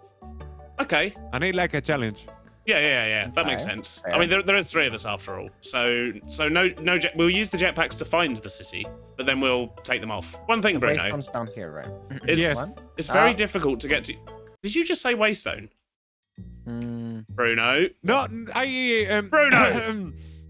Damn, you promised. I'm sorry. It's literally right in the middle of your thing. You are not allowed a Waystone until you've connected to the main area, Bruno. Yeah, I know. them's the Beardstone, rules. I'm about to do. I'm literally doing this on this episode, so it's fine. It's fine. Stam, you told me it was okay. There's a mountain right there, so maybe we should. Yes. That looks Start like an ancient city there. mountain. Oh, basically any big mountain get- generally has one, right? So If it's a deep dark biome, yeah. you've already we're gone. going.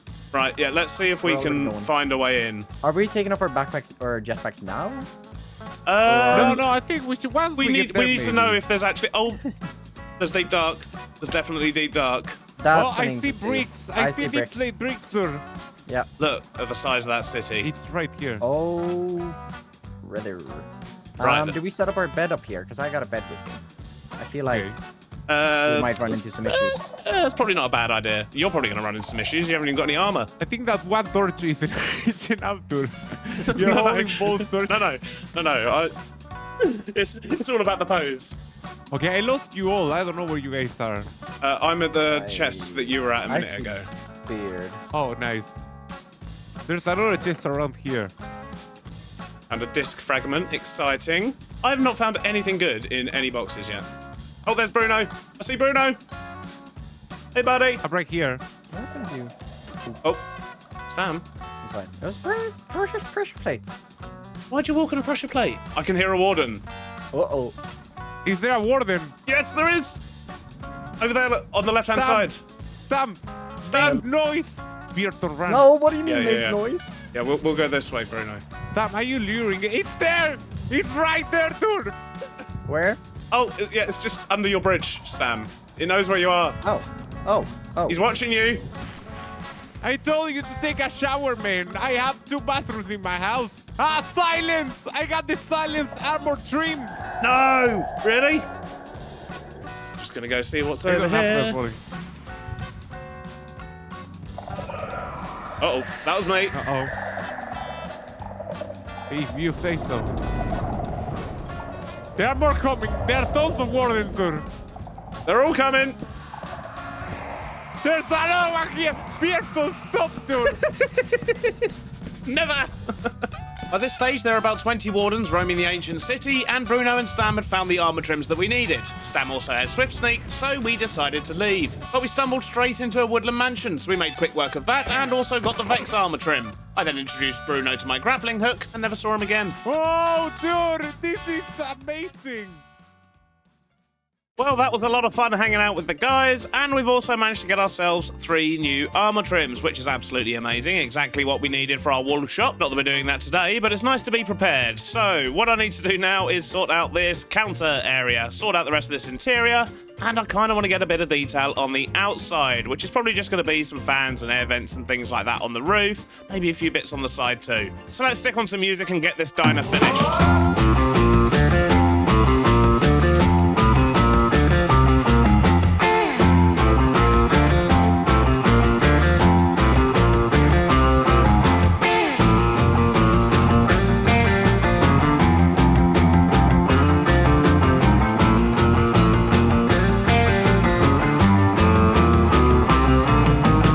Well, that should should just about do it. I think I'm actually done with the interior in here. We've made use of some candles for sort of ketchup and mustard pots. We've got a condiment shelf over here. We've got plates and cups and all sorts going on the tables. But more importantly, I've actually sorted out the sort of counter area at the front here. I've tried to keep it nice and clean. We've just got a few extra condiments and things, a little bit of storage, some fridges on that side, and of course a lovely staff entrance. But this allows access to all of the back area, and to be honest, you can't actually reach the bacon and egg from this side of the counter. It's a little bit far away, but it's fine. You can still get burgers. I guess it just means if Stam or Bruno want some of the bacon and eggs, they're going to have to go behind the counter. But that's fine. I've also added a little bit of detail outside, just some sort of aircon units and things like that, with a bit more going on around the kitchen area, and of course, I'll put some stuff on the roof. But with that, I think Ruby's Diner is now considered complete. But what I want to do is sort out this back area round here, and I do plan on putting maybe like a small little loading bay, a bit of parking space, and just general back alley things, I guess. We'll probably get a couple of fire escapes in as well for these buildings, because currently, well, they are a fire hazard. The only entrance and exit is actually through the shops themselves, and that's not really ideal. I'm thinking it might also be a good idea to get a sort of couple of old storage buildings out the back here as well, just as if it's the overflow from the shops, things like that. But I don't know, kind of need to see how it pans out, to be honest.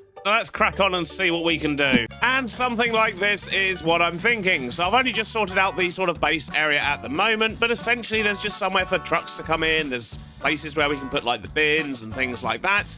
And we've got space at the back here for a building. As I say, once again, it's not going to be a main building like these ones at the front. It's pretty much just going to be like a little storage shed type thing. I've also left space here so we can put an alleyway between some buildings, because there will be another building here, maybe another block out. I don't really know yet. But I am for sure going to be sorting out this bit here. And on this little corner here, it's a very awkward shape. It's a bit of an awkward space. I think I'm just going to plant a great big tree. Before we go too much further getting in all the details on this side though, I want to try and get in these sort of fire escapes that we're going to need. And I think the best way for me to do that is to head inside, go up to the appropriate floor, and find somewhere to actually punch one through. So for example, with this one, I think it's going to have to be straight out the kitchen, and we'll also stretch that up to the roof. This one wants to be at that level there, and I mean, it's only one block higher than that one. We could potentially connect them together. And here in the sandwich shop, we can probably get away with a door there, and one directly above it over here. So that's where they need to go. I think we can make this work.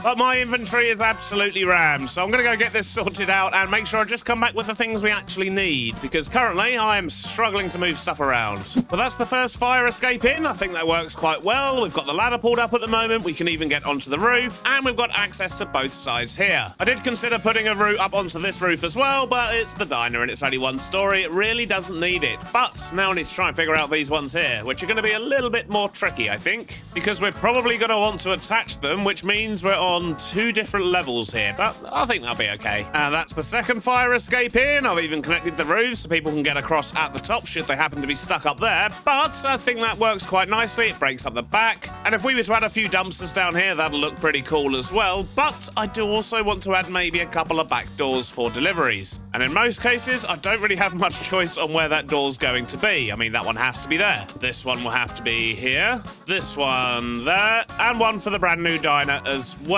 So this one's awkward because, well, the ladder's there, so we're going to have to just shuffle this ladder over a little bit. Well, that's coming along nicely. That works well, but I think the next thing I want to do is to sort out this building here and the other boundaries. And for the boundaries, we could just keep it quite simple and use a fence like this, potentially, and a similar thing on this side here. And then we're going to have the building in this whole area there. So, yeah, just another small boundary here, I guess. All right, now let's build a garage. There we go. A short while later, we've got another building in. I've pretty much just used umber bricks, dripstone, some cracked umber, and a little bit of the mossy stuff, but I think that works quite well. It doesn't really need to be anything major. It's not a focal point of the area. It's just something to kind of fill this space. So we've just got a bit of a garage. We've got an entrance at the side here, and currently nothing going on inside. But that's fine. Let's just close that door, and I'm sure we'll put something in there eventually. Maybe. But for now, I need to get a little bit more going on out here. I think we pretty much just need maybe a couple of sort of big dumpsters, a little bit of, you know, empty boxes, things like that. Just general rubbish that you find around the back of shops, I guess. And probably a bit of foliage for some overgrownness as well. Something a little bit like this, maybe. I think it's working quite well. It looks like a sort of cluttered back of the shops type area, but we've still got plenty of space for parking, and we've got space for the deliveries to to come in once I finally sort those out. I decided to only add one dumpster in the end, and it's almost blocking that door because it turns out there wasn't really a lot of space for dumpsters. I'd already put too many doors and ladders and things on the walls. But I like how that's come out. I've just dumped a load of random junk in it, but I think it looks a bit like an old sort of skip type thing. And I've also stuck a big one of AD's trees on this corner here, which I think works quite nicely. It certainly ties that bit together. I just kind of need to move the airship out of the way now, if I'm honest. But that has given me one completed corner of the town. The only thing it's still really missing is some street lights on the main street, so maybe I should do that now. Now, for these lights, what I'm thinking is maybe we can use some of this chiseled deep slate, and if we combine that with some framed posts and pillars, we can get a nice poles situation going on. Then how about maybe using a framed pillar for the light? I mean, it's better than a full block, right? But I think it needs a little bit more, so maybe just a panel on the top. Look at that, nice simple street light. I quite like those. Let's just get a couple more down throughout the street that we've got so far, and we'll see how we're looking. There we go. I think the street lights work quite well. Yeah, they certainly help tie it together. And with that, I think we're just about done. We didn't manage to get the delivery vehicle in today, but we can certainly sort that out for next episode. And, well, you may notice my brightness is down a little bit, and that's just because I wanted to see what this street looks like at night. I mean, have I actually applied enough light to the side of it? I don't really know. But to be honest, it's a bit brighter than I thought it was going to be. This is good.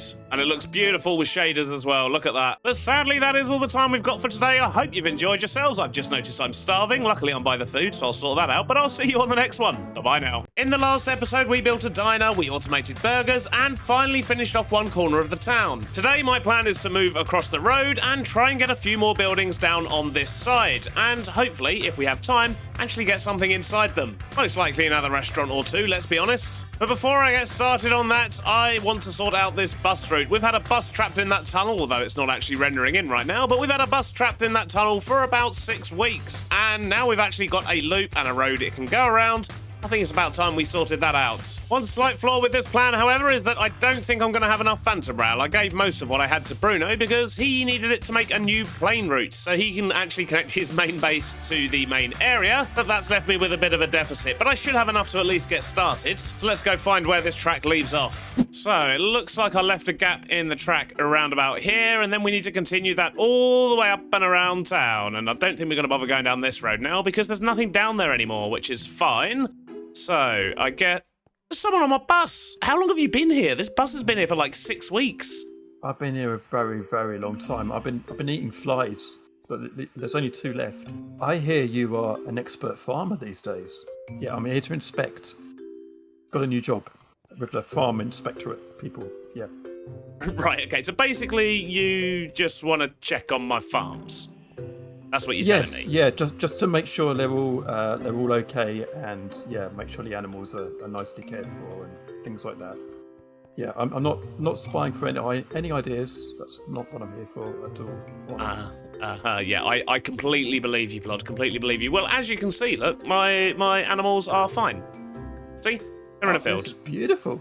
They're fine. Cute little piggo. Yeah, that's great. What's in the barn? Just some humane animal processing, of course.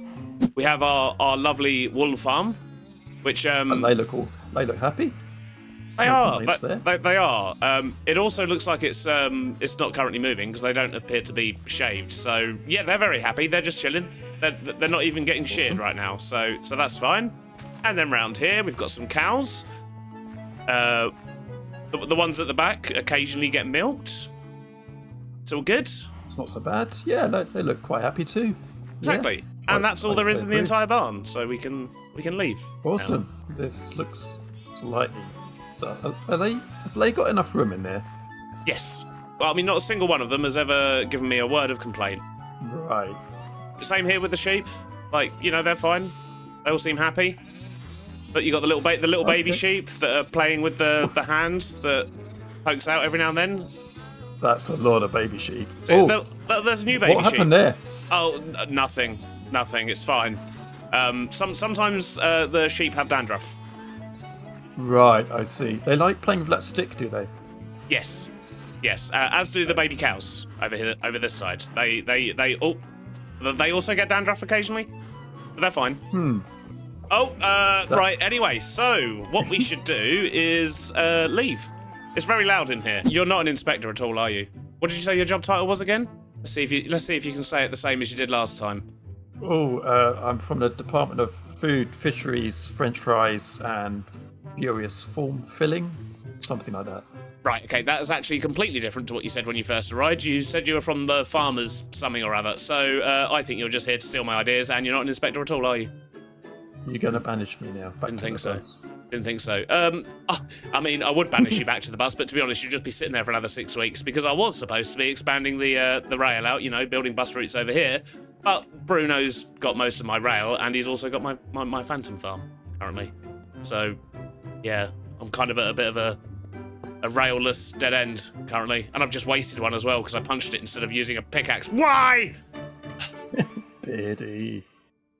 Well, it's always lovely to have visitors, and it was good to see Plod. I think I've sent him off well fed. He's headed over to the airport, so hopefully that plane turns up for him. But anyway, we've got some stuff we need to do, which is to place the rails we do have, and then try and scavenge up some more. And I'm hoping I've got a few phantom membrane back in storage, but I might not. But Bruno's in a completely different time zone. It's first thing in the morning for me, so I've got absolutely no chance of getting my phantom farm back anytime soon.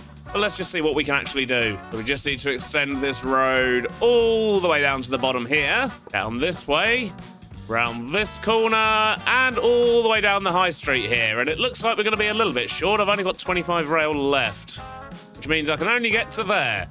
So we don't need loads more, maybe only another 100, maybe 200 or so. Let's see if we've got any phantom membrane back in storage. I have 8. Well, I mean, that's going to get me, what? 4 stacks? To be honest, that's probably going to be enough. Just make sure we're taking some iron to actually put on them. So you need iron, you need iron. I think that's about it. Yep, look at that. Perfect. I actually remembered the recipe for once. Look at me go. So I've got 4 more stacks. That should be more than enough. Let's figure this out. So it needs to go on this narrow street next to the diner, and then pretty much just loop back round over here, all the way to there. And hopefully, the bus will set off on its journey. Maybe. Potentially. Oh, he's already gone. I have a feeling the bus may have reversed his way all the way back. I've absolutely no idea where the bus has gone. I thought he was still going to be sitting at his bus stop. Well, it's been a while, but I think it's time to bust out the track map and find out where our bus has gone. Bus 1, where are you? Yeah, safe to say, I think he's going backwards. So the question is, how am I going to solve that? Because every time he comes in here, he's always going to go, oh, actually, I know. It's easy to solve. What I need to do is stick in another bus stop over here on the high street, and then he'll definitely sort of, well, loop round. We won't have a choice then. So yeah, we'll just stick a temporary one in for now. It doesn't really matter where it goes, and we'll just call that, Allydale, I guess. And then I need to catch the bus. Come here, you. Come here. I mean, at least you're heading in the right direction, but come. Yeah. Oh, no, it's the wrong side. Oh, jeez. I need to get him before he speeds up. Oh. Aha, gotcha. Right, so now what we can do is put in another thing. So it needs to go after here. After Farmville, you can go to Valleydale. And in theory, that should be enough to get him sorted out.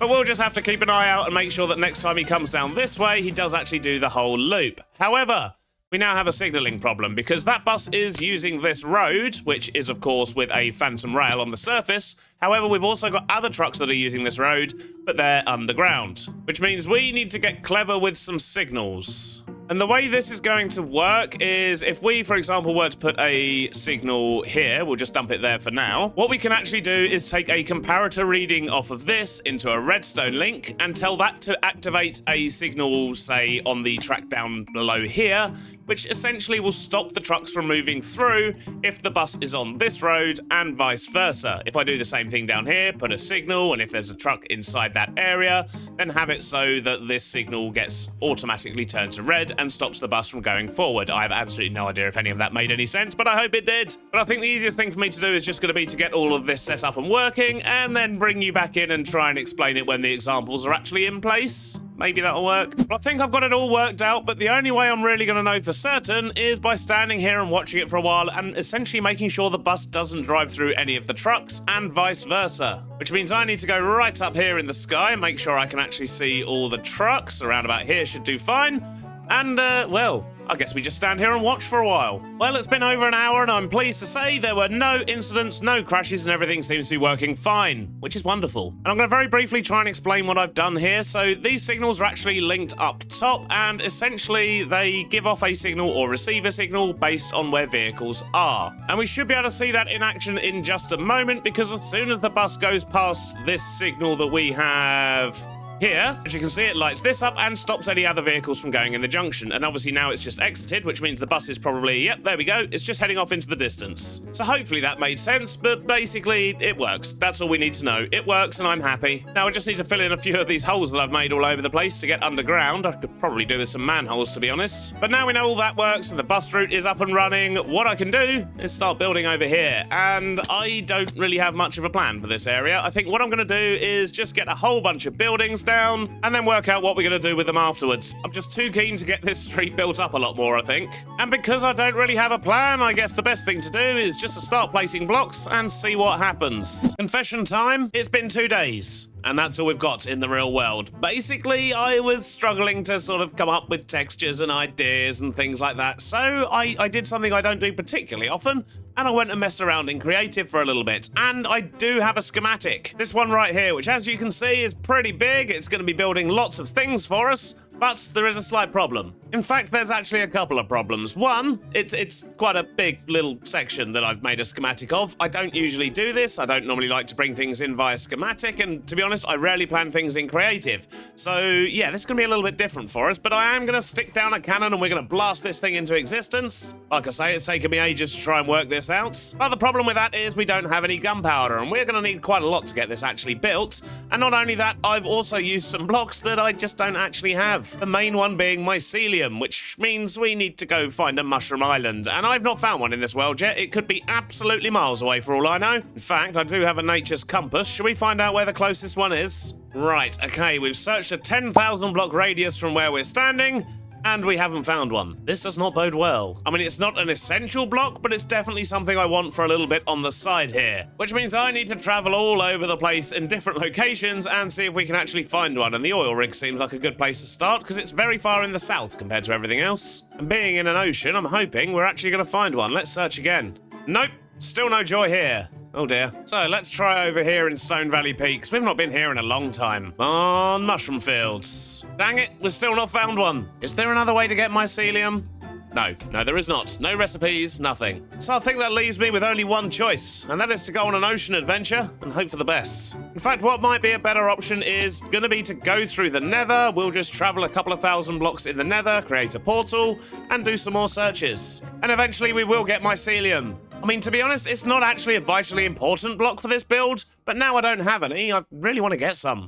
So let's go to the nether. Can't remember the last time we went here. Tell a lie, I can remember. It's when Stam stole all my netherite. Cheeky Stam. Right, let's go just travel many, many miles, I guess. Oh my days, what in the world is that? That looks very dangerous. I'm just gonna leave, I think. Hey, look at that, we just got subspace bubble. We've traveled very far, it would seem. Most importantly, are there any mushroom fields? Nope, still nothing. Then I guess we travel further. Aha! I found one. 30,000 blocks from spawn. Oh my days. So I do actually still need to go about another 4,000 blocks in this direction, and a couple of thousand blocks in this direction too. But at least we've found one, and it's only taken me 20 minutes so far. Ah, finally, mushroom fields, 30,000 blocks. What in the world is that? It's called Among Us. Oh, yeah, I see it. I see the reference. What do you drop? Do you drop stuff? No, apparently not. Let's kill a few more just to make sure. Nope, they don't seem to drop much of anything. Very sus. And these mushrooms look weird. What's going on here? Oh, they're mushroom colonies. Nice. And what is that? That looks terrifying. Like a mushroom bunny rabbit. Part of me wants to see if he drops anything, but part of me thinks he's too cool to kill. He just drops mushrooms. And what are they doing? Okay, these things are just weird. Anyway, I didn't travel 30,000 blocks just to get weirded out by these creatures. We need some of this. Probably should have fixed my shovel before I came, but whatever. We'll just grab a bunch. We don't need loads. And it would help if I had space to actually pick it up. Right, well, I've got a few stacks. I'd call that a very long but eventually successful mission. And I guess it must be nice for you guys to know you're not the weirdest thing on these islands anymore. But I need to travel 30,000 blocks back home. So back into the nether, I guess. Good news, I've finally made it back. Bad news, I now need to collect 17 pages of resources. How long will that take? Days. weeks, months, who knows? Well, I really should have sped up the schematic cannon for that. It's taken about an hour and a half. But the most annoying thing about it is I went up into the air to do a lovely time lapse and completely forgot to hit record. But on the plus side, we do have some buildings here now, but I've got a lot of work to do to fill in all these frames, but this should give you a very good idea of what we've got going on here. I've got 4 new buildings, completely different styles and textures and colours and things like that. But yes, currently I also have a lot of holes, so I'm going to run around and get all of these bits filled in, and then when I bring you back in, these buildings should be looking a little bit more solid. And then we've just got to get to work on the interior of them all. That's the first building all filled in and looking lovely. And by the way, this is why I needed the mycelium. I just think it makes the ground around the dumpsters look a little bit more manky, and that's exactly what I wanted.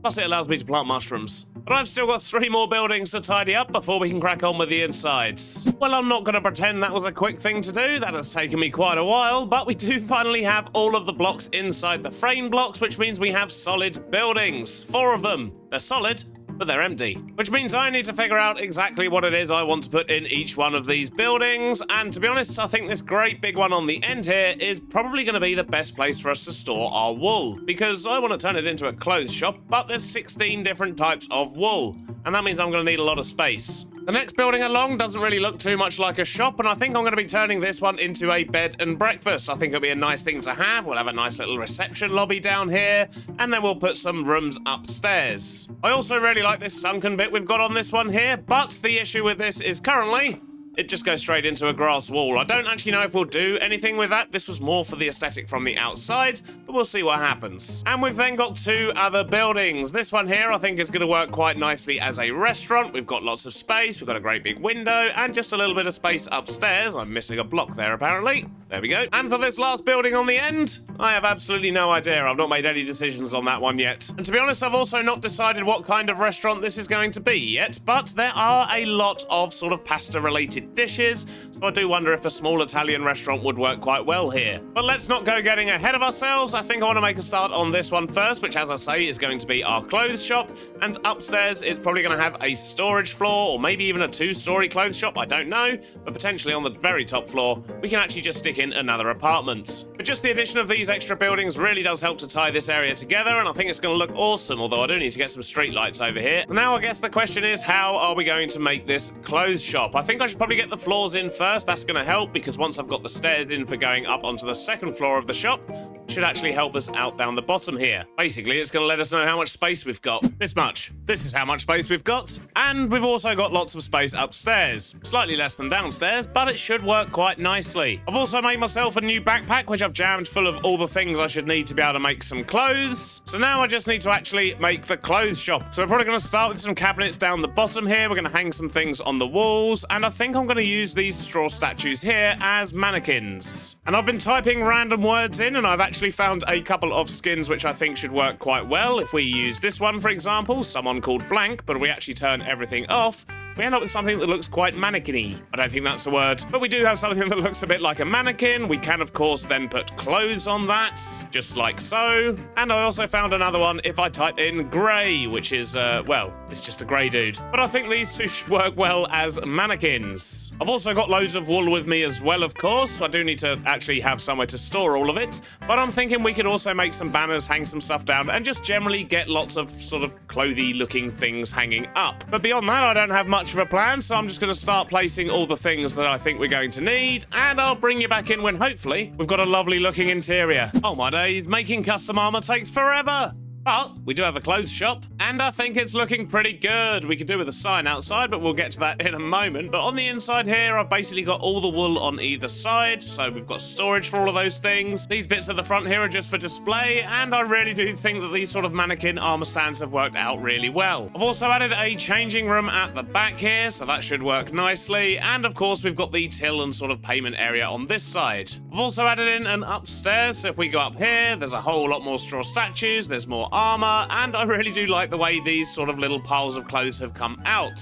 I've basically just used frame blocks and copycat panels to get some varying heights, but I think it works. But that's just one out of the 4 shops I want to try and get done today, so I should probably crack on. And in fact, I'm going to see if I can find a nice sign first, which means I need to go do a Google image search and see if I can find anything appropriate. Well, it turns out trying to find a vintage clothes shop sign that doesn't actually say vintage clothes on it is very, very difficult. But I did find this sign here, which I think works quite well. It's more of an explorer's adventurer's kind of clothes shop, but I think that works fine. I mean, it is all armor after all. I also found this giant milk sign, which I think works well as a billboard on the side of that building, just to give it a little bit of colour on that side. But with that shop done, I think it's time we move on to the next one, and this one here, we're going to turn it into a bed and breakfast. So I guess we're going to want a reception counter of some sort, some stairs going up, of course, and maybe even like a small sort of lounge slash, well, breakfast area, I guess. I mean, if it is a bed and breakfast, it's definitely going to need that, right? And then we'll probably just be able to get a couple of rooms in upstairs. And I still haven't decided what I'm going to do with the bottom here, if anything, but I don't know, maybe it'll make quite a nice little pokey bookshop. Who knows? But I guess if I just start slamming down some blocks, we'll see what comes together. An hour or so later, and I think I'm done with this interior as well. We now have a B&B, so we have this lovely little entrance hall here. It's very cramped because I didn't actually leave enough space when I was building the lounge, but I think it works. Just got a couple of small details here. We've got a cuckoo clock at the top, and of course, a peculiar bell. I don't know why it's so peculiar, but it looked cool. Then we've got a corridor here that goes upstairs, which we'll check out in a minute, but we've also got this lounge, and I did go out hunting a few bison so we can make ourselves a lovely bison rug. I think it's quite nice to have something that's just a little bit thicker than the normal carpets, as well as a few other small details, generally just bookshelves, lamps, flower pots, and a couple of paintings, of course. I do quite like these little sort of lanterns that we can do with the frame blocks. I think they work out well. And then if we follow this upstairs, we have a hallway here just with a great big painting. It kind of reminds me of that thing from Ghostbusters. You know the one. But then we've also got a couple of small rooms. So this is the pink room. I think this one looks pretty awesome.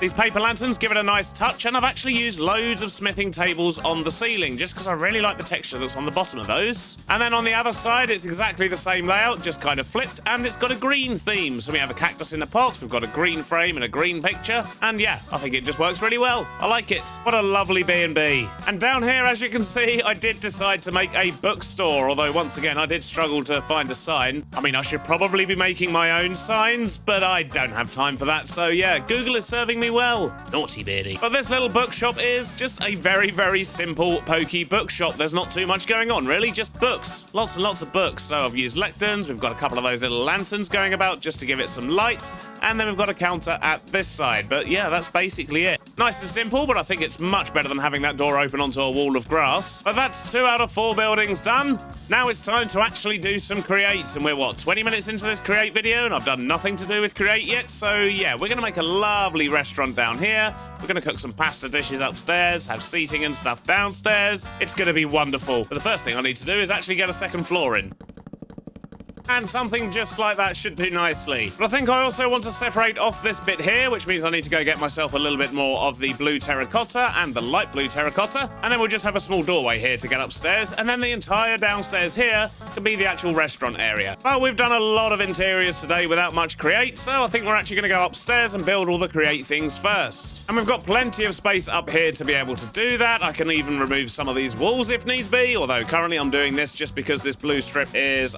okay, it's going to have to stay at the back, but we don't really need it on the sides because this is touching other buildings. But at least that means we can get the side walls here matching everything else. So I think we're going to do the same thing we normally do. I've cracked out myself a clipboard, and we're just going to have a little look at the Farmer's Delight recipes and make ourselves a list of the meals I want to serve up in here. Although, just at a quick glance, I think we've only got pasta with meatballs, pasta with mutton chop, and ratatouille, which is actually French, not Italian, but it's fine. I think that'll fit nicely in here as well. But I do still need to make a list of all the different things that we're going to need. So, I guess it's going to be flour to dough. We're going to need tomato sauce, minced beef, and mutton chops. At least these are the things we're going to need to process. I think the rest of it we can literally just dump straight in the bowl, right? Although this does have an extra step to get made into pasta. The ratatouille is just a whole bunch of veg cooked in a pot. I mean, we could also mix it, but, well, we've got the mod that allows us to actually cook it in a pot by using a blaze burner that we don't have to heat, so that'll actually be a bit easier. Same with the pasta and mutton chops. So hopefully this should be fairly straightforward. Let's go grab some bits and bobs to get myself prepared. And to get myself prepared, rumour has it, Stam has been working on a factory which I'm about to find very, very useful. So let's head over to Stam's house. Now I've just got to see if I can find the right factory. Oh my days, that's a new building. Is this the one? Look at this thing. Oh, this is amazing. Then we have a little poke in the windows.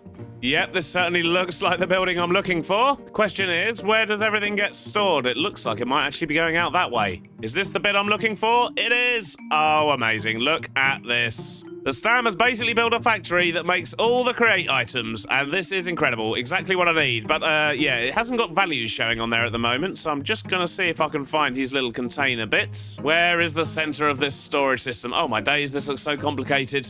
Aha, this looks like it, and if we click that, there we go. Now we can get numbers on everything that's in here. And I assume that's going to be connected to this one here as well. Yep, look at that. Wonderful. So I'm just going to grab myself a few bits and bobs that I know we're going to need from here. We might need a few weighted ejectors, so we'll take them too. We'll take a stack of those. Don't think we're going to need any crushing wheels or anything like that. We shouldn't need any fans. We'll take some slicers. We're definitely going to need those. And it looks like all the shafts are being used up at the moment, but no worries. We can make those easily enough. But yeah, this is absolutely awesome. One thing I never got round to doing. Good job, Stam, and that building is absolutely incredible. Let's just hope that he puts out his episode on this before this episode goes out. Otherwise, yeah, hashtag spoilers. That could get me in trouble. Now, I guess the first thing I should do is actually make the pasta. So, or actually, first thing I should do is probably get some power in here. And I have actually already connected up the storage drawers here to the system, so it connects to the same one that the other shops use, which means we can grab the dough directly from the sandwich shop because we're already making it over there. But yeah, we do need to chop it up into pasta. But power, that's what we need first. And we can just steal that from over here. Although we can't go up through that bit of floor there because that's going to cause us a little bit of bother. So maybe what we should do is just get it embedded in the wall down here, and then we can sort of grab it and move it where we need it. And I think that's where the encased drives are going to come in very handy here. We'll just bring that down to there, stick in a couple of vertical gearboxes. There we go, job done, power. Now the first thing we want to be doing is grabbing dough and having that go onto this belt here, which is going to be a slicer. I should probably go get myself a bit of dough just so we can set the filters. Look at that, loads of dough. We want the dough to come out of that one. Obviously it's facing the wrong way at the moment, but that's mainly just to save many problems. In fact, I'm going to break the connection altogether for now, just so I can set this up properly, because that does of course need to be going that way, but we want to make sure we're only taking out one at a time. Then we'll stick a knife in there, and I need to get power to this thing now, so I guess the easiest way to do that is probably going to be down the bottom here. In fact, I don't think we need this bit. We probably don't need to feed all the pasta back into the system. I think we can probably just take it from here and have it go straight into the cooking pots where it's needed. So yeah, that's going to make the power a little bit tidier around the back here as well. There we go, and that is going in the correct direction. That's always a good thing. Make that belt a little bit shorter though, and just have it so once it gets chopped, it goes onto the depot. What I'm going to do is stick a chef right there, another one there, and in fact, maybe we should just do all the chefs in a line there. I wonder if that's going to work or not. We'll figure out space properly in a moment. Then we need to give each one of these a cooking pot on top. And then I need to set up the cooking guides here. So tomato, onion, beetroot, and carrot. That's going to be our ratatouille recipe. So we'll give that to you. We're going to need minced beef, pasta, and tomato sauce to make the pasta with meatballs. And a very similar recipe is needed for the pasta with mutton chops. So you can go in there. But that's not going to solve all of our problems because we also need to do a couple of other things here, which basically means I'm actually going to need to change this setup here just a little bit. So if we remove these three here, get some more shafts in, and a couple more belts, because we do actually need to chop 3 different things. And I reckon if we were to do it like that, we can actually get them all spinning the right way just by chucking a cog in the middle there. Do I have any? Yes, I do. There we go. So they should all be spinning the right way. And I can already tell we're going to be moving these, but that's fine. We'll leave them where they are for now. Let's get a couple more knives on these slicers. And yep, they're definitely all going the right way. Put these funnels back on, and we'll apply some more filters. Make sure they're all set to 1. So that's going to give us mutton chops, minced beef, and pasta. Perfect. However, I do still need to make some tomato sauce. And I think I'm going to use this guy over here for that. So maybe what we can do is if we set that to that and put him there, stick a funnel on, set this to 1, and set this to... Oh, actually, no, I think we need 2 at a time for tomato sauce. I'll check that in a moment. Let's grab a tomato, set that filter. We'll swap out his recipe for tomato sauce instead of ratatouille, and we'll just stash the ratatouille one for now, I guess. Although, what's happened there? Why have I suddenly got 2 of these? Pasta with meatballs, pasta with mutton chop, tomato sauce, but it hasn't actually taken the recipe thing away from me this time. Oh, guess that's bugged. But the important thing is he does want to make tomato sauce. Now, to get the tomato sauce out of there, what we're going to need is some bowls. And in fact, all of these recipes are actually going to need bowls. What I could potentially do is just have a belt that runs along the front here that takes out bowls. I guess the first thing I should test is if I chuck a bowl on here, is it going to get pulled into the cooking pots? Looks like it will. Excellent. So that will do for getting bowls into those. Now I need to set up the mechanical arms. So this first meal here, for example, is pasta with meatballs. So if he was to take items from there, and there. Although every time I set that, it kind of opens it, so I can't actually... Okay, that could be a problem. So I guess what I need to test now is if I put a tomato sauce filter on there and then that cooks up, will it deposit tomato sauce here? Only one way to find out. Let's get ourselves some tomatoes. Probably should have done a bit more testing before I started building this, but where's the fun in that? That's making tomato sauce. And yep, okay, cool. So that is going to work. Which means we're also going to want depots there. We're going to want exits for these two things as well. So we want to deposit items into that cooking pot there, but we want to take them from there for the pasta, there for the beef, and there for the tomato. And let's stick you on there. Then for this one here, once again, we want to deposit items into there. We want tomato, we want mutton chops, and we want pasta again. This is starting to look like a convoluted mess, but it should do the job. So we've got all of those ingredients coming out and getting processed. We've got the tomato sauce being made. We've got bowls connected. I think that's everything we need for now. So if I just reconnect this up, hopefully we're going to start getting the first couple of meals. So we've got pasta and meatballs there. We've got pasta with mutton chops there. And this thing should start getting some bowls in just a moment. And then that should give us some more tomato sauce. Excellent. Okay, that's a problem. And to be honest, I think I'm going to need to change up the tomato sauce one just a little bit. So let's quickly disconnect this again. Because what's happening is this thing is firing too many tomatoes over here and they're not getting separated properly. So I think we're going to be best off using an arm again. So if we set the weighted ejector to go to that depot instead of directly into the pot, and we'll put that there, then we'll take the tomatoes from there, we'll deposit them into the cooking pot, and we'll get you to do that, buddy, which requires one more cog there. Now let's try that again. Why is this not depositing tomatoes? I mean, we've got plenty here. It's because I had the stack size set wrong, I think. There we go. All right, now we're getting the tomatoes. And I guess my next question is, what's happening to the bowls from the tomato sauce? Are they just sort of disappearing? I don't think they are. I think the bowls from the tomato sauce are actually being used to plate up the things, which is good. That's good. Everything's sort of being recycled, which means all these bowls should pretty much always go into the tomato one. Progress. Excellent. Now we're making our first two meals. What I need to do is send these back into the system. So if I put a draw controller slave there, a belt going that way, then I want an arm to take items from there and deposit them onto there. There we go. Okay, we just got to create somewhere for these things to be stored now. I think we'll just store the food on this back wall here for now. We can always move that around a little bit later. And then if we just put I guess we just need an andesite funnel on this one, don't we? Put that on there. And there we go. So that should start making all of our food. Look at that. Lots and lots of food. Well, I'm pretty pleased with how that's come out so far. Let's just make it look a little bit nicer up here. So I was also going to make ratatouille up here, but to be honest with you, I don't think we've really got the space for it because we're going to need, we're going to need 4 depots just to be able to get all the veg out, and we haven't got space for that. It's a bit cramped up here, and that tiny bit of space at the back there isn't going to be particularly useful for that. So I guess that's where we're going to be leaving it for food for this restaurant. Let's just remove that box. We're not going to need the third one. But that's more food automated. Now all I need to do is actually build the restaurant down here. And how do I want to go about that? So I've just discovered if you use framed pots and put glass on them, they look like little mugs of Coke. I like that. But more importantly, the interior of the restaurant is now looking pretty good. We've even got one of those little lecterns so people can check your booking and seat you down and so on. It's a slightly more upper class restaurant, this one. We've got some more of those awesome little hanging lights. We've got pictures on the walls. We've got seating. We've got tables. And overall, I'm very pleased with how this has come out. It's looking pretty good. And on the outside, this is what happens when I make my own sign. And now you can probably see why I've been using Google Images. But I think that's Italian for restaurant, and it works quite well. And that gives us one more completed building, which I'm very pleased with. We have made some huge progress today, but sadly, I don't think I'm actually going to have enough time to do another building, otherwise you're not going to get this video in time. This has taken forever. I've spent nearly all week doing this, but I think it's really been worth it. It looks absolutely amazing, but yeah, we do still have an empty building on the end here, and I've had a few ideas of what we could potentially do with this building. I really want to know what you guys think. But it is quite a small building, this one. It could be a bakery or a sweet shop or fish and chip shop. Not that we can actually make chips. But I'm really interested to see what you think we should do with that one. And in between episodes, I'm going to try and work out what to do with the rest of this area, because I do want to get a few more buildings in, of course, but I also want to get potentially like a big park, something like that.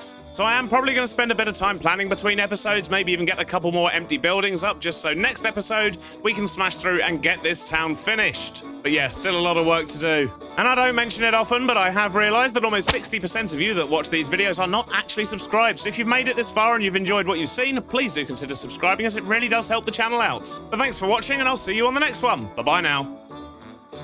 Last episode, I built an Italian restaurant, a bed and breakfast, and a giant clothes shop. And then I asked you what we should do with the fourth building. And as you can see behind me, I've since turned it into a fish and chip shop. By which I mean I've turned it into a fish shop. Because we can't actually make chips in this mod. It's just not an option, sadly. So I've tried to turn it into a pokey little fish and chip shop. I think this has turned out quite well. I've got a different kind of till in here instead of using stairs all the time. And I probably should have been doing that all along. I mean, it doesn't really look like a till, but it definitely looks better than stairs. So at the front here, we of course have a serving area, and I had a bit of a happy accident over here. I wanted to have some chip fat in here, and I couldn't really decide whether white chocolate or dark chocolate would be better. And yeah, when I tried to change the dark to the white chocolate, they mixed, and it's created this weird sort of bubbling effect, which I think is absolutely perfect. I love it when stuff like that happens. Through the back here, we've got a couple of chefs that are cooking up the whole fish, and upstairs, it's a little bit messy. I didn't really know what to do with the rest of this space, because I needed quite a large area to actually sort out this, which is essentially chopping the fish. We're getting the fish slices, and then they're getting cooked and sent downstairs as well. And of course, the Bonemeal's just getting destroyed again. But yeah, we'll just slowly back away from the upstairs and enjoy the downstairs, which I think definitely looks a whole lot better. And I even managed to find a nice sign to stick on the outside for this one. But today, well, today is a big day, because what we're going to be doing today is getting this town finished. Yes, you heard me right. We're going to be getting all of this finished up, which is going to involve a couple more buildings and a bit of a park, which should be very cool. And of course, we're going to need to sort out something around the back of those buildings too. But with any luck, by the end of the episode, this entire district should be finished. We've got our work cut out for us today. And I did say that between episodes I was going to do some planning and I was going to get some buildings down, but, well, I've just not had the time. So I guess the first thing we need to do is... that was weird.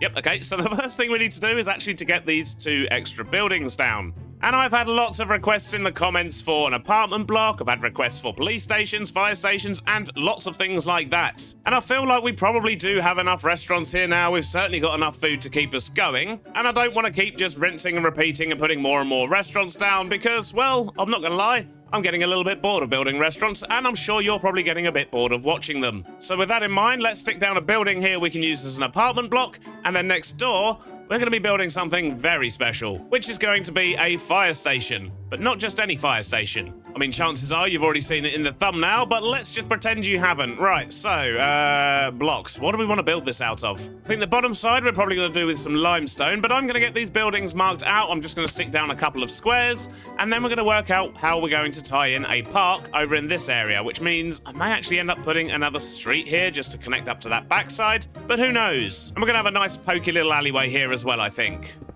And I think something around this size should work well, so I'm going to crack on and get the rest of this apartment building in, and then we'll sort out the interior, I think, before we move on to the fire station, which I'm very much looking forward to. I mean, I'm not looking forward to trying to work it out, but it should look good hopefully once it's done. Well, I think that's come out quite well. We have our apartment block in, and not only that, I've sorted out a very small bit of the interior. I've essentially just put in the corridors so we can go and build our apartments inside, although currently the ceilings and the floors are left blank because I don't know what they're going to look like yet, but we also have a stairwell here that loops round. We have an apartment on each floor, so there's also one at the top here. But I do still need to figure out what we're going to be doing on the inside. And if I just close this door and then open it, we should have a completed interior. I love how that works. So in this first apartment, you enter into the lounge. We've got some wonderful paintings hanging up. I do like these immersive paintings in the fact you can put the frames around them. I think they just really add something instead of just having a picture stuck to the wall. That really works well. I've used another cuckoo clock because since discovering them last episode, I think I've fallen in love with them. I cannot believe it's taken me 8 months to actually discover they're a thing in this game. I've used oxidized stairs for the sofa just so we haven't got create seats anywhere. The only downside is we can't actually sit on it, but it's nice to have something that looks a little bit different. Through this door at the back here, we have a bedroom with a lovely wardrobe, a shelf, some lighting, and nothing too fancy going on, but I do like it. And then on this side, we have a good-sized kitchen. We've got a herb rack at the top, we've got the oven, we've got all the essentials you'd need, even a fridge. But of course, up here, we've had to do different layouts. So on this floor here, we've got a sort of a bit more of an open plan apartment. So we've got a great big kitchen, we've got a seating and dining area, bookshelves, and once again, we have a bedroom through here. We've also got a fire exit out the back here, which apparently I've forgotten to put the door on. So we'll have to sort that out in a moment. And then if we go up to the top floor, once again, we've got a different layout. And this time I've done another open plan one, but I've put it on this side so that the bedrooms themselves have got windows, and this one actually has 2 bedrooms. But I think that works quite well. And you may have noticed we once again don't have any toilets in this building, but there's no toilets in the entire town, so if anyone needs to go, they're going to have to go see Bruno. Look, I just don't have the space in these apartments for toilets, okay? So if some room's going to drop, it's going to be the toilet. I've also added an alleyway in down the side here because we can't have all these buildings and no alleyways. And you may have noticed there's also a fence up on the other side of the street, and that's because I'm not putting any buildings over that side. I just don't think the town's going to need it, and once we've got this last building in, that will actually be the very last building in this little street we've got. But it does look cool with the moon setting behind it. Look at that. So the next thing I'm going to be working on is, of course, going to be this fire station. And what I actually want to do is probably around here somewhere is have another connecting road that sort of connects up to the back bit over there. And the reason for that will become clear shortly, but I do have a plan for this area behind the buildings. And for that, we're going to need a bit of an access road here. So let's just quickly get all that sorted. Something like that should do the trick nicely, I think. We've got a nice little road going down here. I've also sectioned off this bit here. We are going to be putting a sort of public park in this kind of area. And around the back here, we're going to be putting a public car park. So anyone visiting the Sound actually has somewhere to park so they can go to all these lovely fancy restaurants. But we'll worry about that later. For now, I want to focus on this fire station. And I'm going to be basing this loosely on, of course, the Ghostbusters firehouse. This one right here. And about 3 years ago on Truly Bedrock Season 2, I did actually build the Ghostbusters firehouse before and turn it into a slime shop. But we've got a lot more blocks, a lot more options, and a lot more choices these days. So hopefully we can pull something off that looks a little bit better. As long as it doesn't look worse, I'll be happy. I won't be putting the Ghostbusters logo or anything on it though, because of course the Ghostbusters is from the 80s, and this is a 50s town. But the building was built way before the 50s, so we're good. We can get away with this. And I think the best thing for me to do is probably going to be to carve out where this sort of road entrance bit is going to be, build up some basic walls, and try and get this lower section looking good before we actually crack on with the upper section, because this building is probably actually going to end up being the biggest building in town. It's probably going to have to go a little bit higher than some of these in order to get all the detail in. Although, it might end up about that size, I reckon. But at this stage, I don't really know. But something I do know is that this building has a bit that kind of sticks out lower down. So I'm hoping we can make use of these stairs here. And if we were to... Do I have any more stone on me? No, I don't. Let's just grab a little bit of that. We've only got 21. We're going to have to go back and get some more. But if we were to do that, then maybe use some polished tuff down the bottom here. And I guess we need to make that a little bit taller. Maybe with some of those on top. Okay, that could work. Let's just get that all the way around the build here. Yeah, I think that looks about right. Next up, we're going to put a ledge in across the top bit here. And we need to put a second ledge in, but I think I want to get some half slabs in like this. Oh, geez, not quite like that, but like that. And then this bit here is where it's going to turn to red brick. So that means we can stick another ledge in all across here. That looks about right. Now, for the doorway, it's got this kind of black lip that runs around the inside. And I think if we're clever with our framed blocks, we could get that looking quite good. We'll use a couple of these angled ones there. Then we'll use some of these double slope ones in here, which means we should be able to do that to get a bit of an arch. Looking good. Maybe a slope in the middle, and then I just need to find something that's going to fit there. And I think that should just about do it. Yeah, that looks wonderful. But this wall down the bottom here is looking a little bit plain, so maybe I should get a bit of texture in. Just the occasional one of these offset bricks should work quite nicely for that. Yeah, that should do the trick. But now we've got the general scale of the building in, I think it's just about time for a time lapse, don't you?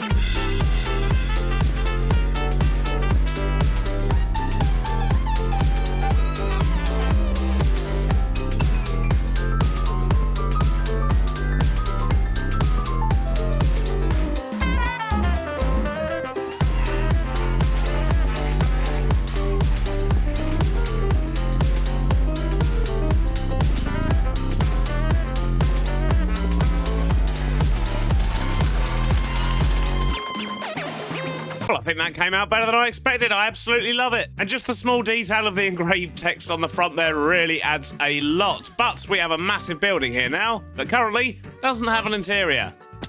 absolutely nothing going on inside. So I guess that's going to be the next step. But as a whole, the street has all of its buildings in now. I've just got to do all of the finer details, which, as I say, includes the interior of the firehouse.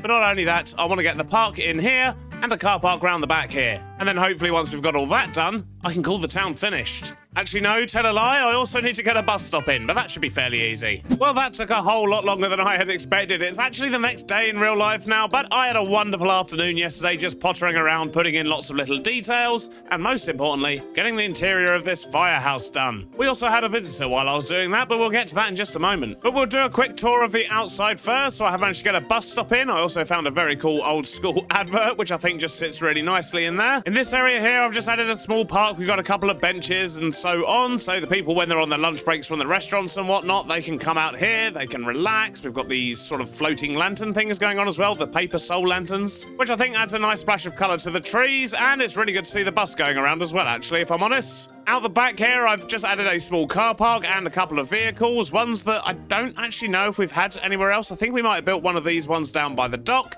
and this is just a different colour version of the one that actually does the farm deliveries for us. As you can see, I've also sorted out the back of these buildings. We've got the fire exits on, but let's take a little look at the inside of our firehouse here. So the first thing you may notice is that there's not actually a fire engine, and that's because I didn't actually have enough space left in here once I'd done the interior. And I have based the interior, at least the downstairs, on the sort of Ghostbusters thing, where they had this wooden panelled area at the back. They had a big desk, and there's just some storage behind there, but we can actually get through as well. And then I've put in a few fire suits, which are actually the sort of back tanks that we've got in here, the copper back tanks. I think they look quite good. They're all fully charged, ready to go. And then I've just got a shelving area with some random stuff dumped on it, because why not? We've also got a fire bell, and most importantly, we have the pole, which actually goes all the way up through the 3 floors. And if we come up to the next floor, we can see we've got a nice kitchen and sort of living area for the firemen, somewhere to chill out and relax. And I've gone with that painting again that looks a little bit like the Ghostbusters thing. I mean, it's missing the guy in front, but I think it does work well. Once again, we've got a bell on this level as well, so the firemen can hear the alarm no matter where they are in the building. And lastly, on the top floor, much simpler, we've just got a few bedrooms. We've got sort of bunk beds in here.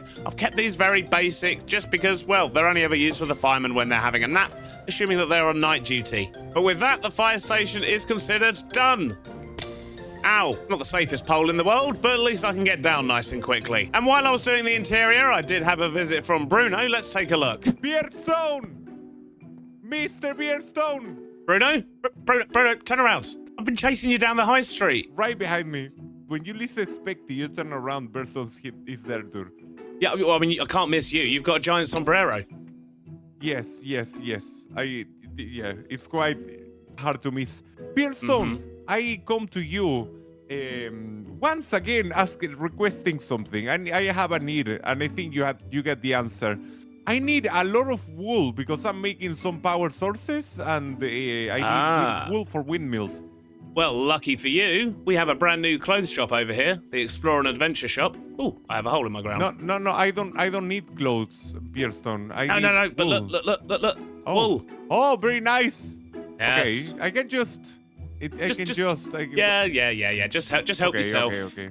I mean, if you do want to try on some clothes, we do have a changing room over here as well. So, you know, feel free to peruse the rest of the clothes. But, yeah, wool, help yourself. And if you need more, there's loads more. Probably not in the farmhouse. There's probably loads more at Viridium Shores as well if you need it. Okay. Beardstone, do you have... I don't know if you noticed, but I am a big fan of sombreros. Do you sell sombreros over here? I don't know. It's not a hat shop, I'm afraid. I don't have any hats for sale. No hats. It's just clothes, and even the clothes technically aren't for sale. It's hats, just wool. It's not a cloth. Hats, so hats are not clothes. Okay. No, well, hats are accessories. I'd say they're accessories. Okay. Yep. Okay, Beardstone, you're quite. You know a lot about fashion, so I'm gonna trust you. Yeah. I don't think anyone's ever said that in my entire life. Oh, actually, while I've got you here. Yes. Did you wish to accompany myself and Stam on a lovely There's candlelit... a bus! What I was going to say is, would you like to join me and Stam for a lovely candlelit dinner send-off? That's. Are you asking me out on a date, Beardstone? Why Well, not? Yes. It's more of a 3-way date. There's Stam's going to be there as well. But I was thinking, you know, we could maybe go to the Italian, have a nice pasta meal. Oh. Or burgers, if you I prefer love burgers, we pasta. can go to the diner. It's entirely up to you. Okay, I think it's okay. I'll write it down on my schedule, Beardstone. I think I will be free on that day, whatever day that I'm always. I was going to say, I free. No, haven't I'm not actually always free. told you the day yet, but I'll send you a message. We'll get something in the diary, Bruno. But I think it'll be nice to Okay. sit down, have a nice meal, reminisce about our time here, and just have a nice little send off. Reminisce. Oh, a send off. Wait, what? What? Oh, I got a Beardstone. I have to finish my build like now. If there's gonna be a send off. Oh yeah. There's going to be a send off. I've just got to finish the firehouse. I've got to do the park and a couple of other little bits and bobs, and then it's dinner time. All right, Beardstone. Thank you so much, dude. No worries. For Take the care, wall. dude. And I know it looks like I'm following you. I'm just going back into here because that's what I was building. Enjoy the wall. Okay. Bye. Goodbye.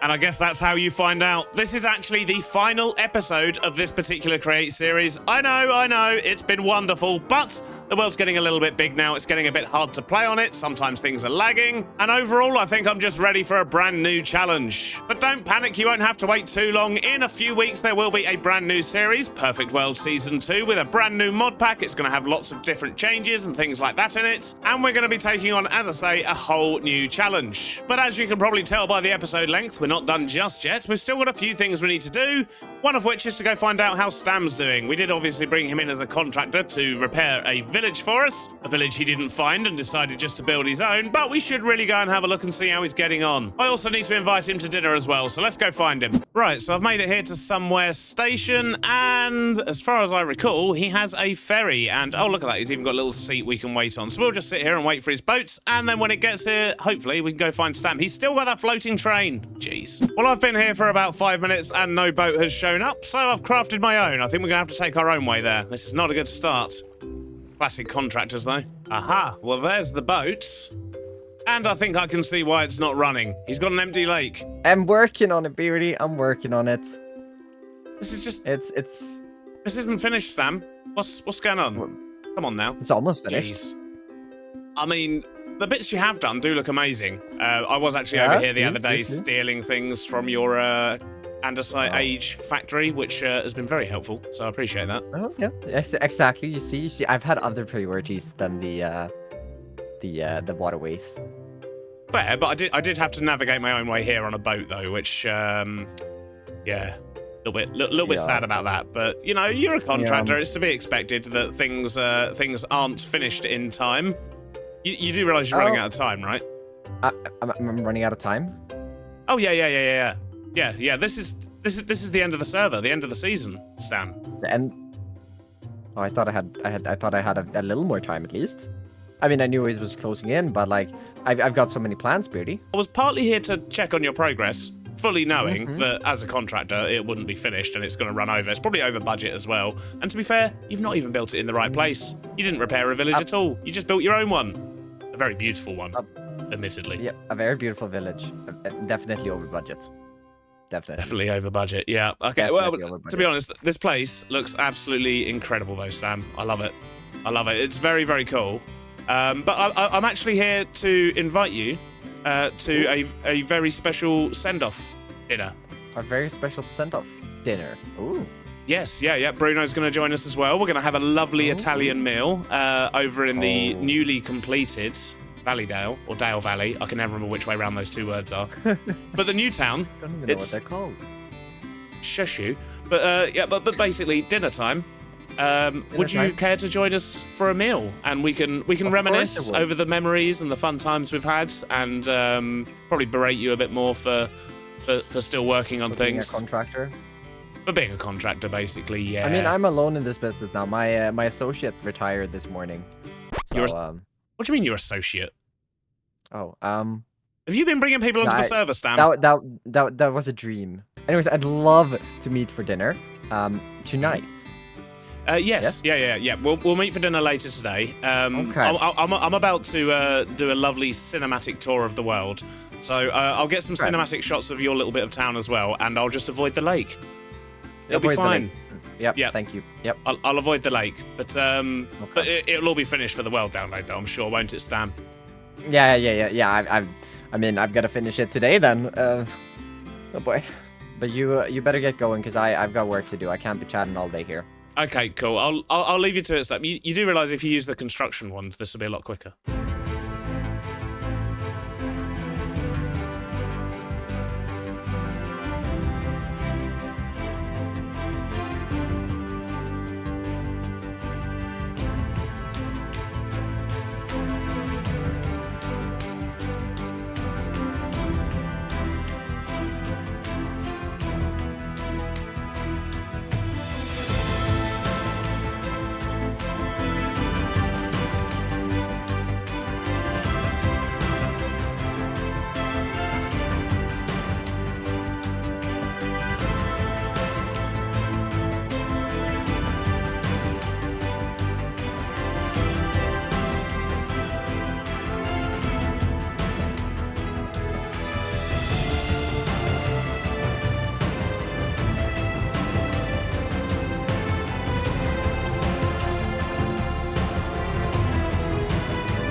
Beardy? Ah, Oh. Stam! Let me take off my jacket here. Oh, can't take off the pants. They have curse of binding. I put that on since last time. Yeah, that sounds fair. That sounds fair. Well, thanks for coming. I just thought it'd be nice to have a nice little send-off. Although Bruno's late. Where's Bruno? Guys, sorry I'm late. Hey, Bruno, we've been waiting for ages. The traffic is terrible at this time of year and everything. So always with the hat. Always with the hat, Bruno. The sombrero's Yes, a little yes. close. I'm gonna move over here. I just wanted to basically bring you here just to say thanks. You know, I thought I'd treat you to a nice meal. And yeah, just say thanks for joining me on the world. It's been a lot of fun. I feel so thankful of having played on this server that I actually got a present for you both. I think you both, I've only thanked Beardstone, but Sam, you also been amazing, dude. Super Oh. fun. I got something for you guys. Right here. I'm excited. You? And you. No way. Oh, he stole mine. Oh no. Stole it. Oh Did you yes. pick it up? Oh yes. Yeah. Sombrero buddies. Oh, this is Sombrero incredible. buddies! Amazing. I didn't even try. It's not So we ate pasta and chatted until the early hours of the morning, until finally it came time for me to go. Anyway, I'll see you both in future. Thank you very much for the hat, Bruno. I've got a flight to catch, No so problem. I'll catch you later. Bye. Oh, bye. Well, that was a lovely meal, and I finally got a sombrero. And I guess that pretty much brings us to the end of the series. It's been absolutely awesome to have you all here. Thanks for joining me on the journey. Wait a minute, what in the world was that? Who's that? Have I missed it? I'm here for the tour. A tour? I mean, I'm here for the tour. I can give you a tour. I mean, you're heading to the airport, so it's probably not a bad place to stop. Yeah, I mean, I can show you around. You have a plane here? Yeah, we got a plane here. Oh my gosh. So, just around here. Where's the plane? There it is, my pokey little plane. My little seaplane, doing his little seaplane thing. Did you want to take it for a flight? Oh, I would love to take it on a flight. Oh, there you go. I'll give you some steps to get up on top. There should be a trapdoor in the roof. Yep. Oh. I'll jump in the back here. Oh my goodness. Look at that. And Wow. yeah, I mean, Wait, so how do I turn on the engines? yeah, When do these puppies start spinning? play around with. Just pretend that they start Oh. spinning. Yeah. Oh, they've started spinning. This is miraculous. Full speed ahead, I guess. And in theory, we should have a Okay, nice, how do I pull up? smooth How do I takeoff. pull up? Oh, that's it. That's Ooh, it. okay. Oh, nice. Oh, okay. You have flown a Oh, plane before, brilliant. right? No, never. Oh, this is actually a lot harder to control than I thought it would be. I was actually playing nicely. Oh. Tubbo, where you going? Wait, I need to pull up. How do I pull up? Pull How do I up, pull up? pull How up, do I pull up? pull I've up, not done this before. Pull up, pull up.